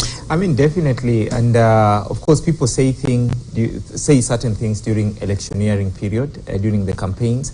But they say a wise man changes his mind depending on the realities of the day. So while the political formation Kenya Kwanza was very clear that perhaps the constitution will not be a priority, I think just looking at the reality and the situation, will be persuaded at some point. I mean, in some way, that perhaps we need to have this conversation, and we just need to look at, for example, a business in the House, both the Senate and the National Assembly. As it stands, seems like Azimio la Umoja might have perhaps more numbers than Kenya Kwanza, maybe in the National Assembly and perhaps also in the Senate. And what does that mean? It means that there will be a lot of negotiations, conversations, and engagement between the two parties if we are to move the business, I mean, in the various houses and nationally forward. So there is a need for conversation.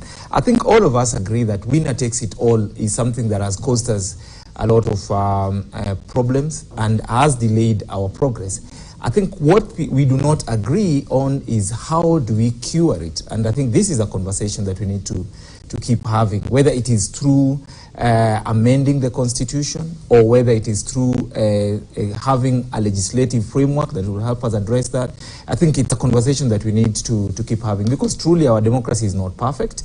And so if it's not perfect, it means that there is still room for us to keep curing the challenges that keep affecting us and deterring us from moving forward. And yeah, the split screen you're watching right now is trying to capture all the areas that we are looking at. Of course, the main focus is on the Bomas of Kenya National Tallying Center. And we've also been monitoring the kind of activity at the residences or where the candidates are domiciled currently. But we can see the kind of activity from the Deputy President's residence, the convoy very first approaching the area where the Bomas of Kenya is, the kind of activity on the other end where Raila Odinga's office within Karen is, not much activity. You can see 1 or 2 vehicles driving in. But yeah, in the next 2 minutes or so, we'll be sure whether or not the Deputy President was heading to the Bomas of Kenya. As we continue counting now, it's 15 minutes. He's taking a longer route. To me, looks a little bit interesting is the amount of anxiety and the waiting mechanism. And since 9th of August, I've actually been wondering whether there could be possibilities of innovation, the place of ICT in this kind of processes. Because our elections is largely manual. Of course, we have a bit of digitization through the KIMS identification and all that. And then this time around, Iebc has more or less tried to bring in mechanisms to enhance the digital tallying. But how possible could it be that we can be thinking about online voting? Because if I have your number and I want to send you some thousands, I just do your number, and I have that increased trust that you will actually get that money, and in case there is a recourse, I can call you and check, have you received your money, and I can follow through mechanisms to get it back. Is it really enough to keep Kenyans waiting for 7 days with all this anxiety. Businesses, at least for the last 3 days, since voting, were closed, and people were like, until Kenyans decided it's about them looking for jobs, let's go on with our businesses. But is it possible that IEBC could probably think through benchmarking mechanisms to learn through from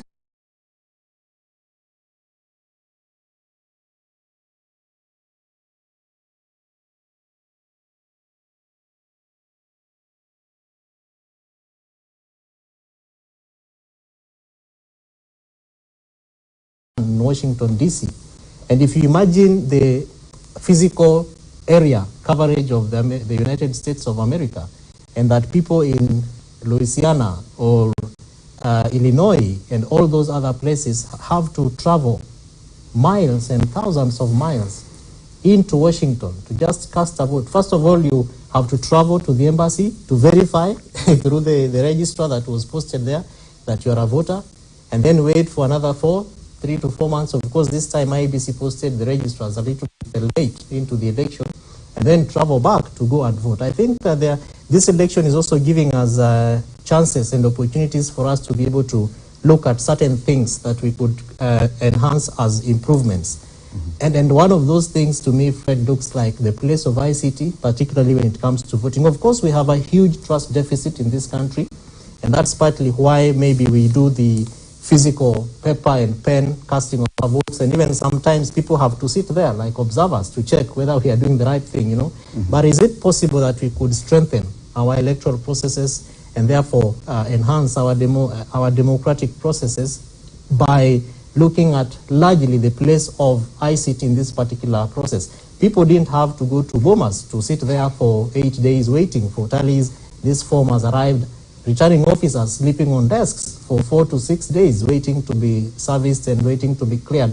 I think as a country, we should probably learn from certain jurisdictions whether there are certain good things that we can pick up and use to improve the way we do things. Yeah, very interesting pictures we are seeing there. Less than a kilometer to the Bomas of Kenya National Tallying Center. How many minutes? It's about 12 minutes to the top of the hour. The convoy transporting the president had come to a stop along Langata Road, but it appears it has started moving again. It's moving closer to the interchange there, and that's where the junction to the Bomas of Kenya is. That means in a few seconds we'll know whether or not he is actually heading to the Bomas of Kenya. Meanwhile, the kind of activity witnessed at outside the office of Raila Odinga in Karen, some subdued activity, not much activity happening there. So yeah, we still have to wait and see. Meanwhile, celebrations ongoing inside the Bomas of Kenya, the National Tallying Center, in anticipation of that declaration of the presidential election results, which is at about 10 minutes or so. So yes, anxiety and excitement is building. Were you a timekeeper in this school? At some point, I think when we lost the bell, I was given that job of a crier in school. But yes, it is interesting. It's interesting that we are talking about constitutional reform and the things and the changes that we would propose towards the electioneering system. A lot has happened in our electioneering, the way we conduct our elections. There has been a lot of improvement. This time around, you can see even the kind of complaints with minutes to go before the declaration of results, the complaints have died down. It's about declaring people victorious. Don't you think we've come a long way, and probably we don't need to fix a lot more? I think we've made good progress, and what Kenyans must come to realize is that the election process or counting or tallying is not an instant coffee or tea that you cast your ballot and then a minute later you know who has won. We must socialize ourselves, interact with this idea that it will take 7 days, that the constitution gives IBC 7 days. Now, when people socialize with that idea, there'll be no tension. In fact, the people who tend to bring this tension are members of are politicians. Because before these politicians landed at Iebc, at the tallying center, Bomas, everything was very smooth. But as soon as they were declared winners and they came in, then hell broke loose. So it's actually the politicians who cause this trouble. Even the issue about winner takes all, in fact, the people who complain are politicians. we must accept that in a presidential system, when you're running for an election, you will win or you will lose. There'll be two outcomes. Even if you have a runoff, there'll be two outcomes. So if you have lost, go prepare yourself. It's going to give you a break of 4 or 5 years. Go prepare yourself again. There must be no need to create a position. Or if you think that you must create a position, then go for a parliamentary system. If you lose, you become the leader of the opposition. But you are talking about remedies. The remedy is allocation of resources. And that is supposed to be the responsibility of the National Assembly, to ensure that resources have been allocated in a manner that every single Kenyan benefits from this tax. Now, the reason why some people become nervous that who is going to be declared a president, because for instance, there are folks who think that if their son is declared president, then there's going to be multiple projects in their village, which actually tends to be the case. But the National Assembly can cure that and ensure that these resources are distributed across the nation. Mm-hmm.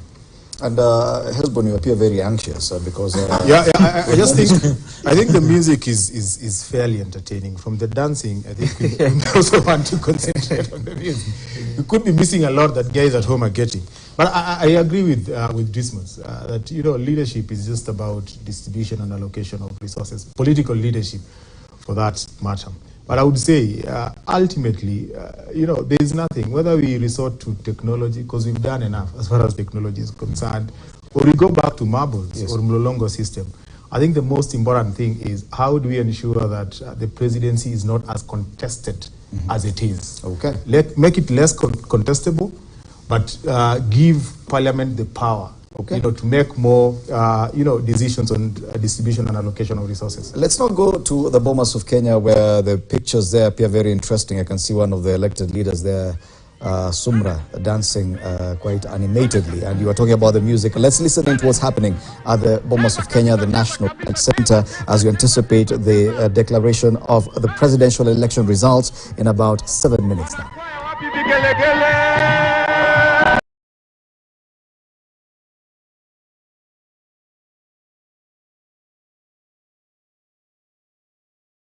In the forthcoming election.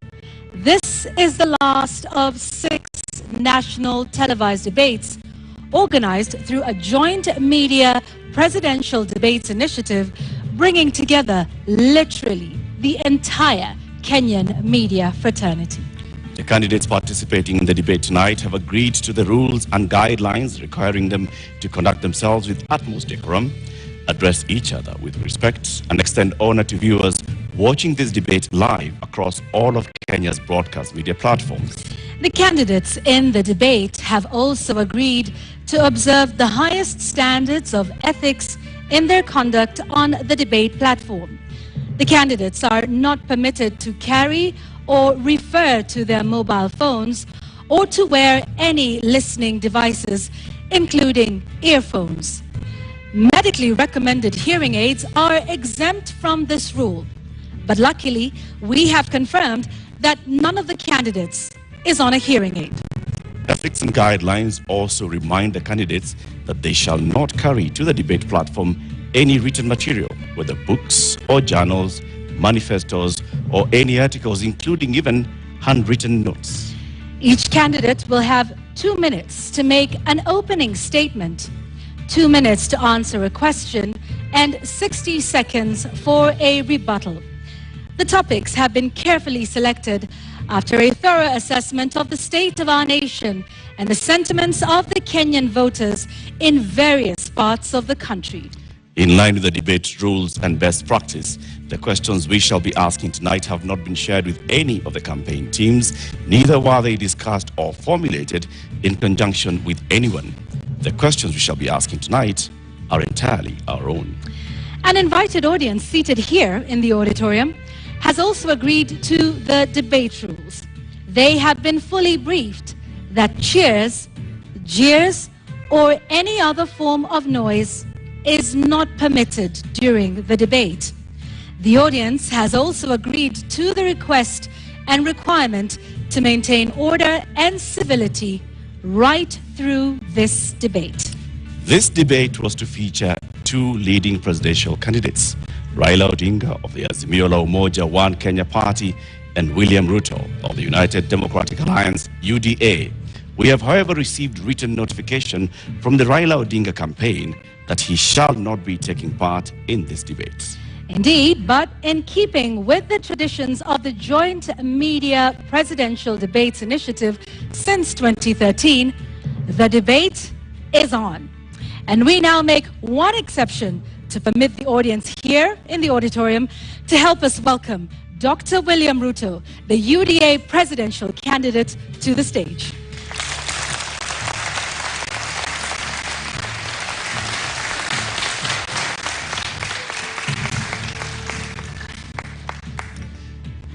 Your Excellency Deputy President, Honorable Ruto, thank you very much for honoring Kenyans with this appearance. We shall conduct a series of question and answer, and whose topics have already been shared with you. We'll give you 2 minutes to begin with your opening statement before we go to the main thrust of the questions tonight. Thank you very much. William Ruto, a husband, to my dear wife Rachel, who is in this audience, a father, to my children who are also joining me this evening in this debate, the sitting Deputy President of Kenya, a presidential candidate in this election, and I have come here to participate in this debate because I have presented myself as a presidential candidate, knowing very well where our country is. We are a country that is faced with mounting challenges. We have a huge track record of what we have achieved, but there is tremendous opportunity out there for more to be achieved. I believe that this is a Mama Mboga moment. We have 5 million young people who are not working. We have 15 million Kenyans who today are blacklisted in CRB. We have 10 million citizens who have no access to credit in the micro and small enterprise sector. And I believe I am the candidate with a plan to be able to get Kenya to the next level.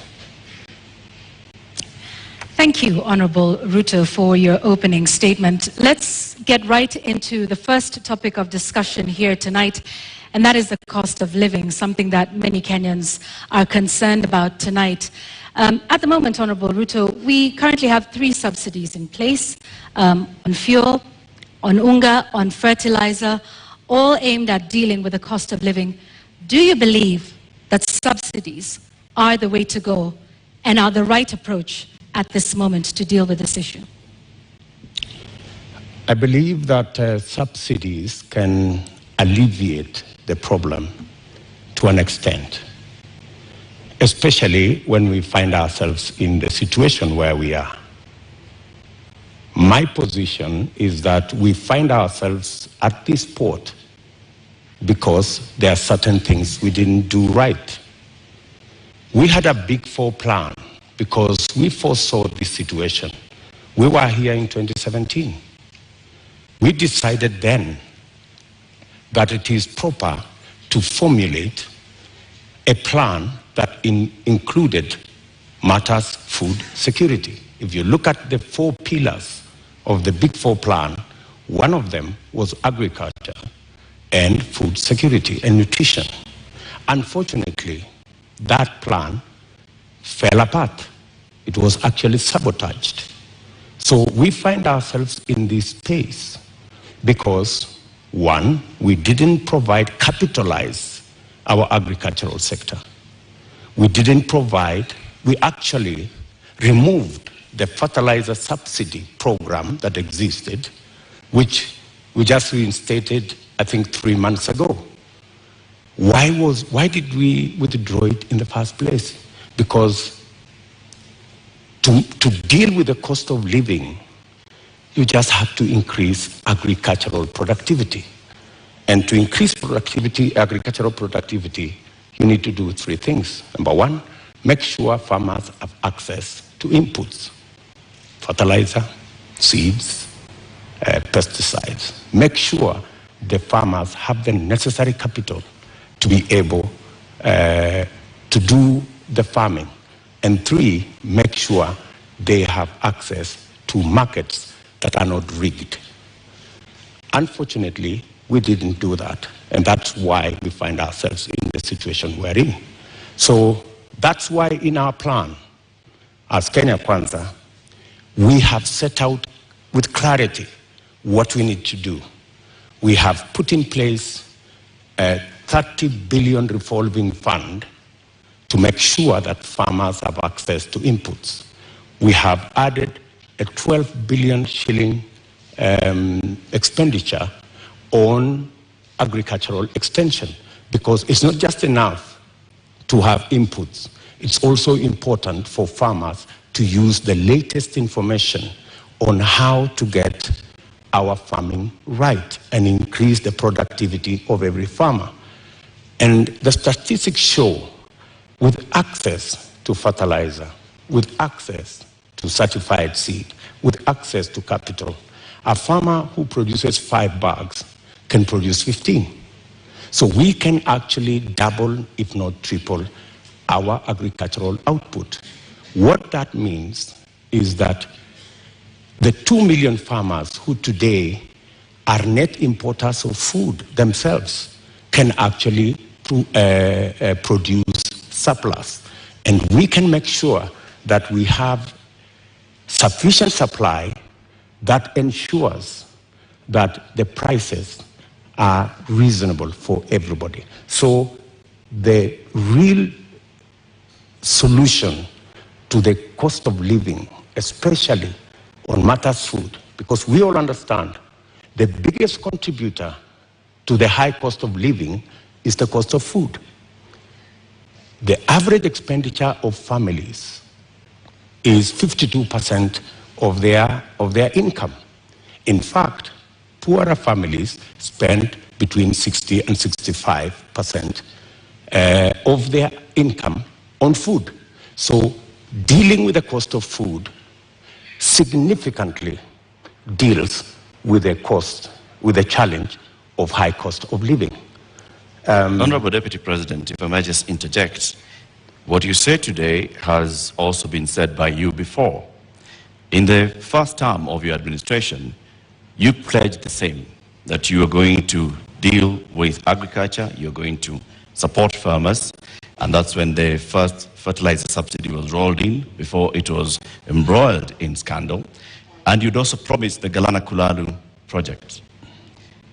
When you say today that the food security aspect of the Big Four agenda was sabotaged, what exactly do you mean? What failed in the Big Four agenda with regards to food security? Precisely that. It was sabotaged. By who and how? Because you know as well as I do that we never got to implement that plan. Immediately, we changed course, and the whole Big Four plan was shelved. And we went on a tangent because of the handshake equation. We went to handshake, to BBI, and the rest is history. We didn't get the time to do what we had promised the people of Kenya to do. In fact, immediately thereafter, I tried, like has been tradition for me, to support my boss. And many times, I tried to push the Big Four plan to the extent that my boss, the president, asked me that he wanted to do things differently. And he requested that he wanted to assemble a different group of people to help him deliver on what he wanted to be the legacy of the fourth president. And unfortunately, the Big Four suffered a big blow because the whole of that program did not take place. Galana Kulalu project, Honorable Deputy President, was launched during the first term. What happened? What went wrong? Why did it fail? The Galana Kulalu project was conceived. In fact, what happened is the first 10,000, the pilot on the first 10,000 program took place. In fact, the first harvest of maize in that program came into being. And the recommendations from the trial on that project was we needed to build a dam because the water from the river was not sufficient to do the Galana Kulalu project. We needed to scale up now and do the dam so that the water that was available, because the soils research and the trials showed that the soils could actually support the production of maize and other cereals. Unfortunately, it didn't move from there because we didn't get the dam sorted. And you know that the whole, we had actually 57 dams that we would have wanted to do. Unfortunately, they didn't happen. They suffered. So why didn't you do the dams, Honorable Deputy President? And the former ambassador of Israel to Kenya also said that they were facing frustration in supporting the Kenyan government on this. Why did you not do the dams? Why did you not go ahead with the implementation of the Galana Kulalu project? The Galana Kulalu project, as I have told you, was part of a wider plan to make sure that we move our agricultural productivity from rain-fed to irrigation. And it was not just about Galana Kulalu, it was a series of other dams, including what we call the high ground fall dams that were supposed to